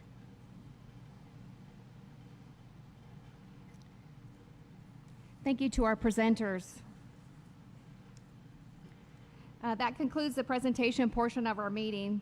It looks like we don't have any questions from our viewers tonight. So I would just like to share that if you would like to have additional information, please go to our CAL FIRE website at fire.ca.gov. Again, our CAL FIRE website is fire.ca.gov.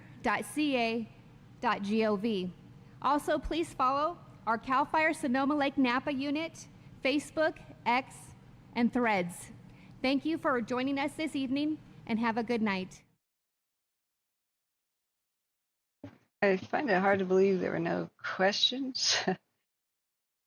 Sometimes the audience is just politely waiting for the question and answer time to begin.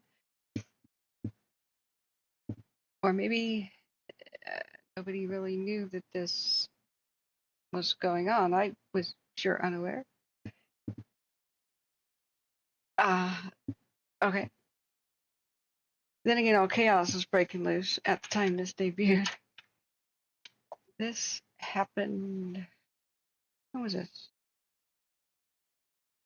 Recorded live when? Yeah, how do we, okay. Well, I got the link from Watch Duty itself.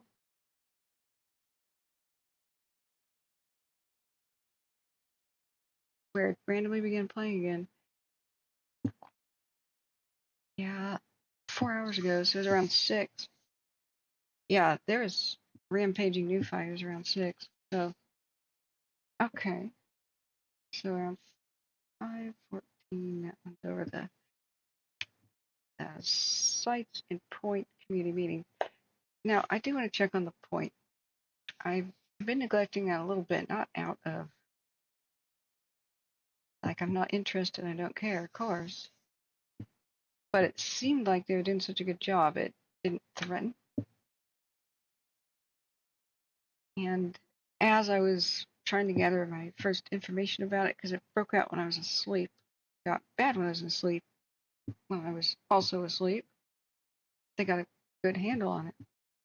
So just as I was trying to learn more and more about it, we had those new emergency fires by the power plant that day. And then when that was over, I was like, okay, we could go look at the point fire. Then Sacramento broke out, and then Arrow broke out. We've had quite a handful. So I don't know too much about it. I don't know how it started and or when.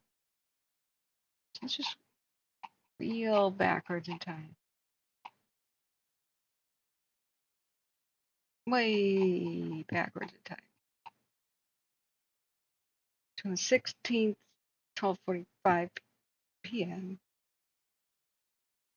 This is what it looked like. Reported vegetation fire, smoke visible on cams. Response en route. But from the get-go, we knew that was going to be bad. Just look at it. Just look at that terrain and look at the smoke laying down flat. On the high wind red flag day. That was a, oh yeah, hold on to your butts. Anybody could see that.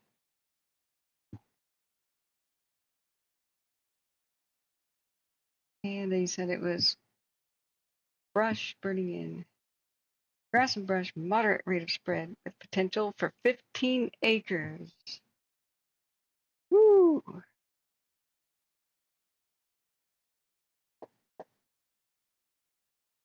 They underestimated that big time. If I had been awake, I'd have been like, say what? Say what? What in the world would make you think that the potential is just 15 acres? Put down a flocka. Yes, Minnie. Hey, William.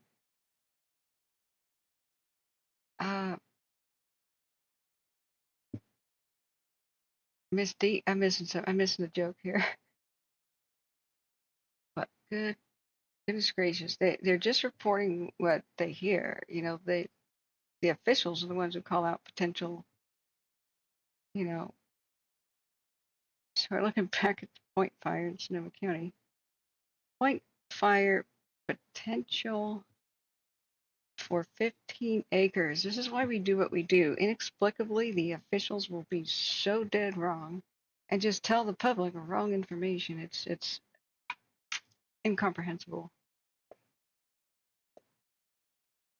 That's one of the reasons we do what we do.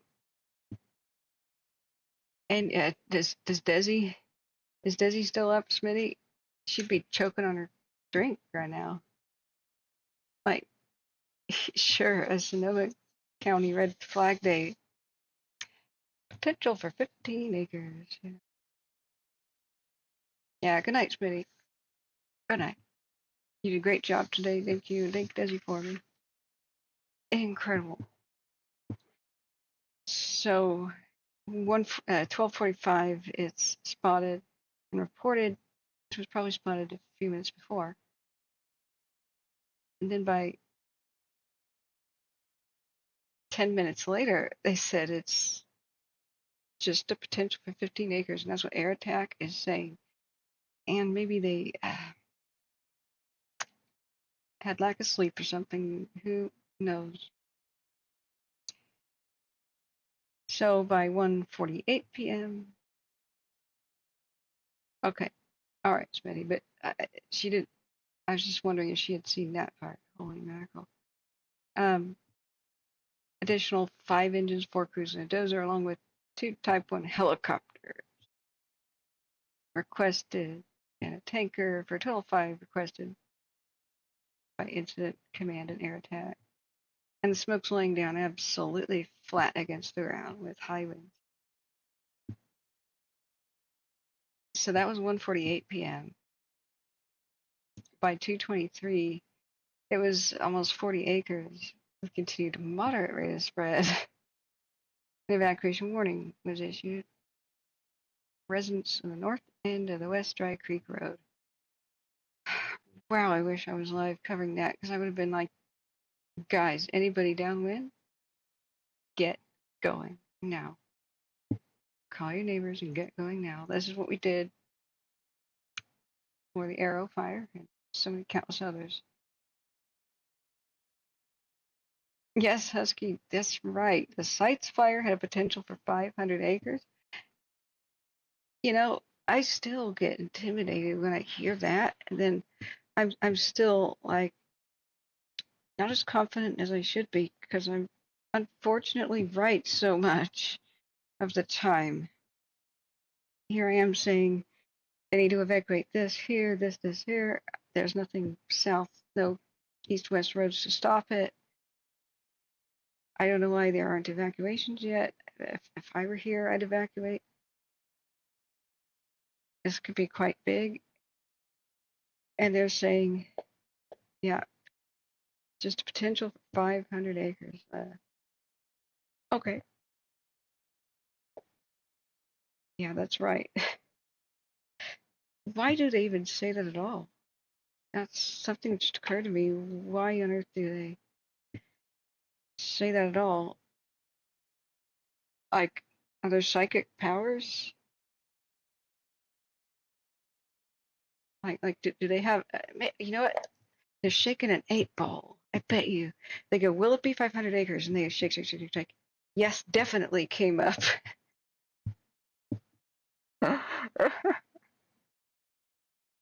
Will it be 5,000 acres or 20? Ask again later.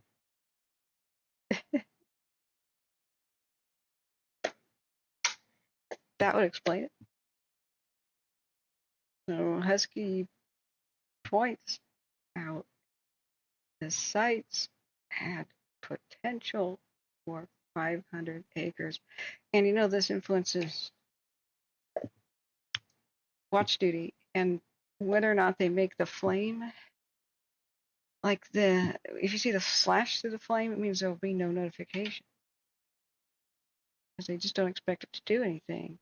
This has ramifications as people are listening to the situation.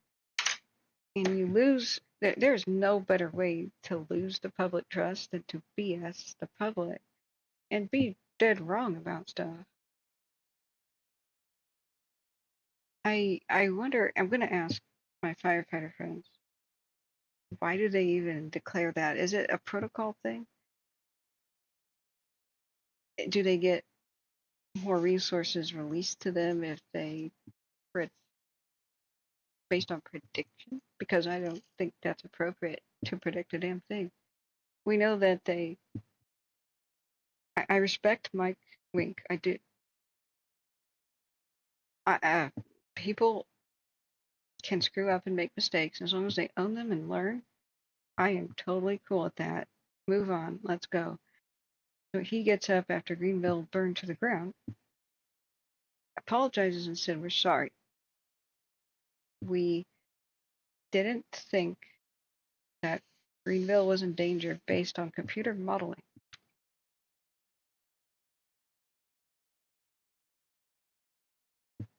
Great. We've learned a very valuable lesson that modeling is a long way off. And all of the new people that come into an area, especially California's mountains, the seventh circle of hell for fighting fires.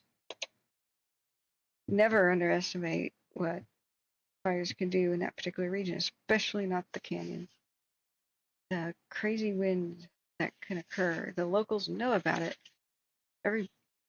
Everybody in the area knows about it, but the firefighters that are used to other regions that just don't have this geography, unless you're from Chile, Peru, Greece, or Portugal, you're not prepared. Because California is in the top 5 worst regions to have a wildfire. This is my statistic. Prove me wrong.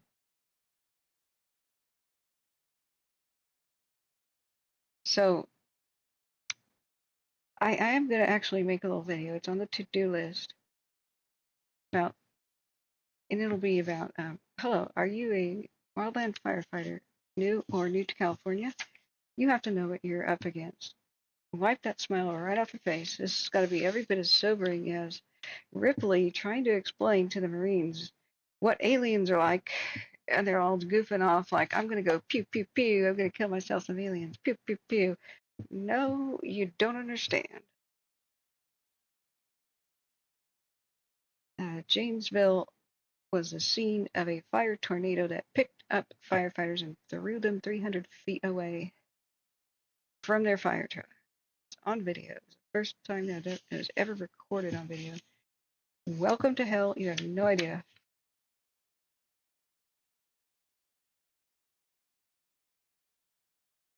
And, you know, I'll play that teaching video. I've done that before, but now's not the time. It's not a good time because we have fire traumatized people here. And they should be able to choose whether or not they see something like that.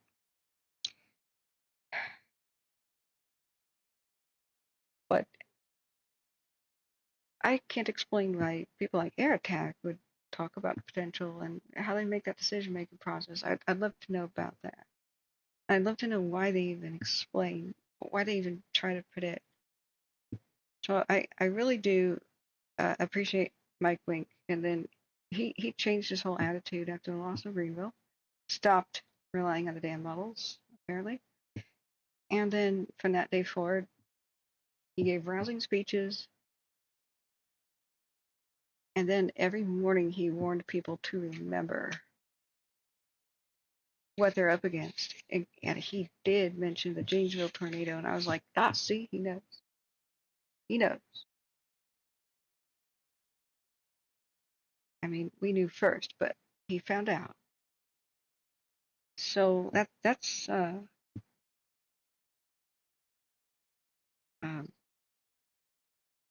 that's all I want. You know, there's another guy. I'll have to go back and figure out who this guy was.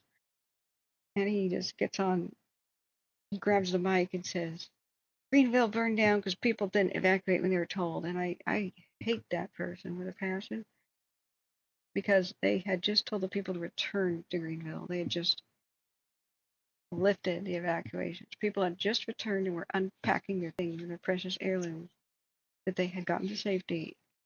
And that's when the firefighters came by and said, everybody run for your life. So this lying jerk, I don't like that guy. But all a person can do, we are all going to make mistakes. These are fluid, crazy, intense situations with tons of crackly radio and other endless opportunities for miscommunication. So whatever is communicated has to be pretty dang clear, and corrections have to be made pretty damn quickly. And we always have to self-analyze. Constructive criticism, just figure out what doesn't work, identify it, blame the system and blame the problem, and then keep going. But I have no tolerance for buck passers and liars. No tolerance. And what we see is a consistent lack of trust in authorities because they are so frequently wrong, and then they don't explain why. You have shining stars like Mike Wink who will just explain and just say, this is what went wrong. So many times we don't get an explanation. So we have to wonder, like, what's going on in their heads? Why are these policies so dang horrible? And in the case of Greenville, it became clear that the sheriff was in charge of issuing evacuation orders and lifting them. And as sheriff doesn't know jack about fire, he's law enforcement. So we found out what happened there, and he was likely given a mixed bag of advice. And the computer modeling seemed to indicate that Greenville was safe, even though heroes like Daniel Kearns, who was on Facebook every day explaining to people that it's really how it was on the ground. You know, the press conferences were a joke. It's everything's going great, we're making progress, fire to this, fire to that. Okay, but what does it mean? So Daniel Kearns, the volunteer firefighter out of Taylorsville, he got up and said Greenville's not safe if they're nuts. Their lines are not good enough at Round Valley Reservoir, which overlooks the town. And then there's a slope looking down the barrel of a gun at the town. That's where the fire did spill into the town once high winds picked up. Like a red tidal wave. I remember the Dire Mountain camera had infrared moving. And you could see the 200-foot tall flames just marching down there, and splash after splash of purple retardant as all these aircraft tried to make a huge straight line of retardant in front of it. I went to sleep thinking they had done it. I was confident like they were on the radio, and I'd been awake for 3 days, so I went to sleep. I woke up and Greenville was gone. So disasters like that kind of erode public trust continue when press conferences and such are meaningless or wrong. The same thing about the evacuation of Tahoe. You won't need to evacuate when fire was already climbing up onto the Sierra Tahoe. And I said, you will need to be evacuated. Just go. So my channel was correct, and they were famously wrong. At 10 p.m., they start trying to go door to door at 25,000 people because everybody's asleep with their TV off and radio off. But we never got an explanation about that, do we? What went wrong where they told people at 5 p.m. you won't have to be evacuated? Somebody told me that somebody in Sacramento has to approve of evacuations of a town if the A, B, C, and D method doesn't apply. The extremely old, archaic system of if the fire's at A, you evacuate B and put C on notice. If the fire's at B, you evacuate C and put D on notice. Well, fires can move a lot faster than that. So the distance of where the current fire's position was just out of the ABCD system. And so chain of command improvement system has to go. And somebody in Sacramento did not approve it until after the public video conference meeting had adjourned. And apparently they decided to call it 10 o'clock at night. This is all I know about the situation. I don't really know. I don't really know what is wrong with the system and what it is like in that chaotic chain of command. I've also heard complicating that system is the whole unified command system, which means there's not one agency in charge because the cattle are spread across federal land, state land. So you had the Forest Service and you had CAL FIRE. Hate each other. I didn't know that. I just recently have discovered just how bad they hate each other. But they're required to work together. And it's like instead of having one leader and one head, you have a four-headed hydra. I have a whole bunch of people that have to talk to each other and agree and then send requests for, say, special exceptions to evacuation rules to places like Sacramento, Washington, or God knows where it goes. So I just need to know what went wrong. And if the public doesn't know, and there's a consistent BS message, or just wrong time and time again, and then we don't have any dang cameras that look at what's going on at night, like on the Sites fire, people wonder why people will put their trust in alternative facts. Shoot, that window just totally crashed. But I still don't think we have any cameras on the Sites fire, which would be critical to monitor tonight if I can. So like I said, the human imagination is way worse than what you just see. The worst kind of parenting is when people lie to their kids, because kids pick up on it. You think they don't understand that you're lying? Everything's going to be okay, sweetie, and there's fear in your own voice, in your own body language, like that. You want kids to be mad and not cooperate with you? That's the best way to do it. You be honest. You say, well, it's a dangerous situation, but we're handling it this way. Best way we can. We have a plan, we're executing it. Now help mommy and daddy pack. Let's get the car loaded.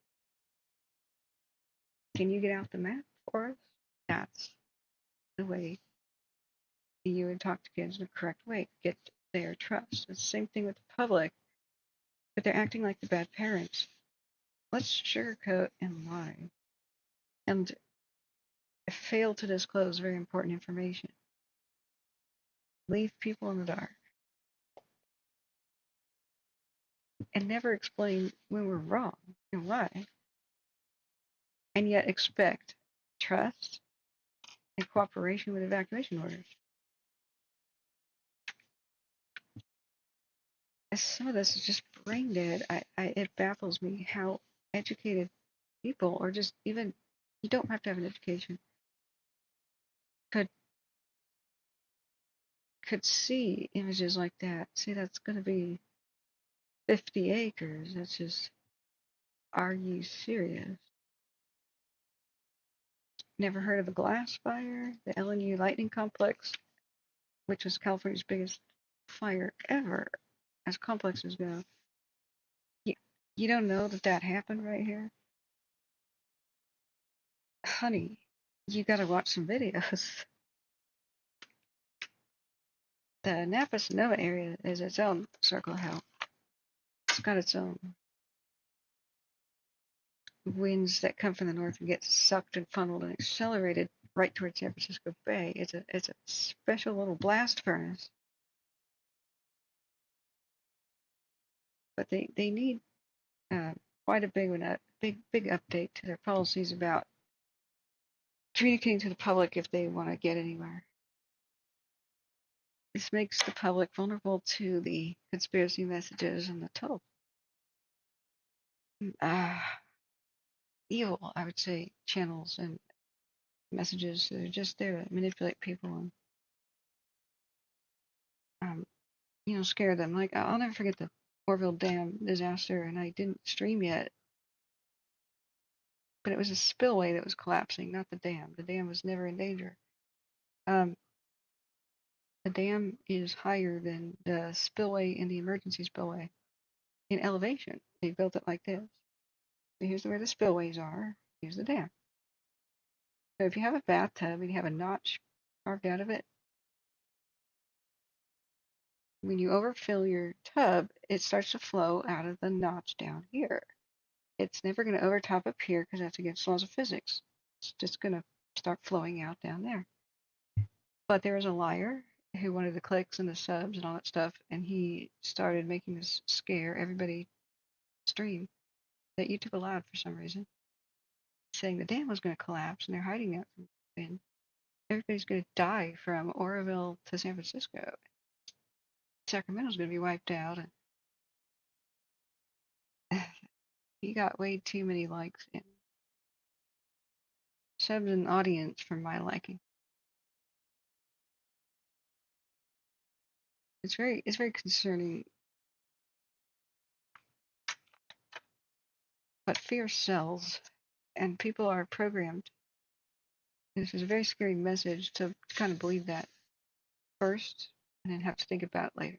Give two messages to somebody.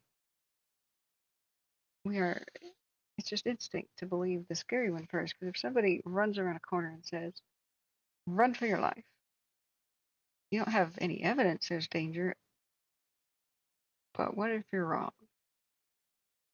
Maybe just believe, and your life could be saved if you run too, right? But if you don't believe, maybe you just sit there and die. And, when there's tsunamis and stuff, that's oftentimes it's the case.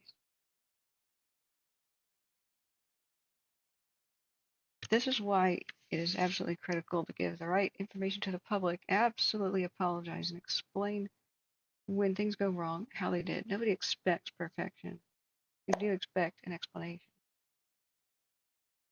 If they're baffled as to why the public just won't cooperate and just won't evacuate, I had a lot of people trying with plans to defend their homes in the Dixie Fire with garden hoses until I showed them the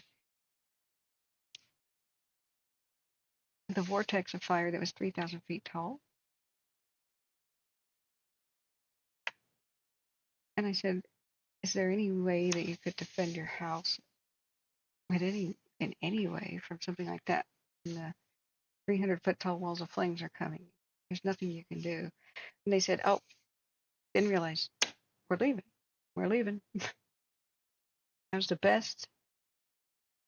That was the best way to convince people it was worth millions of words. You just saw what was happening. But I get frustrated when the cameras turn around and then nobody really knows what's going on in there. And we've got CalTopo and heat detections. So when they turned the cams off, it stopped updating the Hesperia. That happened the other day. The last bit of fire in the cams was flaring up and the cams turned away. And they didn't tell people they were doing firing off, so we didn't know what the heck's going on. The only reason I knew that it wasn't getting worse is there were no new heat detections from CalTopo. If you think about it, that's a terrible resource to kind of know whether or not your life is in danger. It's meant for hiking. CalTopo is about hiking trails. It's just got extra features. But, dear God. So, right now we've got, fire activity, all satellites. So if we have GOES detections, there has not been a flare-up long enough ago to show up. The last pass was 2 minutes ago. So the fire's laying down and sleeping. I don't remember them telling the public that they might do a lot of firing and where, but we heard about that on the radio. But we're now deaf, dumb, and blind to the whole situation. That's the worst possible status. Yep, Husky, absolutely right. Wait me out. Sorry.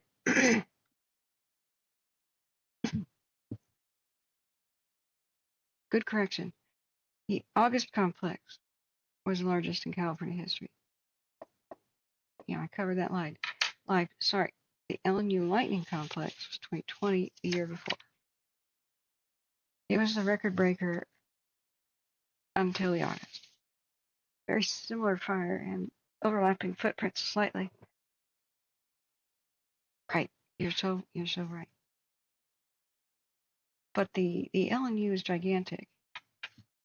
I put this thing on Facebook because the LNU CAL FIRE team put this. It was Twitter. On Twitter, they said the site's fire.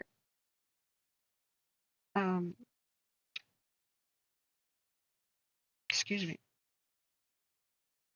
They quoted something about the site's fire in their unit. They said, "We've already had larger acreage this year because of the point in the sites, I believe, than the last 2 years combined in total." Wait, it happened the same year? All right, which one was 2020 then? Because I know the glass fire was there, but there was speculation that the LNU complex ember drifted over to start the glass fire.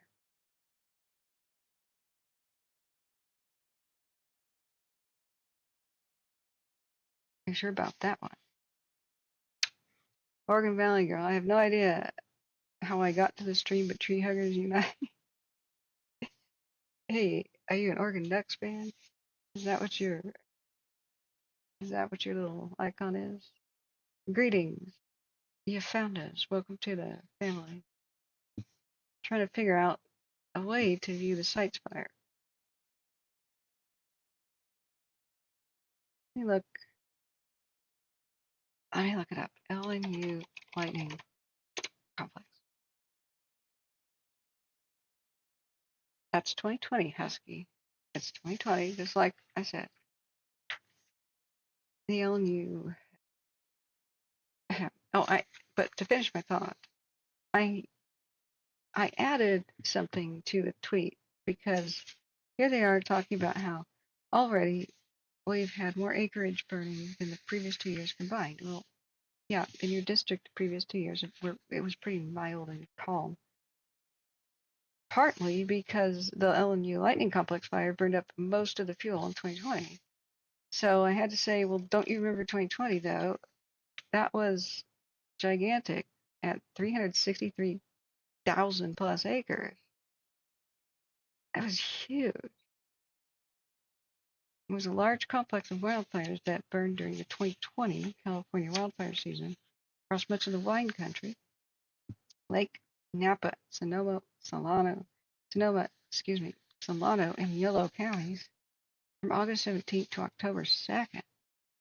The complex was composed of numerous lightning strikes, most of which were small, While they ignited separately from each other, the Hennessy fire eventually grew to merge with the Gamble, the Green, the Markley, the Spanish, and the Morgan fires, scorching 192,000 acres by itself for a total burn area of 363,220 acres. See, I went viral in the Bay Area covering this in the glass fire. That was really the first time we went viral. The fire, which burned in the hills surrounding several large cities like Fairfield, Napa, and Vacaville, destroyed 1,491 structures and damaged a further 232. 6 people were killed and 5 were injured. It's the 6th largest wildfire in recorded history of California. I found it very odd that CAL FIRE LMU was talking about how these fires this year had already burned more than the last 2 combined. That sounds like fires are just getting worse and worse and worse, huh? No. Several people started saying, remember 2020? Because so much had already been burned up. You had mild seasons the last couple of years. Look at the fire history. Here it is. Boom. It's a mess. I wish I could turn some and some off so we could see which ones are LNU, versus glass versus August. It's all kind of a mix, but you see, red is the last couple of years. The big red. So it was an odd way that I'm not accusing them of misleading statistics, but my God, that was a misleading statistic. Seriously. So when you have all this fuel burn up, it has to be a couple years later for the brush to grow back, And then what's ironic is in 2020 that I believe it was lightning right here did start a sites fire. There's that reservoir. Here's where the current sites fire is burning. But they pounced on it and they buttoned it up. Remember, they're in a race against time to every July and August, California is in a race against time to put out the hundreds of small lightning strike fires before a big wind event comes around. So ironically, this area did not burn in the 2020 fires. So this is one of the few places where a fire can start right now and get huge. The rest is still pretty wasteland, the way to put it. So when you put it in context, I just hey,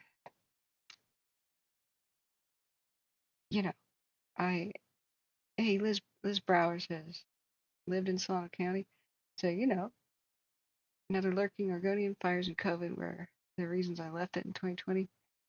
Yeah, and thank you, Oregon Valley Gear, for being here. Do come find us. We've had an interesting day. It was quite hectic. Oh, sorry, William. I did not see your post there. The exclamation was a reaction to your altogether sensible, practical response to the nonsensical post about our open southern border. Yeah.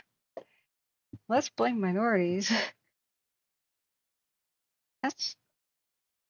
Seriously? That's so passe. That is so 1930s. Why would people spill over the southern border and just rub their little hands together and say, let's light the country on fire that we're trying to join?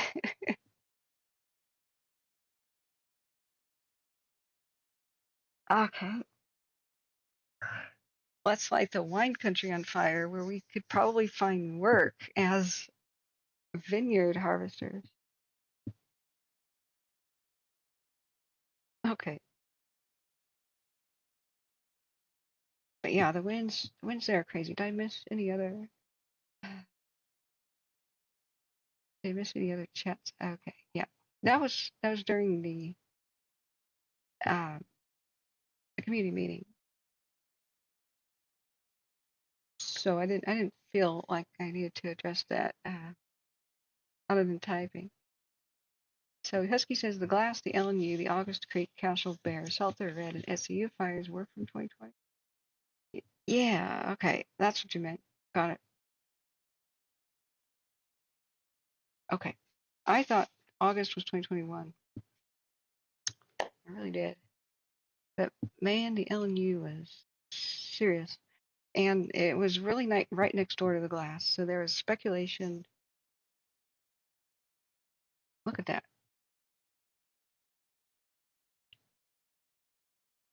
It's by Lake Berryessa. So whenever we hear a fire developed by Lake Berryessa and Clear Lake, we kind of shudder. Because it's in the wind tunnel, you know. I mean, most of Napa is, but that's the hilly part. And nightmare to try to put out. Just not a lot of access. Urban says, do you think a Paradise, California fire will happen again in another town? Okay.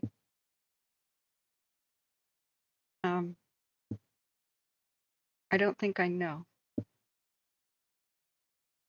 I know that it'll happen again.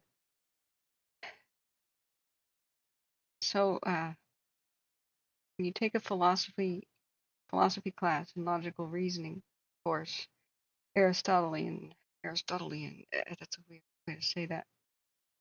He was, I'll tell you how to think to be more accurate about fires. Aristotle was the personal tutor of Alexander the Great. And so he taught Alexander how to properly think, reason. So while other people said Persia, you can't conquer Persia, you can't stand up against Persia. It's a gigantic, sprawling, successful, rich empire that has a 1,000,000-man army, even in the ancient world, like Bronze Age 1,000,000-man army. Just because it has so many client kingdoms and states that it has subjugated, they are all obligated to submit troops. It has war elephants. It has Persian immortals, which are elite fighters. Nobody can stand up against that, right? That's the average way of thinking. Yes, that's exactly what I'm talking about. Will there be another Paradise event in California? Yes, and I'm saying I don't speculate, I know. Well, Aristotle taught Alexander the proper way of thinking. He says everything that is possible is inevitable. Everything that is possible is inevitable unless something prevents it. So while the rest of the world will think that in order for something to happen, events have to create it. Events have to make it happen. It's not true. It's just the possibility has to be there. And whatever prevents it has to not occur. So he asked Alexander, he's a kid, right? He dies at age 33. He's a young man. What prevents you from conquering Persia? When you think like that,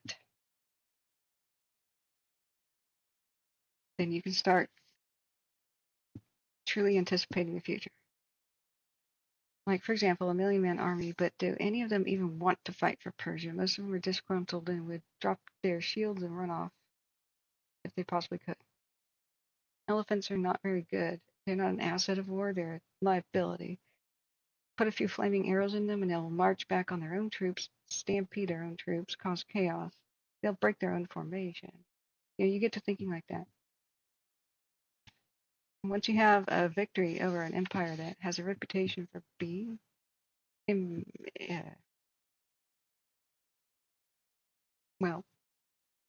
like unconquerable, once you smash them to pieces, then that illusion will be shattered and confidence wane, and probably all those disgruntled nations will just rise up in rebellion. And Persia will have 50 to 100 rebellions to try to put down at the same time you're invading. So you start thinking like that. So what stops you from Concrete Persia. And basically, fast forward to the end. Too long, didn't read. I haven't invaded it yet. So when you have a situation like Paradise, it will keep repeating. My friend died in a fire that was the precursor to Paradise. In the 2017 Cascade Fire in a similar region, power lines down, high wind, reverse 911 failed because it's a bad system. It's reliant upon landlines and cell phone towers that when these fires occur, usually the first thing is a power outage, and the next thing is the fires to destroy the cell phone towers, and then they destroy the telephone lines, so you can't have warning. So it happened the night of October 10th, I believe, 2017. That's the night that Bangor and Lamarica mostly burned down, two different towns, but two different power lines failing. And then across the valley was Santa Rosa. The same thing happened, power lines down, Santa Rosa on fire. Mass death events. So in order to prevent that from repeating, so Paradise was next year. It was inevitable because there's a possibility unless something would prevent it. So what would prevent it? Power companies needed to have been held accountable, and they needed to have been ordered by the courts to turn off the power when high winds happen. Turn off the power immediately whenever you detect surging in your line. They did not do that. They didn't care. Their policy was do not turn off power until a fire already began and they had confirmed it. And any employee caught hitting the off button was going to be fired unless they had verified with their own eyes fire was already occurring, and that's way too late. So they had this horrible policy, even though they killed 85 people, at least, in Paradises. This keeps repeating. After Paradise, they do it again with the Zog fires live on my street. They disobeyed their court orders to turn off the power with high winds. So they really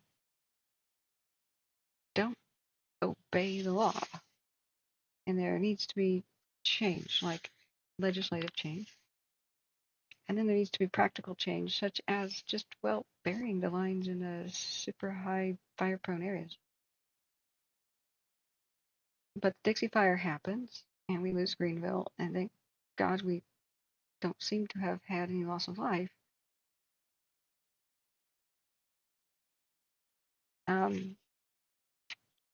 But the same thing happened. Power lines down, and the employee that could have hit the off button who detected surging was required to get in his pickup truck and drive for half an hour up a zigzag road and see with his own eyes that fire was happening first, or he'd be fired. That's what he testified.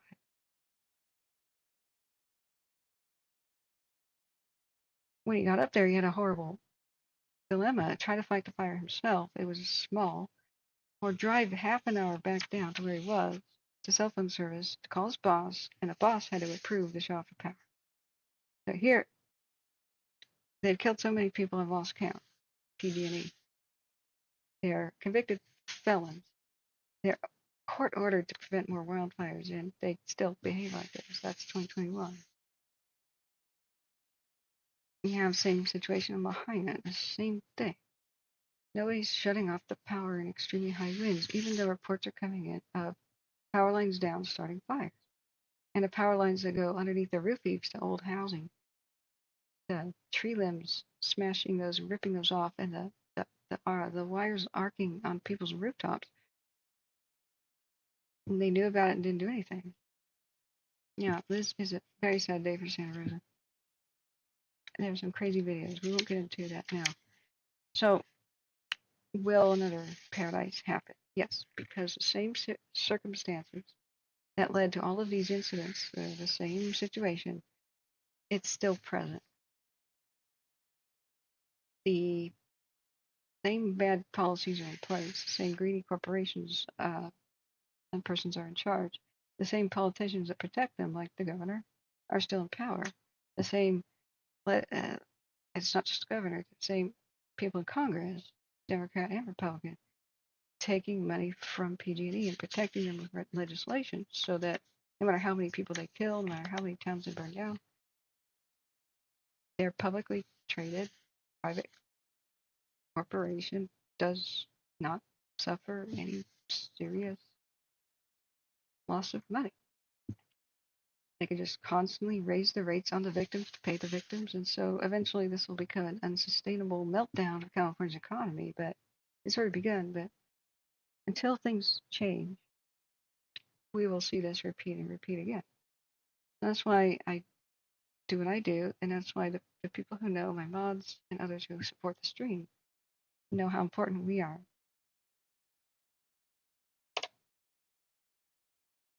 Yeah, look at Boeing. And what's happening with Boeing, because Radman Levin's corporate power is now pretty supreme. I do wonder, with all the information collected on like all of us now, if corporations are controlling politicians that just have too much info on them and they just can't stand up to it. They've got the dirt, to blackmail. Isn't that what Hoover was doing? Hoover was controlling presidents. Oregon Valley Gold, oh my gosh, thank you for your kind donation. We have now reached $113.51 from chat revenue. You get a super heart, 2 double heart. You just found us and you just became a super supporter.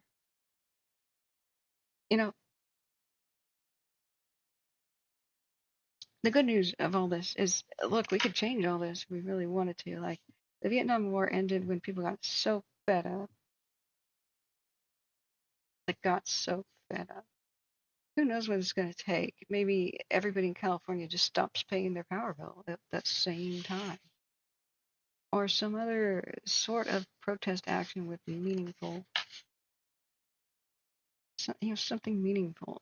Or maybe the election of somebody who is incorruptible. The rest of the country being shown what's really going on. There's a stupid conflict of narration of, I get on Twitter and people say, you can't blame the power companies when it's global warming. Wait. No. Think of it this way. In this era of climate change, we can't have arsonist power companies running around now, can we? That's not appropriate. Global warming is not an ignition source. It's a condition of, it's a state, right? It's like a dry barn. Now, you can't have somebody throwing around matches in the dry barn willy-nilly, playing with them and playing with people's lives. So it's because of these mega droughts and these El Nino, La Nina, and whatever climate change events. Don't debate them, just deal with it. That we can't have this happening. The bloodthirsty vampires have been in charge for a bit, and we've seen the results. But we can change all that. It starts with awareness. So first we'll take care of our own. Number one priority, give people their evacuation information and give people the straight dope. Like, what is this madness? Potential for 15 acres? It's obviously an innocent mistake, but it's a grave one. That needs to be explained. As long as stuff like that happens, we need to tell people like it is, get out. It's a red flag day, there's high winds, smoke's going your way, get out. Don't wait to be told. My brother nearly died in paradise because he obeyed. Unfortunately, the reverse 911 system, which was elaborate, Butte County practiced fire drills all the time. They had an elaborate system of notification, and that's part of when they got a little bit overconfident. They underestimated the way fire could hop, skip, and jump. And this is not being critical, this is just being analytical. Butte County kind of had this amazing system, actually, of notification. But unfortunately, this is the way it went down. They didn't realize that they knew that the fire was in the canyon, northeast of the town, east-northeast. And they figured that Concow, which is a big bowl, that when the fire reached Concow, then they would start the evacuations for Sirius, because then Paradise would be next. They didn't realize that high-altitude megafires could drop burning embers miles away. And Concow was not on fire first. The embers landed on the east side of Paradise and raced up the hill, the near vertical cliffs. And that was where the power lines were, and that was where the telephone lines were, and some cell phone towers, and they killed them. So smoke was filling town of Paradise. People like my brother on the, thank goodness, early risers, up 6:30 in the morning, and unfortunately the telephone had rang, and everybody was on alert the day before. Pack your bags and cars before you leave. But that morning the telephone rang. The robo voice said, "You don't have to go yet. We'll call you if you do." So they're on the porch eating the breakfast, and more smoke, more than usual, just kind of came billowing into the neighborhood. They lived on the same street as the firehouse, which is another reason they felt probably a little bit more comfortable. I haven't actually asked him about it.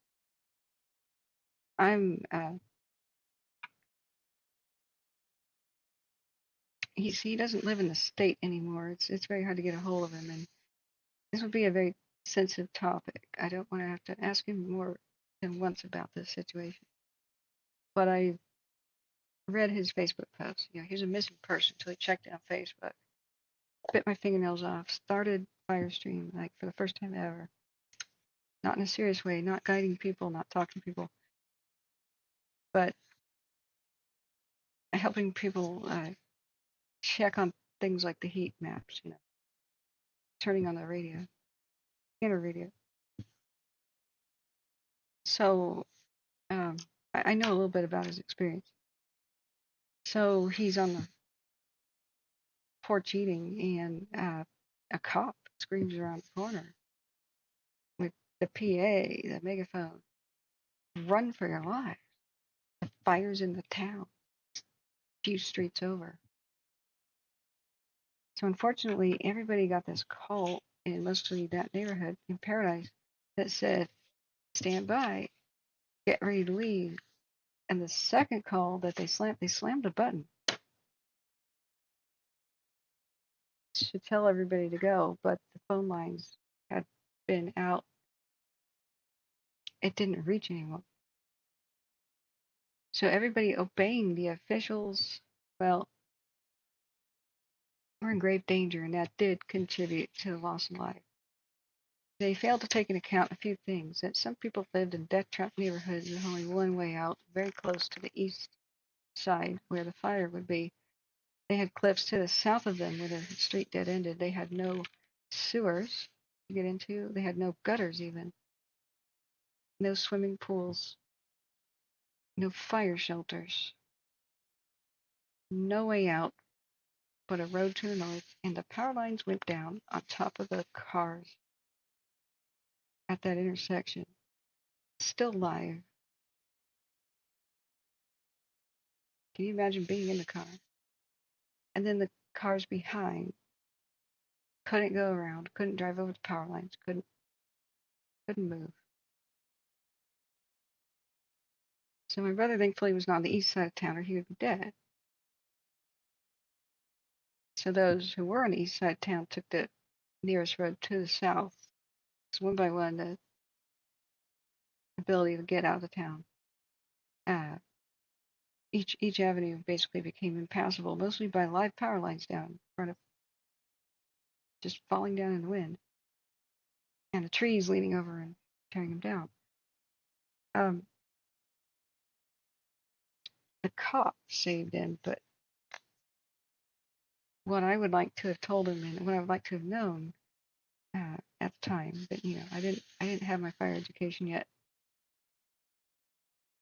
He should never have gotten in his car in the first place. His next door neighbor across the street was saved by the firefighters because the firehouse was on the same street. They saved it because it has a backyard pool, green, lush vegetation everywhere, defensible space, and a creek in the backyard. So the firefighters later came by, wet down that house, gathered everybody they could, put them in that house, and saved it because they had endless water supply right there. Hey, good night. Good night, Husky. There's not much to monitor. We'll go to bed soon. It's 11 p.m. So he, even if that house wasn't saved by the firefighters, could have walked, and so many other people who died could have walked into a culvert that was like 9 feet tall and could have accommodated like 100 or so people underneath one of the main roads with the water flowing through it, and people just don't think about the culverts. This is why I preach that to this day. I go to places where fatalities occurred, and I look around to see if they could have survived. Some people were totally screwed, but actually most in paradise could have made it if they knew about things like the culvert and just walked to safety and did not try to evacuate by car and did not wait for cars to come pick them up. That's what we do here. I think the more people have hope, the more they understand about survival. And yes, thank you, Husky, and thank you for your kind donations.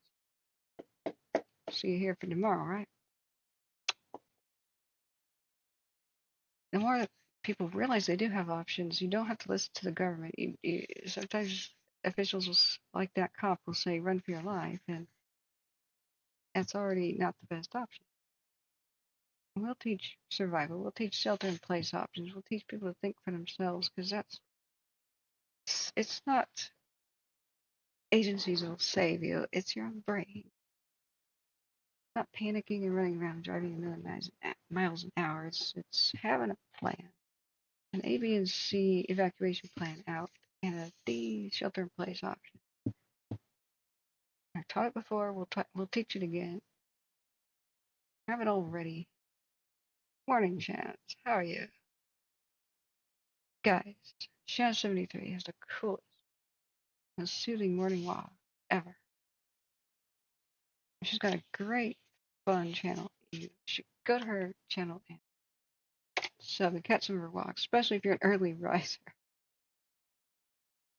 Because, she does things usually on the West Coast like 4 a.m. But on the East Coast, it's easier to catch her. This is her channel. How are you, Shaz? We've had quite a day. Gosh, it's time for more air conditioning. My computer is pumping out the heat.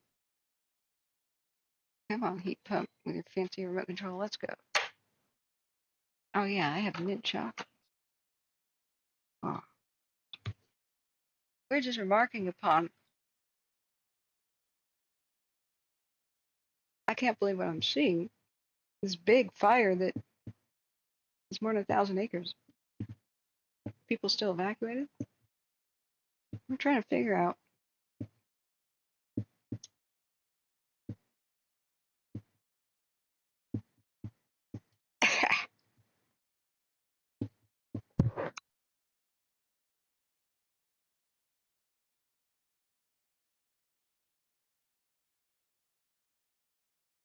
Oh, I just inhaled a mint.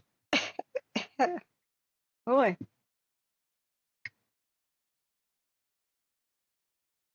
Oh, it melted in the back of my throat. Wow. I'm awake now.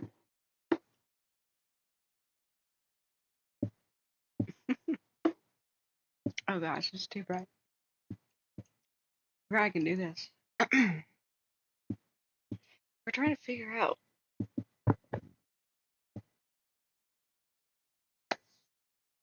why they said that this obvious,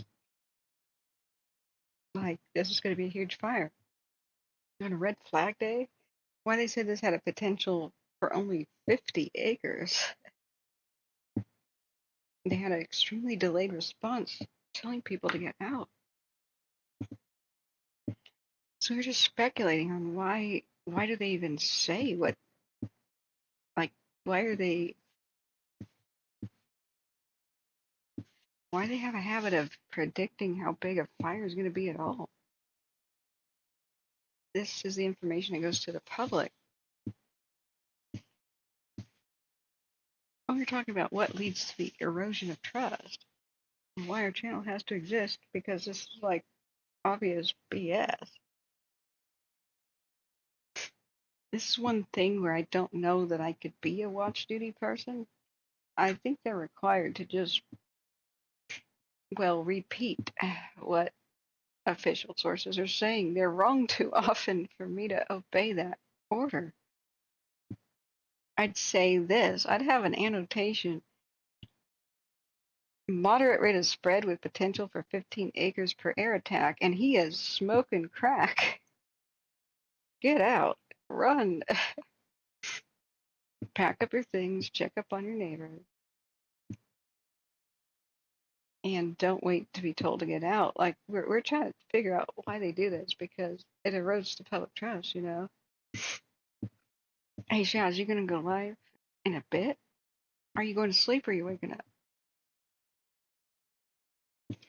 Alexa, what time is it in London? Oh, she can't hear me. She's over by the air conditioner.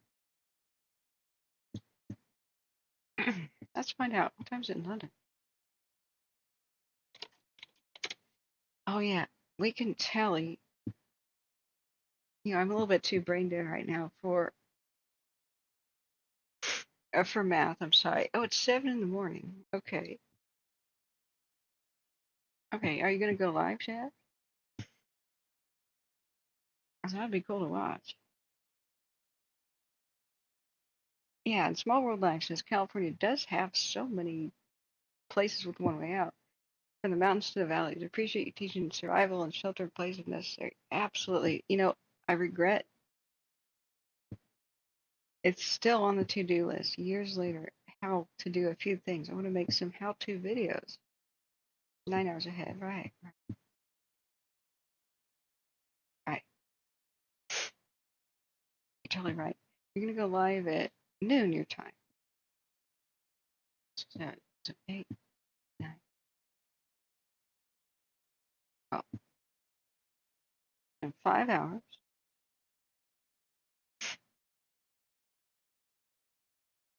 Which will be 4 in the morning. Oi.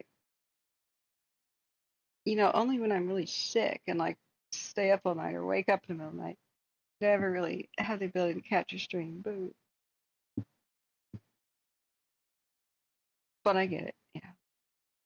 William says, so the weather for Saturday is predicted to be 108 in the San Joaquin Valley. Let's hope the wind isn't quite as crazy. Whoa. Hey, Mark, how you doing? You're in Oregon now. We should party somewhere.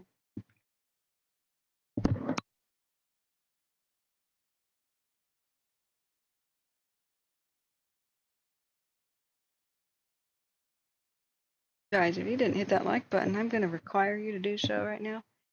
We've had 2,454 views, and we have 136 likes. Oh, well, Shaz, you know, come on over here and do a walkabout stream. The autumns here are lovely. 108 in the San Joaquin Valley, William. Boy, I actually like that kind of weather. I adore it. As long as it's hot, I thrive in it. I grew up when it was routinely 114. Well, we had a swimming pool. I was privileged, you know.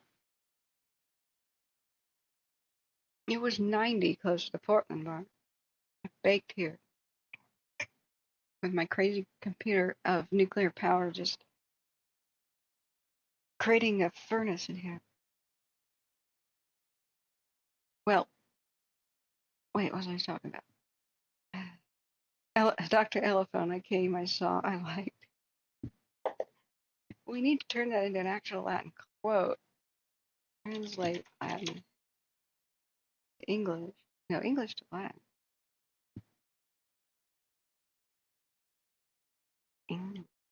It auto filled out what I was going to do. So I came, is Vini, Vedi, or Veni. I saw Vidi, any Vidi. I liked Veni Vidi Amavi, or Amavi. I don't know how. Let's see. Veni, vidi, amavi. Heck yeah, we will use this.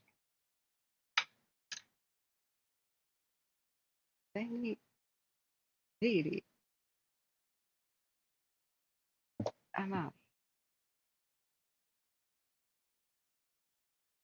Came, I saw, I liked. That's our t-shirt, Dr. Elephant. That is our mug. You're promoted. I am giving you a pay raise. And you're now the head of the marketing department. I don't even want to look at the forecast. Now, red flag, I thought it was a series of numbers and ranges, and then the National Weather Service would issue, well, a red flag warning, right? I was a little bit naive about that because I figured it was just the National Weather Service, which is the only place that has the ability to issue such a thing. I didn't think that they would be compromised by, well, I don't know what it's not really a conflict of interest, but you would just think they would just analyze whether or not there's fire danger, and if it met the parameters mathematically, humidity, wind speed, heat, right? High winds, low humidity, high heat, or at least two of those being pretty serious. I thought they would just forecast that, right? I am so naive. A firefighter was telling me, and I have it on good authority, I'm so depressed, that they are hesitant to issue red flag warnings sometimes because they know that that might deplete the budgets of some fire departments because fire departments staff more people during red flag warnings. That should not contaminate their thought process. That's awful. It should be neutral. And so time and time again, we see facts, just hard facts, and part of rational Stoic philosophy reasoning.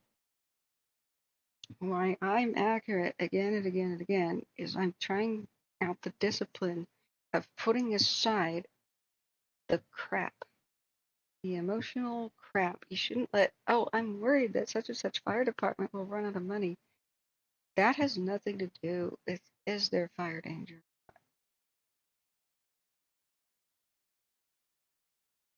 That's just an emotional thing. Discard it. You just go with the facts and you issue it based on the facts. Fire danger meets the parameters. Push the button, you issue it. That's the only way the public knows to be extra careful with fire. They just kind of sleepwalk through the day because they've got other stuff on their mind. Really, it takes somebody like us, somebody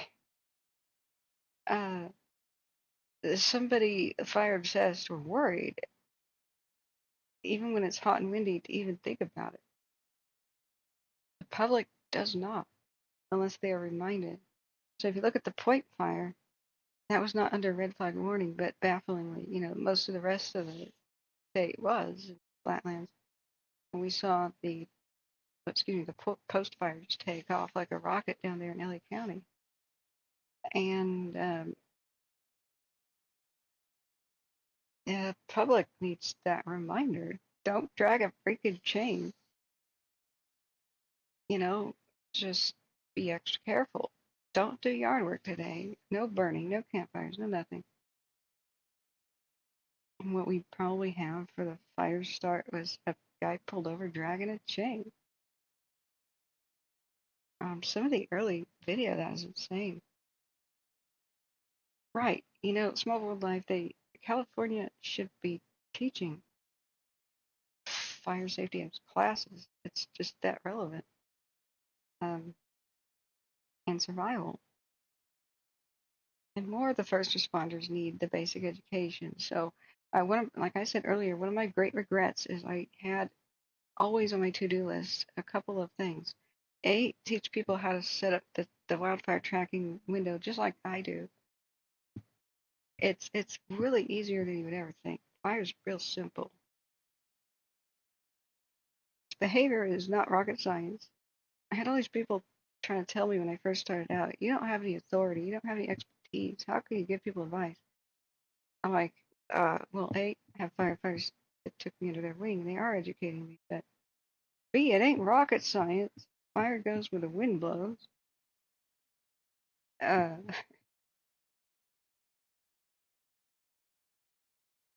Things like that. Fire climbs. Fire likes to climb, but it can also go downhill very fast because flaming debris can roll downhill. And things like this are just not rocket science. You just need to know about it, and then it's with you the rest of your life. It's like riding a bike.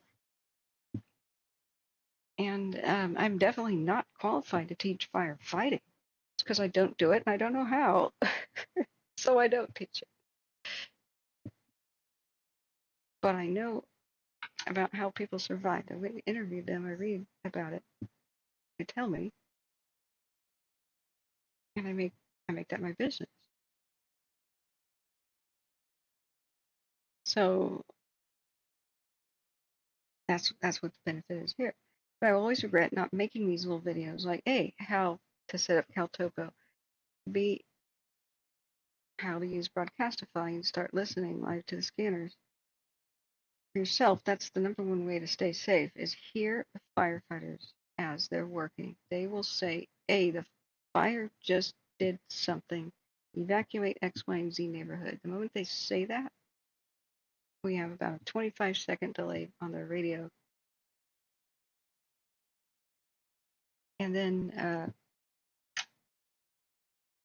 you can know firsthand. It will take some time for it to even get on the official channels and to get put out there. And even more time for the door-to-door stuff to start. And I mean, it's just not rocket science that when the smoke blows your way, the fire is coming too. And just like the tornado chasers explain what rain-wrapped tornadoes are, it means they're invisible. Don't expect to see it. I showed people the infrared cameras that see through the smoke. And I showed people that at the end of your street, the fire could be there and you can't see it. Smoke is that bad. And so that's the problem with Paradise too, is people were completely unaware of Lahaina as well. Unless you walked to the next street over, you didn't realize it was already consumed.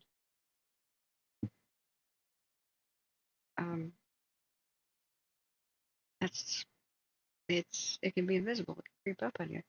So all these things, I should have made many videos that just have the basic way that you use these satellite maps to create your own shelter-in-place option. You look at things from the top, and any place that you see big box store parking lots don't burn. A recently plowed field, baseball diamond, a green grass of a golf course, the construction site that doesn't have much there yet, just a lot of concrete, high school parking lots, the football field, racetracks. These are perfect shelter-in-place options. And then as you make your own maps you need 3 different evacuation routes, 3 different directions on paved roads that lead to faster paved roads, like main roads that lead to highway and freeways. You need to have those. And as you pick them, you can flip around to different layers. You need to realize where the shelter in place options are as you drive down those different roads. So the best shelter options in a road are oftentimes culverts and bridges, getting underneath in there. But you better check them out. Anywhere that water passes underneath a street, there's a bridge or a culvert there, but it might be tiny or have beaver bars or be choked with weeds. You better find out if that's a shelter option. The bigger the better, and wetter the better. The longer the better. And when all the lemmings are just following each other, getting in a traffic jam, know when to stop and never leave a spot. Like if you're parked above a culvert, that's perfect. Never leave it for an iffy, I don't know if it's safe down the road. Because getting caught in an area where you can't jump out of your car into a place of safety is the number one way to get killed. Somebody just perished in New Mexico in their car. And the other night, when I was speculating, we were looking at the maps. I was explaining there's so many places that are shelter-in-place options in Ruidoso. We were looking at it on the Caltopo map.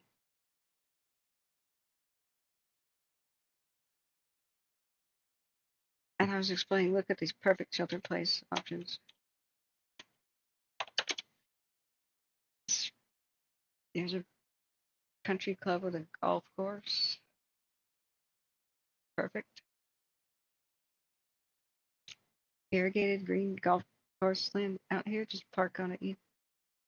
That's where firefighters would shelter in place and then move on.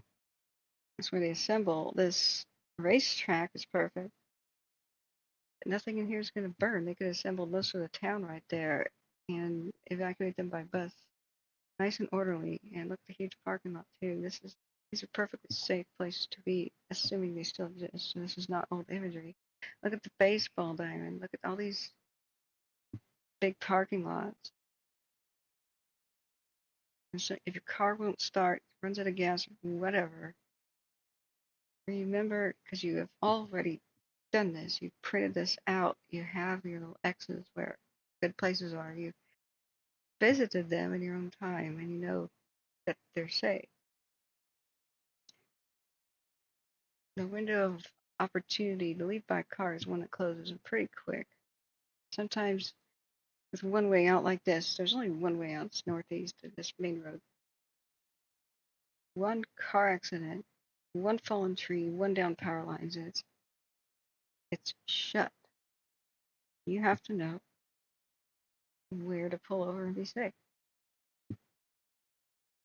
And so many people are completely unaware. Sometimes in their own neighborhoods, swimming pools of your neighbors. You know, I went to Paradise and there's a mobile home park that had burned down, and I did the thing where I tried to figure out where could these people who maybe didn't have a car, where could they have gone to shelter in place? And I heard running water. I went, followed the sound of the running water, and there's beneath my feet a grate, and there's this room down there, and it was like a weird pump house thing. That was a tunnel full of water that was about knee to waist deep, depending on the time of year. I thought, wow, that was so perfect. And there's a mobile home like right next to it. I'm just thinking to myself, I really hope this person just walked outside and walked into that tunnel. But I have no idea. And then when I followed the creek, everywhere in Paradise were these huge 9-foot tall culverts. Because in the flood season, in the snow melt, boy, they need to be huge, otherwise the road would wash out. I could have sheltered every single person in the mobile home park, but would they have even thought about it? You have to know before the moment of crisis. You can't think and formulate that plan in the moment of crisis, but if you do, You're the leader. You're the one who tells your neighbors, follow me. I know what to do. I know where to go. And then you get to use the famous line, come with me if you want to live. Right? I'm going to get that sound bite. Come with me if you want to live. But when Lahaina had their mass death event, I tried to cover it, but we didn't have any cams except for a harbor cam. We didn't have any scanner radio. And the funny, horrible, ironic thing was neither did the first responders. They couldn't talk to each other. Stupid town emergency design where power has to be on for first responders to talk to each other. What, in hurricane prone area? What? Power lines going down, starting fires? What? Yeah, come with me if you want to live.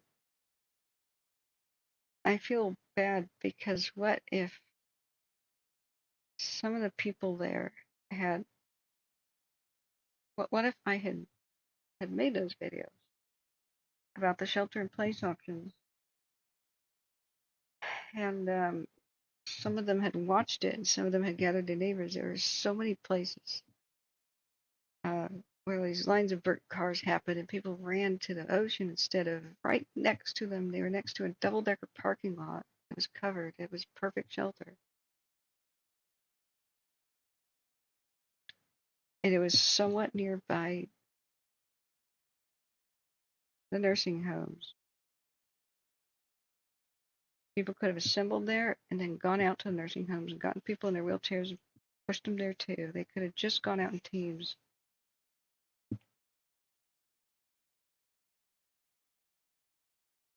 And I haven't made these videos yet. I should have.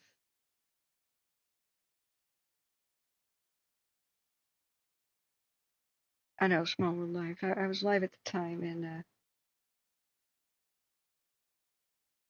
as it happened, very few people were able to realize that it was a mass fatality event. But I started to know pretty quickly, and so did JB, the retired fire chief that took me under his wing and still talks to us from time to time.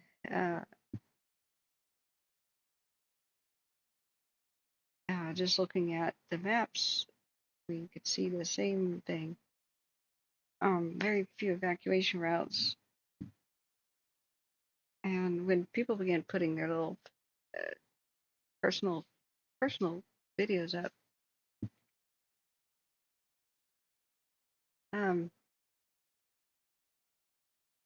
some guys took little walks around neighborhoods and then they saw fire and it surprised them because they lived like 4 blocks away and there was smoke, but they didn't know the fire was 4 blocks away. And since there were no sirens and no cops telling them to leave and stuff, they were kind of bewildered and baffled because they didn't see giant walls of flames. They just saw like one house's roof on fire here and there because they couldn't see beyond it. Couldn't see that entire neighborhoods were obliterated already because it was the embers drifting, lighting more houses on fire, hop, skipping, and jumping. Instead, it's not like one wall goes. It's always the embers that just fly over, and they'll fly over different blocks, fly over entire neighborhoods, start things downwind. And it's people don't know how to recognize what happened because it's so invisible. Small World Life says, I never even have heard of that till you mentioned it. I'm 52 and lived in California most of my life. Heard of what? Sorry. Small World Life says they teach earthquake drills and safety drills in schools for people carrying weapons. Yeah. But don't teach wildfire safety. I teach my family thanks to you. Good. But we need to do better. Every time I think I'm going to get a little bit of off time in the off season, well, there's a reason I didn't make these videos. I get really sick sometimes. I didn't expect for when I was filming the aftermath of Caldor 2022 to just get terribly ill. I just felt bad. I thought I'd go to Oregon just to recuperate. Thought it was an infected tooth. It wasn't. It was some virus attacking my kidneys, and I almost got killed by it. I don't remember large chunks of late 2022 to mid 2023. Had all the symptoms of kidney cancer.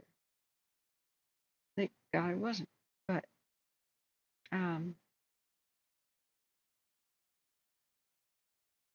there's no use in thinking what might have been, but we can still do it. We can do it now. As the best way to serve the dead. Their lives and their passing will have it will have greater meaning. It will have meant something positive if we can save lives and teach. Yes, I'm very grateful to be alive. I didn't know that I could keep going with the way I had terrible symptoms every day. Yeah, Shaz, indeed it was. It was. So they lost more than 1,400 buildings here, and somebody died in a car somewhere. I haven't explored the full situation here in New Mexico. Watch Duty perhaps has. Because I need to keep it together. I actually don't like looking at any kind of fire aftermath thing. You just have to. Something's going on in Turkey where people have died, and Terry said something about that. He also lives in England.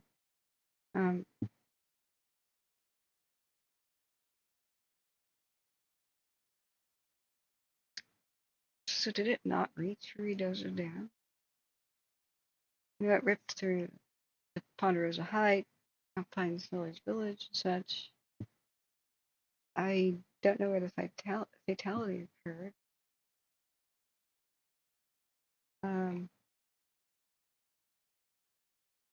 For those seeking reunification with friends and loved ones, call the Red Cross.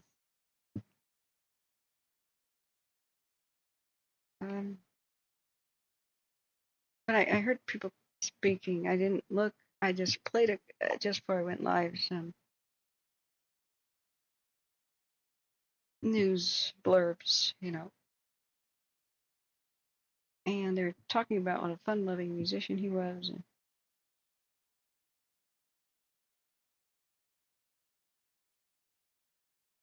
Well, we'll do it. We will do it. It's more important than ever.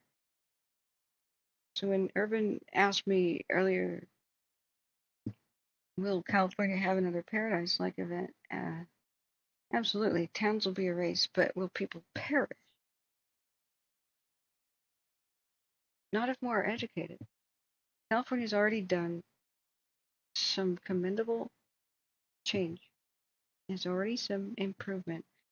Some in Paradise, unfortunately, the elderly and those who are frail, tried to open their garage doors to get their cars out. And without the power, they did not have the strength or maybe the height to pull the red handle down and open the garage door manually. So a lot of people couldn't get out. So California changed code, and now all garage door openers have to have a battery backup. That's going to make such a difference. That's Watch Duty.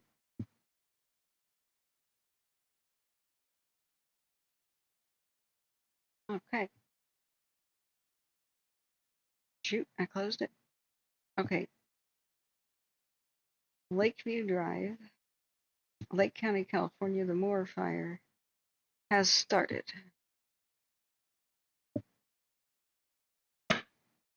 Back to California. There's a song that I love to hate, but I kind of love what I hate. It's from the 90s. It goes back to life, back to reality. Remember that? Like,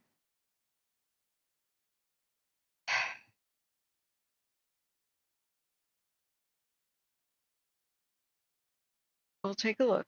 Oregon Valley Girls says cops know what they're covered up. They do multi-level risk assessments before investing. Yeah, if you can elaborate about that. Please refresh. This window crashed a long time and tried to remake itself. It's struggling. I should have just restarted the stream and the computer. But we're limping along because we dumped most of the viewers. I wish it was like Twitch. Twitch has it. I want to say YouTube, get your stuff together like Twitch.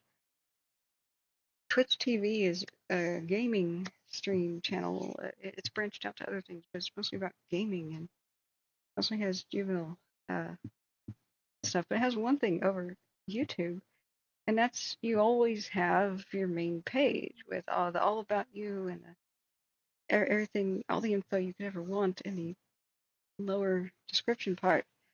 And you're either live or you're not. There's none of this restart stuff, and then your video's on technically a different website. It's YouTube / bunch of numbers. So whenever I restart the stream or we lose connection, hey, Big Al, good morning. I'm gonna have to put that song on and rock it into my chair. I don't like the fact this is back to reality, because that's awful. All right, Clear Lake, North Shore, in the neighborhoods, at the end of a neighborhood next to a hill. Probably try to climb that hill. Slow rate of spread. Thank God. We will see what comes of this. How are you, Big Al? Whereabouts, what state are you in again? I keep forgetting. I'm gonna need a snack. I don't have any more crab, or otherwise I would melt some butter and dip the imitation crab in it. You'll end up with that in your hell day. I'm sorry. This is kind of a cool song, but I resent it. Like, I don't want to go back to reality.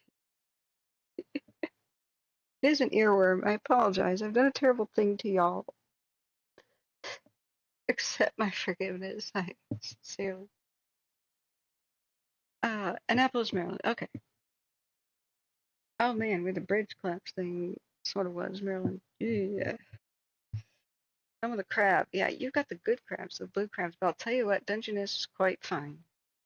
Oregon's got fantastic Dungeness. I once trolled a bunch of people and made a funny post on a hunting, fishing, trapping forum.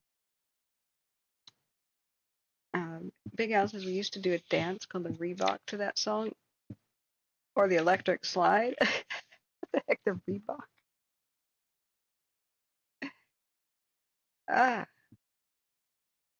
The Reebok. Everybody do the Reebok. You got to describe this. Now I'm intrigued. Okay, I got a timestamp. 6 hours and 49 minutes in the stream. Up above it was survival. Now we've got Clear Lake, more fire. Let's wait on an update. Big Al says I never felt safe crossing that bridge, and I normally don't go over it. Yeah, Oregon's got a couple of those that freak me out good and proper. I took C-Probe in his Mustang. I was trying to show him Oregon and Washington. We went past where the cooling towers used to be for the Trojan nuclear power plant on Highway 30.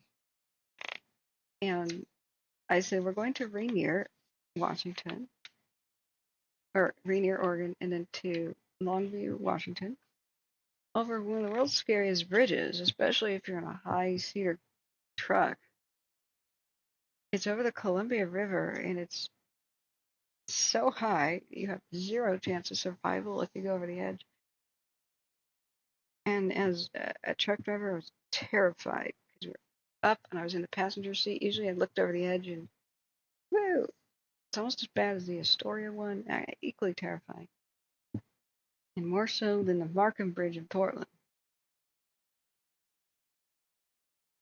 Oh, my heart jumped in reaction. My son's in Reading and not Clear Lake. Settle down, Tiger. Yeah, that's quite a distance.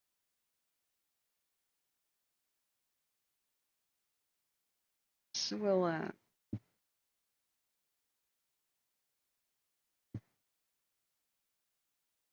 excuse me, we're waiting on the next update on that. This is a bad place to have fires too, but it's a calm night. And Clear Lake is the world's most ironic name. I've only been to its shore a couple times. It was usually on our way to Fort Bragg. And as a child, we stopped on the east shore to gas up, get some snacks. We were starving, and we just didn't bring enough food from the valley. I'll never forget. I'm like, Daddy, I'm hungry, Daddy. And I'm very young. And it was hot in the car, and the air conditioning was broke or something, or maybe it was a thing where engine had been turned off, but the windows cracked. That does nothing in California. And I wanted nothing but to just run and jump in the lake real quick. I'm like, can I do that? Can I go swimming? He goes, absolutely not. Bye, Daddy. And so he goes in to get the snacks or whatever, pay for the gas, somewhere around here, I think. And I figure I can at least go out and touch the water or something, like, just get my hands or arms wet, maybe splashing over my head or something. So I'm looking, I disobey, I get out of the car, the station wagon, And that is when I saw the scum, the pond scum times 1,000, with little tiny lily pad things in it. But make no mistake, the lapping water of scum, minty to, I'd say, snot, in between mint, snot, and lime colors, kind of all in a mixture. I was racing for the waters. I skidded to a halt in the gravelly kind of shore. Thank God, right before I touched it, because that's when the sewage smell hit me. It was funny. I was leaning forward. I was about to hit the water. The smell was so bad, it bowled me backward, like it was a brick wall of smell. I almost fainted. Everybody was coming out of the gas station thing, like, holding their nose. I backpedaled like Flintstones, trying to back up their vehicle, with their little feet. It was just making kind of like an oval that was blurred. I scrambled back into the car so fast. My dad came out and just started laughing at me. So I'm going back in my seat. I'm buckling up. I'm so embarrassed to have ever disobeyed. He's just laughing and grinning. And he goes, leans it over the back seat with a Snickers bar. He goes, so you want your snack? Oh, I almost just leaned over to puke.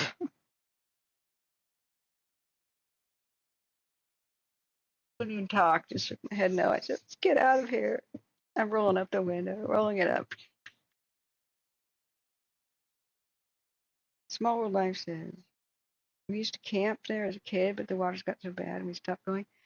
Yeah, if they didn't dump their sewage directly into it, that could help things. I don't know why that occurred.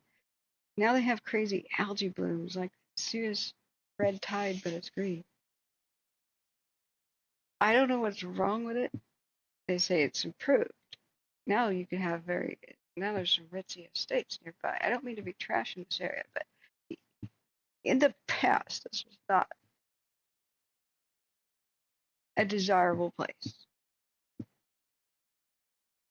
But they're working on it. Now it can be quite nice, I hear. Yeah, we're talking my child. But the fact that even then it was called Clear Lake was the biggest joke. Different sections are totally different than others. What's really lovely about this area, though, hot springs. Hot springs resorts. They're all over the place. This is a geothermically active, alive, Coast Range mountains where the ones for Oregon are completely dead. They're a cold and dead mountain range that was actually floating around the Pacific Ocean millions of years ago until it slammed into the Oregon coast and merged with it. So it doesn't have gold, The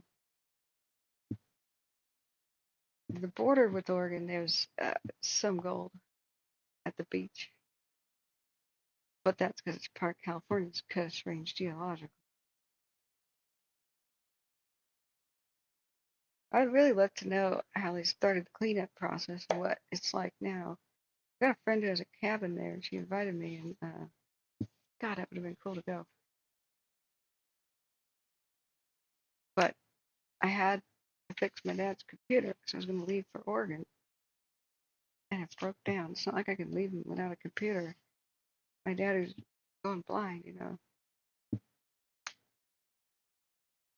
Still waiting on it. Are you going to get an update? I don't understand why Watch Duty will quote radio traffic all the time, but the one thing people need to know the most to be safe is, can you link the broadcast to the radio traffic, please? I always have to look this up and guess.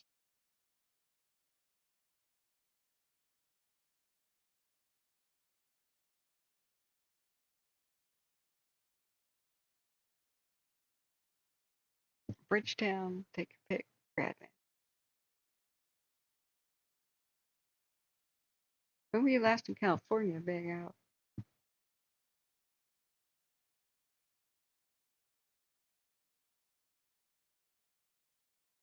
Where? Oh, we got an Intel plane. Where'd it go? Oh, did we ever figure out what the heck was going on in the Sequoias? I don't think they ever put that on Watch Duty, and yet it was a smoke on camera. Did they ever say what the heck's going on?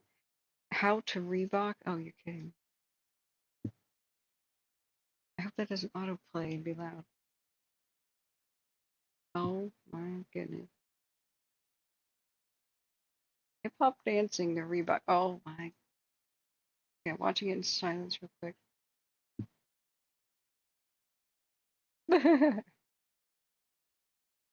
Oh, wow. Taught by Charlene Chi-Chi Smith. Yes. Yeah. She's got denim. Don't explain it, just do it. Explain it, just do it. Oh yeah, you lean back, you lean forward, you lean back, you raise up your right leg. Now you pivot. Now you swing your hips, Put your weight on your left leg, down on your front. Now on your left leg, now on your front. Now you've changed directions. Now you're lifting your right leg. Oh man, now you tuck in your arm. And now you act like you're, I don't know what this is, but you're doing this. You're doing that. You're doing this. You're doing that. And you're bobbing your head. And you're bobbing your head. Now you're weaving. Now you're picking up your leg. Now you're switching direction. Oh my God. They shouldn't call this how to do the Reebok. They should call this how to get beaten up at school. Oh man. And we were the cool kids. I was out there last summer. You went to LA, Mammoth, and Tahoe and did hiking. Yeah. Oh man, we gotta hook up, dude. We gotta hook up. So how successful at your bar has the barrier and shot been? And do you really flambe it? Like, do you really use like the, like the barbecue lighter? Because that's brilliant. It has to be urine colored whiskey, right? Served flaming, right? It's too bad you can't patent a drink. It has to be served out of a bottle of water, right?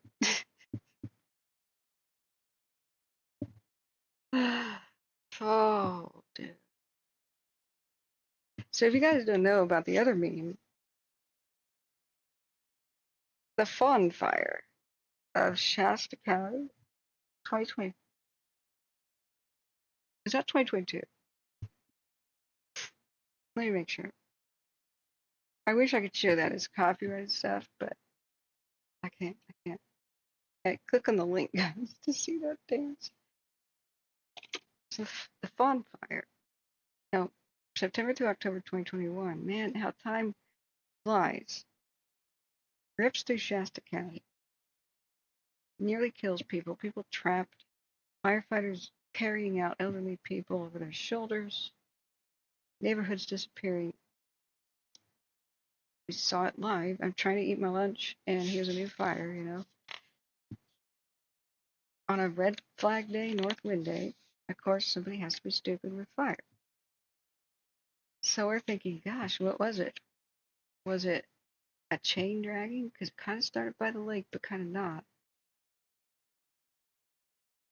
And then we're hearing about law enforcement being called to the scene and construction workers calling 911. And a lady was seen doing suspicious stuff, lighting a fire. Big Al says, I don't like things on fire anymore. Last time I did that, I caught the bar top on fire and melted the finish, and the owner was not happy. Okay, you needed to have saved, for me and the world, the security cam footage of that, because that's golden, Big Al, that's golden. Anyway, okay, we're hearing on the radio, and then later, through official channels in the news, that a lady was arrested. And her excuse for starting this fire, mind you, she's by a construction site in Lake Shasta itself, so there's, a giant body of fresh water, presumable garden hoses, stores that sell bottled water, faucets in the neighborhood, the docks with stores on them. I-5 right there, shopping districts. Okay. And these construction worker guys see her lighting a fire in the bushes. Pretty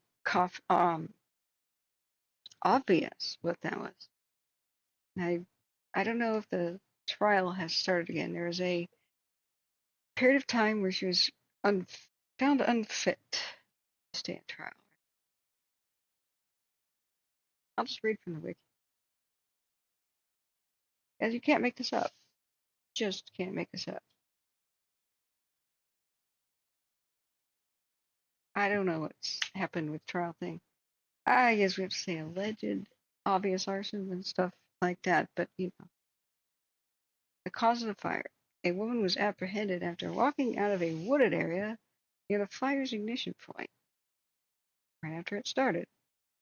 According to officials, she told firefighters that she was dehydrated and needed medical care. After receiving it, she was interviewed by CAL FIRE law enforcement officers, cuffed, arrested, and booked into the Shasta County Jail. She was allegedly found with a lighter that operated carbon dioxide cartridges and a pink and white item containing a green leafy substance. What? Ricky, you kind of have to elaborate on what the heck you're talking about. We have two. We have two.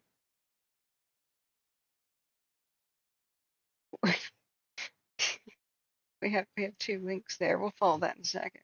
The supervisor of a quarry near both the ignition point and the site of the woman's arrest. Oh no, the entire window is unresponsive. Oh no.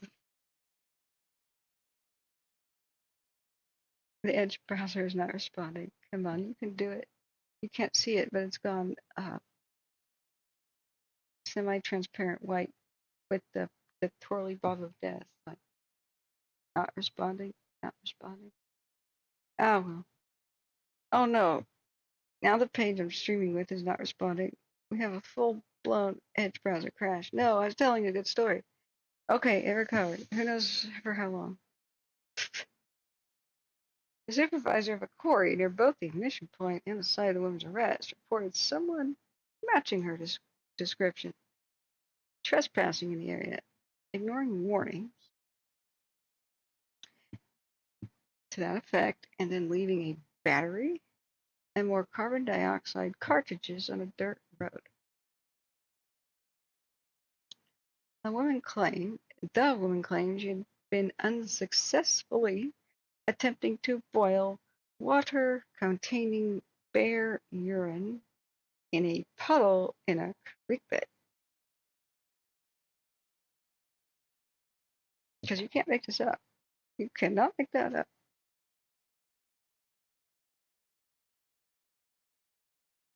Later identified as Alexandra Andreevna Sovereneva, whatever the hell her name is. You know, Bear Urine Girl is what she's more popularly called, of Palo Alto. On September 24, 2021, the woman was charged by Shasta County District Attorney's Office with a felony arson in wildland with an enhancement because of the declared state of emergency that California was already in because of all the dang fires going on in 2021. During her arraignment, she entered a plea of not guilty. The judge increased her bail from $100,000 to $175,000 on the account of the enhancement and the damage the fire had already caused by that point, you know, by almost killing dozens of people and wiping out entire neighborhoods. And peeling away vital resources from the already raging wildfires that were wiping out neighborhoods and threatening to kill people. Mind you, the entire state, everywhere, everybody was saying, just please be careful with fire, there's too much going on. And that's when the crazies come out, and arsonists and firebugs, they take advantage of a situation. Occasionally, they do. That's why, if anything unusual ever happens, take pictures. Report. In November of 2021, the judge found her mentally unfit to stand trial and put the prosecution on hold. Which none of us believed, by the way. None of us ever believed she was nuts. None of us ever believed that she was mentally unfit. But it's a good story, bro. She's just high as a kite. You know what these little... Allegedly, I allege she was just high as a kite. I have to say these things, right? Because what little CO2 cartridges are, they're for getting high. That's what they're for.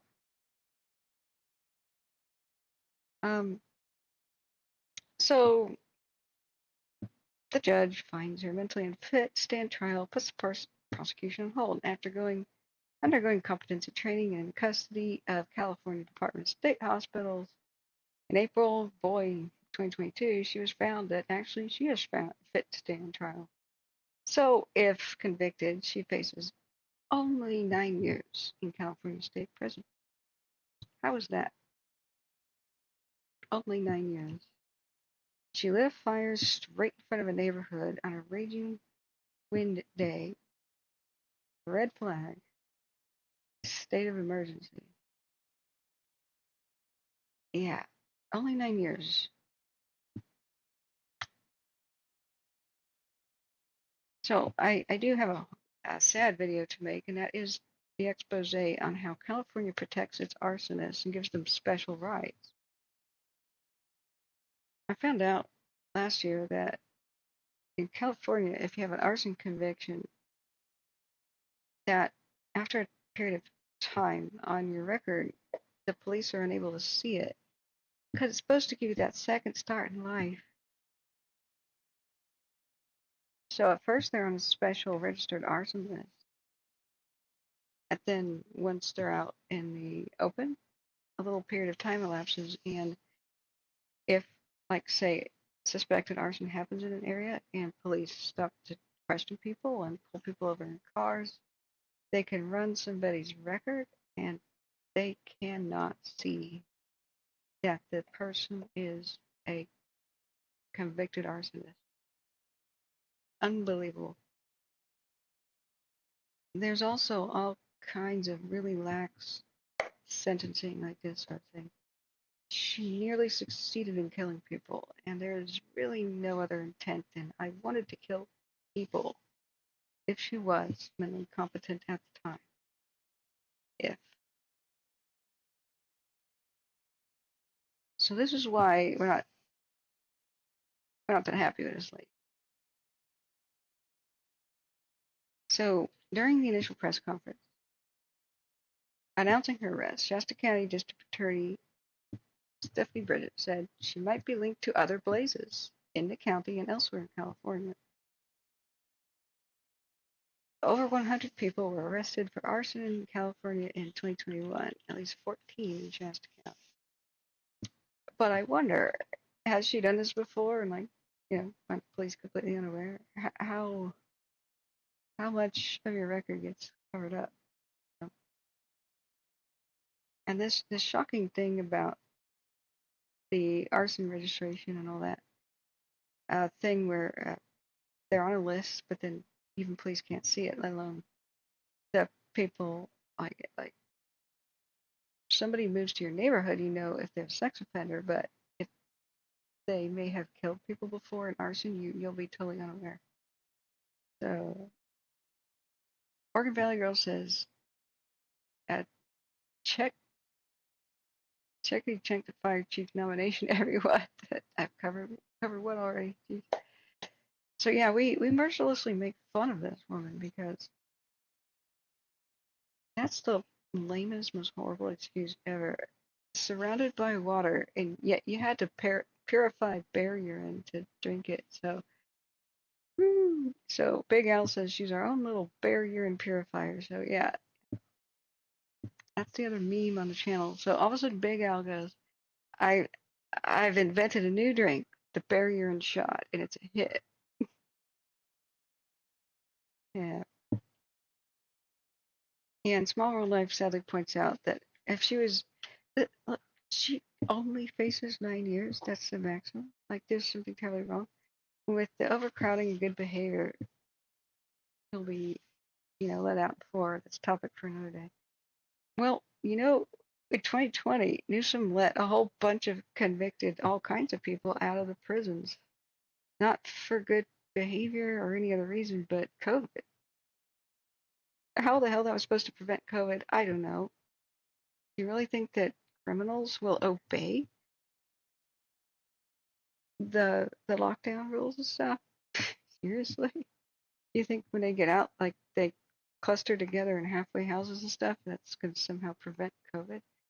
There's not a lot of intelligence to hire officials, So, Big Al says she's got less than something as a total between all three banks. Yeah, her whereabouts are very suspicious because she happens to have traveled in the same area the other fire started. Interesting. She's got less than 5K as a total between all. Okay. So that's what the bear urine joke is about. Is this going to give us an update or not? We need to know about Clear Lake. Not so clear. No update. 30 minutes ago. I'm going to assume no news is good news. All right, it's time to get a snack. Porterville, side fire.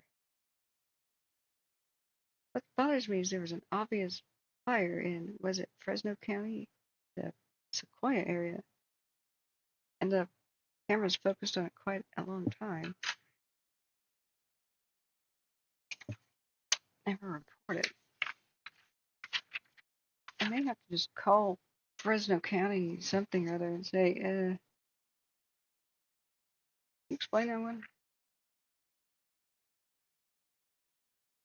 The barrier. Big house, there's nothing on the fire scanner. There's this little heart that's in the way. I can't see past it until chat moves. Hang on, I'm on a quest for some snacks. What do we get here? What can we get? I have eaten the mints. My arm is itching. I had the watch band, Galaxy Watch, Useless 5. It's caused a tremendous itching. I think it's just sweat. You can't be allergic to. You can't be allergic to silicone.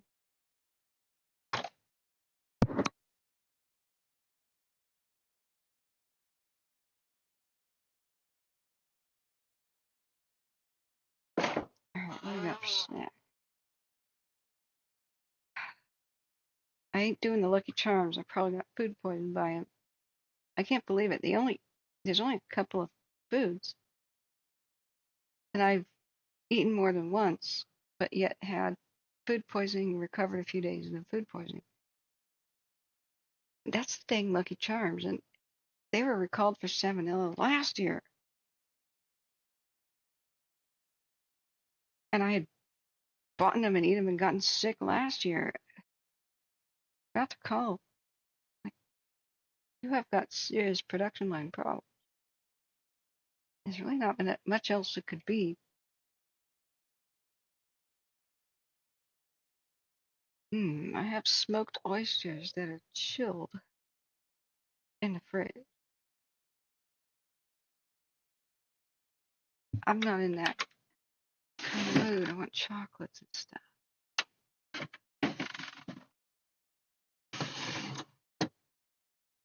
What we got in the fridge?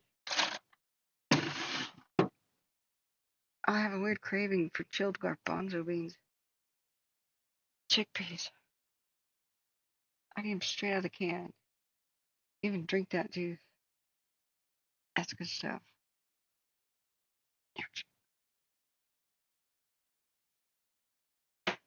I'm out of my Hershey Kisses.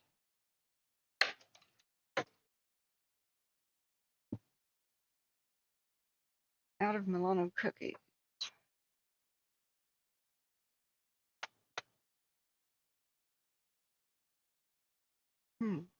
Are there Cocoa Puffs?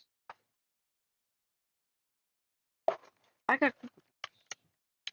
This is an option. Are they gluten free? Whole grain corn. Cocoa Puffs have rosemary extract. No way. Huh.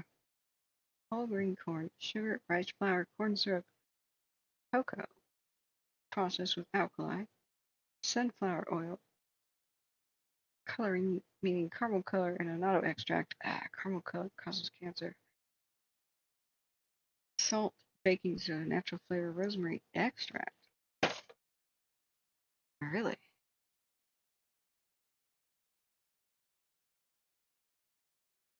All right, that's top candidate right now. Oh, I have cupcakes.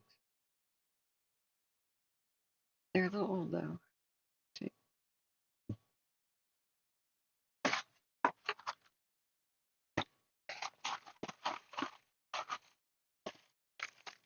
They're There's 2 cupcakes down here.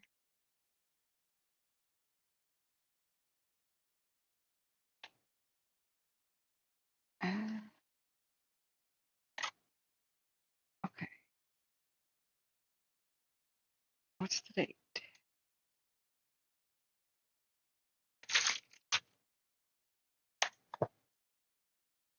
March? No.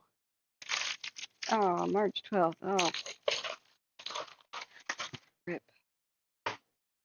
No. Okay.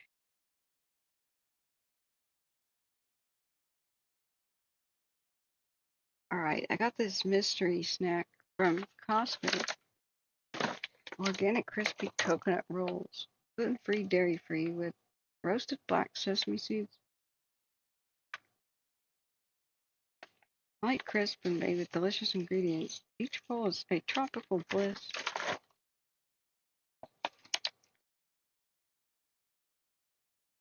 But, you know, I keep buying food from Costco, and it tends to be like sugar-free and flavorless.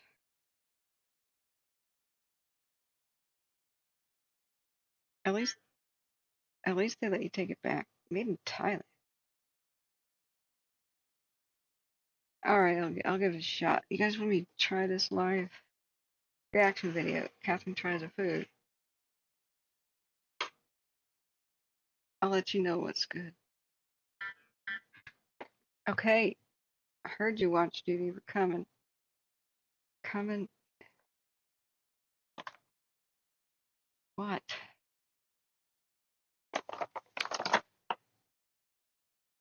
All right, is it the update we needed? About Clear Lake? No. Mojave Fire. Hesperia. The Moore Fire, Dodge Road. Okay. Okay, that one is an update. No additional information has been provided. The majority of the resources that were responding to it were canceled. Sweet. Okay. Whatever's going on in Clear Lake, probably a done deal, but we got a new one. 1 acre fire, San Bernardino.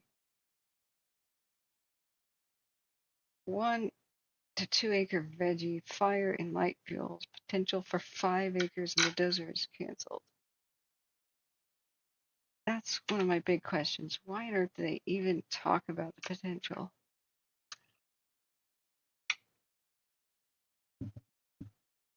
I'll have to ask that. Christopher says ZZZ. Well, good night, dear. Okay. Yeah, thanks, Big Al, for checking it out. California, we have lots of issues. A few. Ross says, William, it's good to see you. You have still hope inside you. Things will get worse before they get better. What? Did I miss something? Did I miss him?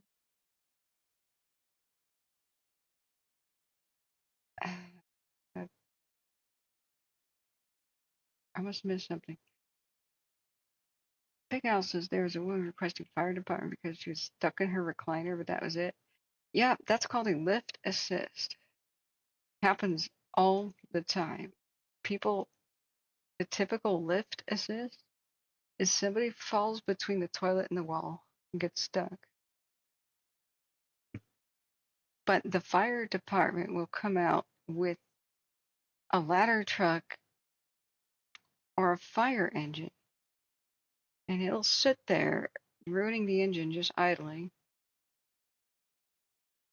and it'll waste their time, and they'll leave their firehouse and everything. And so once I even asked them, because we had this big jerk of a woman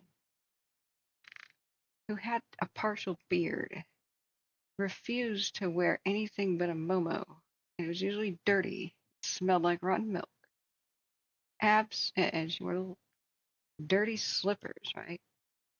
Scratched herself. People, I mean, ogre comes to mind.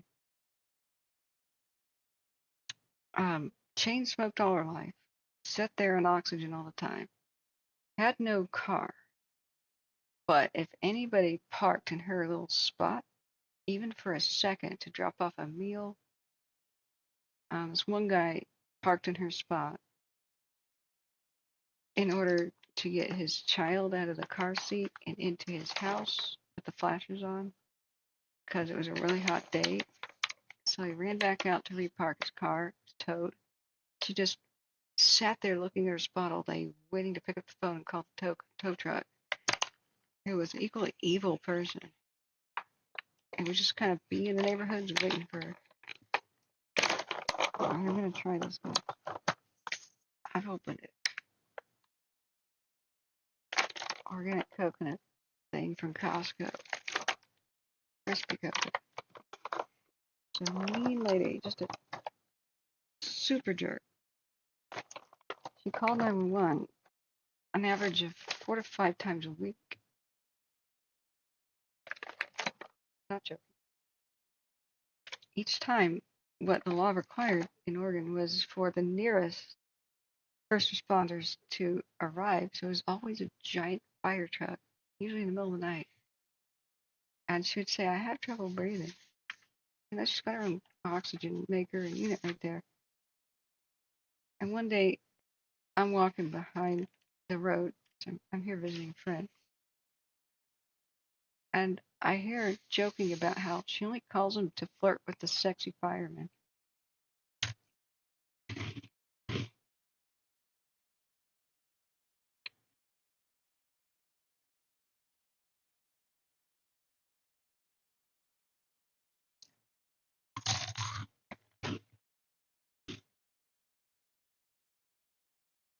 Guys, this is awesome. Wow.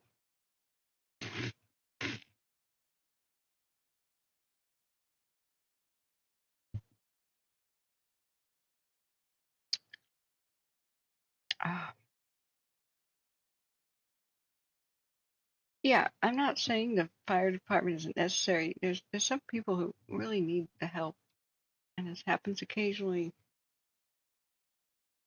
But the county can also just hire pro movers to be on call at night and then save like millions of dollars.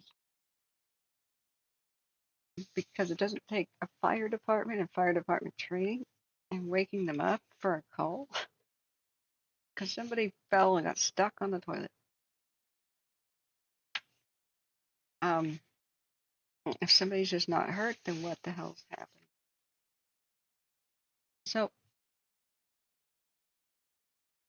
but this ogre lady, man, meanest person ever. Before I knew she was an ogre and a jerk, I would cheerfully like show up and say, ma'am, if you ever need anything, you know, my best friend is your neighbor. Give me a call, he'll give me a call, and you know, because I just saw an obese lady on oxygen that could use a little help, you know. So her response to me was, "Who the beep are you? You little beep. What the beep do I need help from some beeping little Barbie doll beep like you?" I mean, serious words were being spoken here. And then she hawked a huge loogie and spat at me. I dodged it. So she was calling 911, and the amount of money that it takes for a EMS that to take her, took her into the ER. She was always brought home the very next day because there was never anything wrong with her. She just liked the fact that she flirted with a sexy fireman. And if they were like, oh, we got another call to go to, and the ambulance showed up, all of a sudden, I am having trouble breathing. And the firefighters would give her the oxygen. Gosh, there's something wrong with my thing. It's just costing the county unbelievable amounts of money. So in the course of 4 years, she called 911, I think, more than 634 times. And the little security cam thing of my neighbor caught it, like the little green thing. I don't know, this should be a criminal offense. Like, I don't know. Big Al says something fell in the grass. You didn't specify. My blank fell on the grass in his retirement community, couldn't get up. Security couldn't help him, and they said they had to call 911 because of liability. Oh, your father. Okay. Okay. Today's time. I think once you cried wolf on us enough times, I think they should be court ordered to live in a facility. It would just be cheaper to the county.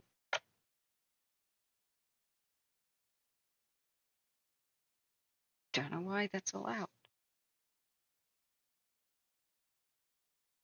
And maybe the penalty should be getting facial tattoos so they stop this crap, such as fake, liar, I cry wolf, that kind of stuff on your face. It would put an end to it.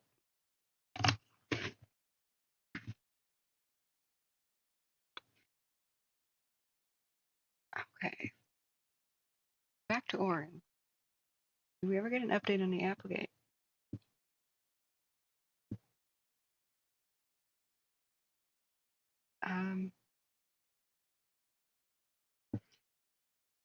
Just the 2 hour ago update, the upper Applegate fire is still estimated to be 120 acres, more than 90 personnel on it. It's estimated to be 5% line.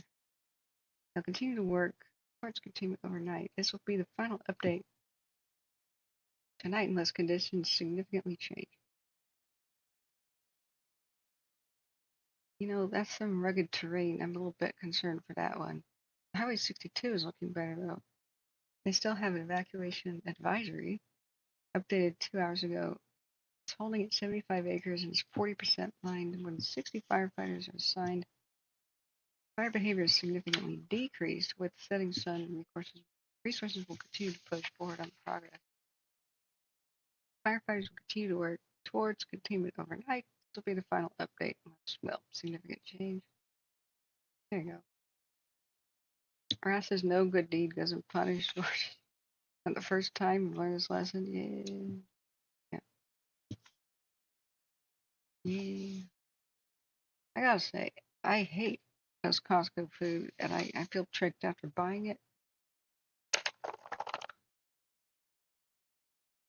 This delivers on every promise. It doesn't even have extra sugar. Ingredients: organic coconut milk, organic tapioca starch, organic coconut. Oh, organic coconut sugar. I missed that part. No wonder it's sweet. Organic sugar. They put those words with an orange background, so they kind of blends into each other.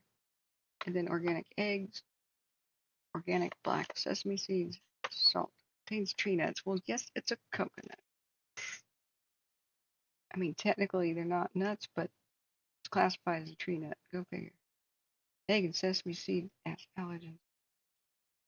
I don't taste sesame. Just goodness.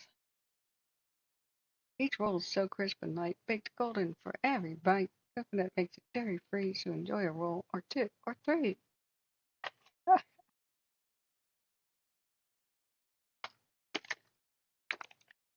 Awesome stuff. I'll show you guys because my camera's backwards, so it's going to show the words that are backwards. Just inverted,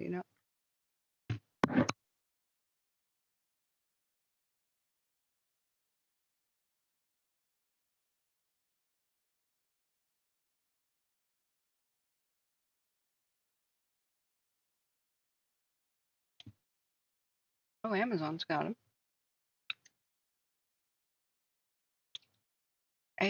I could use my special Amazon link, guys. And if you use it to shop there, I'll get a commission and no extra cost to you. Let's do that. Another way to soft fundraise. I was going to set up my channel with an elaborate Amazon store for like fire gear and stuff. It's in the works, but I really wanted to test it all to recommend it, like, and maybe even test it in a fun way. Seriously? That's okay. Have it now. That's wrong. Hey.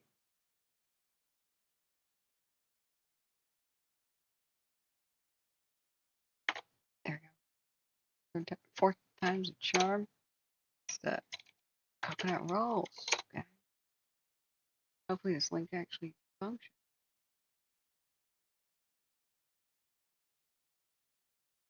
It's good. I don't think I paid $14 for it, but I wonder. It's quite addicting, kind of good. It does not taste like, say, a snowball or a Hostess snowball or like flaked coconut stuff. Nothing at all like that. It's God, how do I describe this? Have you ever had toasted coconut chips that are like dehydrated? There are these that were so insanely expensive, but they're called Dang exclamation mark Dang coconut chips. Too expensive for me to have them more than a couple of times. Swear to God. Because they're only $4, but you get this tiny package. So if you've ever had these, they're just super, absolutely. There's also an affiliate link here. Incredibly addicting, high quality snack.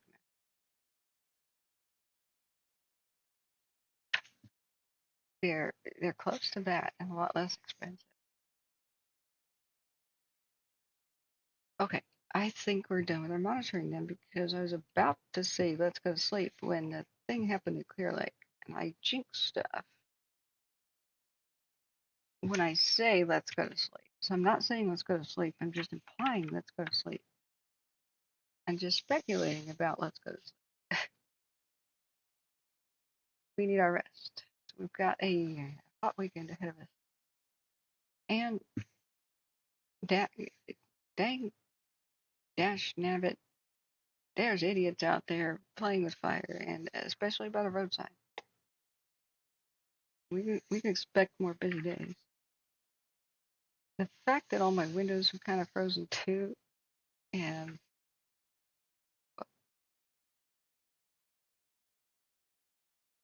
whoa, what's this? Oh yeah, this was the PFE fire, guys. I didn't realize Cal Fire NEU had a video about it. All right, let's watch this. Thank God I muted it for you guys, because there was an insanely loud helicopter noise that, of course, started playing. I muted it, and as soon as I made it bigger, it blasted my ears out again. Wow. I wish they'd share a lot of this stuff live. Wouldn't you know it, it's by a road.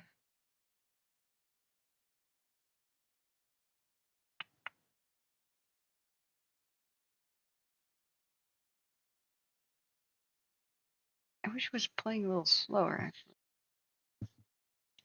This was the one in North Sacramento earlier today.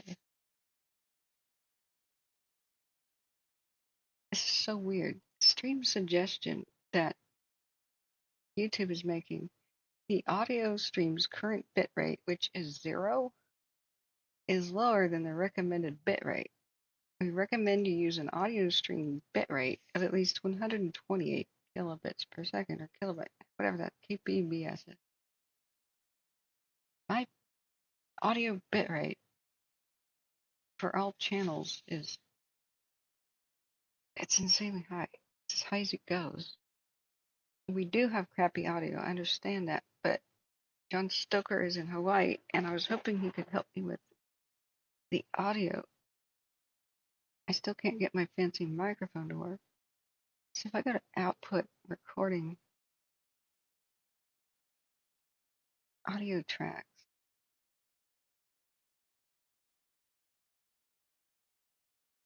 my audio bit rate is as high as it goes, 320 for all different tracks.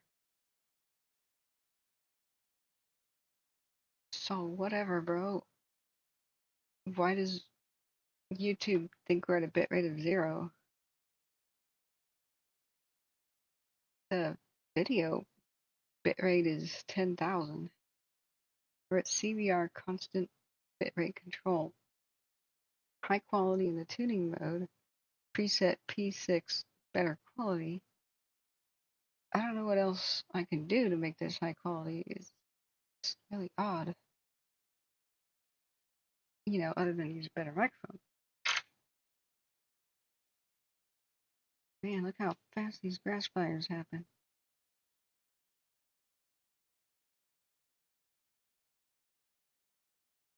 Man. I think for Sirius, the biggest threat is wind. It's not really the heat. If there's a lot less wind, we'll do all right over the weekend. We just gotta pray for that, you know. All right, last call for information about fires. Looking at something, talking about something. Oh, the window's crashing again. Okay, it recovered.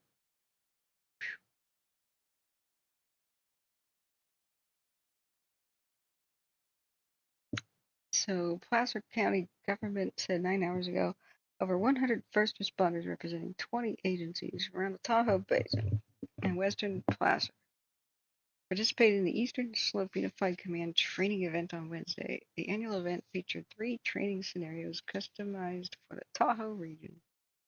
That's nice.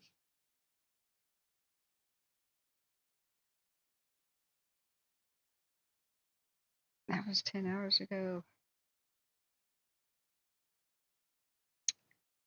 Yeah. The Sycamore Ranch at Browns Valley was a temporary evacuation center? Wow. Wow. Wonder if my cousin was there. She's with the posse based out of there. They do the big animal rescues. They say some horses were let loose with the arrow fire, and I'm not sure that they were rounded up yet. But nobody's been in talking about it. That's something I should have asked the information line. But she rescued so many animals during Paradise.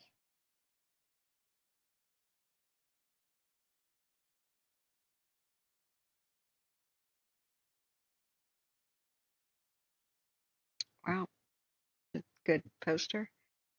Cold and fast waters are dangerous to swim in.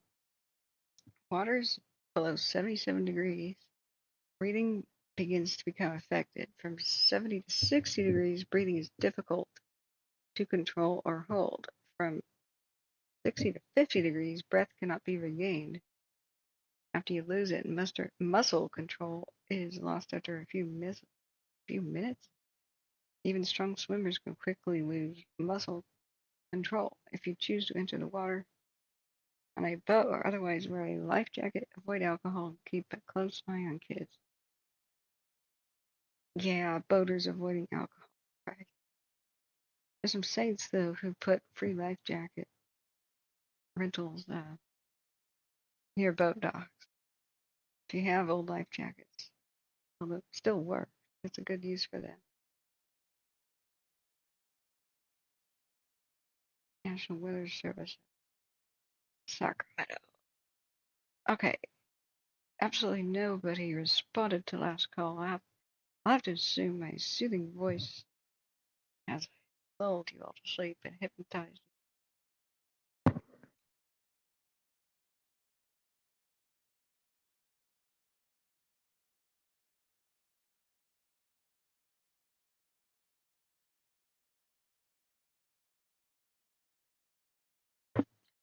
So, we'll say goodnight, friends.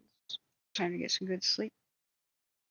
Oh, it's just maybe I can't see chat because that window's crashing too. Well, Edge browser's trying to tell us something, and that is it has quit life. So we're gonna go to sleep. So we'll see you friends tomorrow. And I tend to have the idea it'll be after around 1 p.m. That's when winds and temperatures start to rise. Hey, Big Al. Hey, chat still fun. Bye. Raph. Sophia. Hey, star donor of the day. You're going to try the coconut chips. If you like sweet but not sick sweet, right? I highly recommend. That's quite good. It'll be good with milk. Could even be good with water. Be good with a coffee. I could see maybe sticking this in a latte or like a mocha, sort of like a straw. They're kind of miniaturized, you know, but better. Oh no, you have dietary restrictions? Well, they're totally gluten free though. Certified. I could see, you know how those long wafer straw thing candies, they've always been a little too sweet for me, but they go into, you know, coffees and milkshakes and stuff. Yeah, this would complement a milkshake. Awesome. But thanks, friends, for being here. Once we get to the end of my consciousness, since I've been awake since 3, we always get a little loopy, but we gotta keep talking to the end. Oh no. Yeah, chemical sensitivity can be pretty bad. It's totally organic. This might be pretty good. I'm just now starting to wonder, to realize I may have had sensitivities I was never aware of. I'll have to go on one of those elimination diets again, but you know. So, good night, friends. If I'm up and there's some crazy emergency that I know about, then of course I'll go live. But you can go to my channel, go to the community page, and then reply to any of the posts I've made. Yeah, you mostly organic. Good, good. And Mystery, there you are. You made it to chat. You took a nap, but up after midnight rain or a little later. Here, are you in Bulgaria? Wow. Well, thank you. You keep us going. Our final chat revenue tonight was 113.51. So we're getting closer and closer to laptop. We got to do an actual kind of pre-shopping event. I don't know when Prime Day is, but it's either Prime Day or 4th of July sales that we might want to take advantage of. Or at least get the parameters and then put some things on watch list, you know. And we're getting closer. It's exciting. So thank you guys for being here, mods, supporters, donors, people who chip in, people who give us a like button. Hey, guys, hit that. We're up 300 plus subscribers. This is really helping the metrics.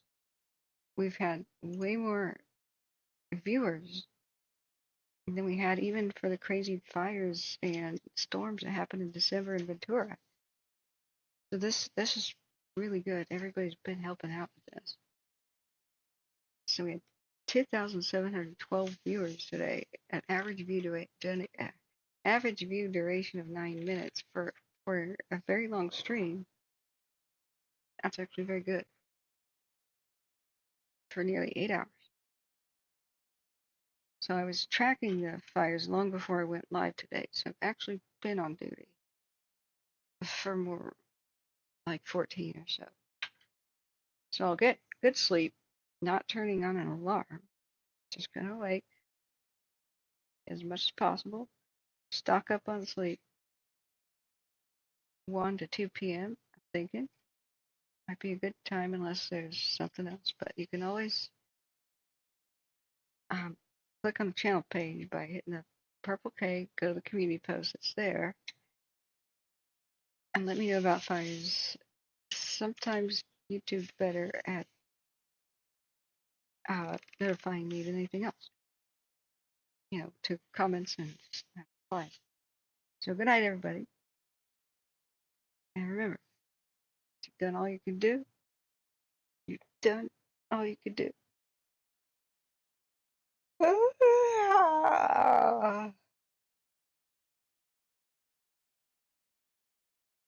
In a few hours, Shaz 73 will do her walk and her stream. Well, I assume she's walking somewhere today. Sometimes she streams her backyard and her fun with her chickens and dogs. We're still awake. Tune into that, I would recommend. And there's a new channel called the ASMR Historian. And maybe I should just link it to you guys right now. It's very soothing. He's got a little bit of sense of humor. So let me do that. The ASMR Historian. And you can just, yeah, there it is.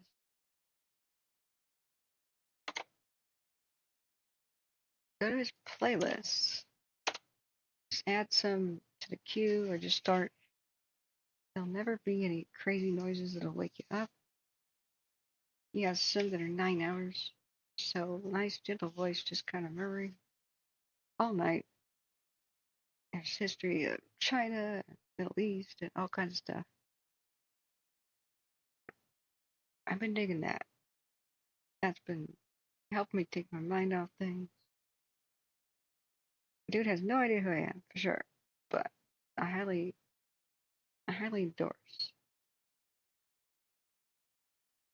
For the topics he's covered, he mostly knows his stuff about history. I've been listening a lot to Eastern history, like China. I don't know enough about that to say, oh, that's accurate or that isn't, but mostly for the stuff about Western history that I've been able to stay awake to listen to is refreshingly like he knows things about history. Some of the others are like somebody's reading the wiki, It's full of errors. But anyway, you'll be asleep in no time. So good night, friend. We'll see you tomorrow. Sleep well. Thank you for all the support. Love you all.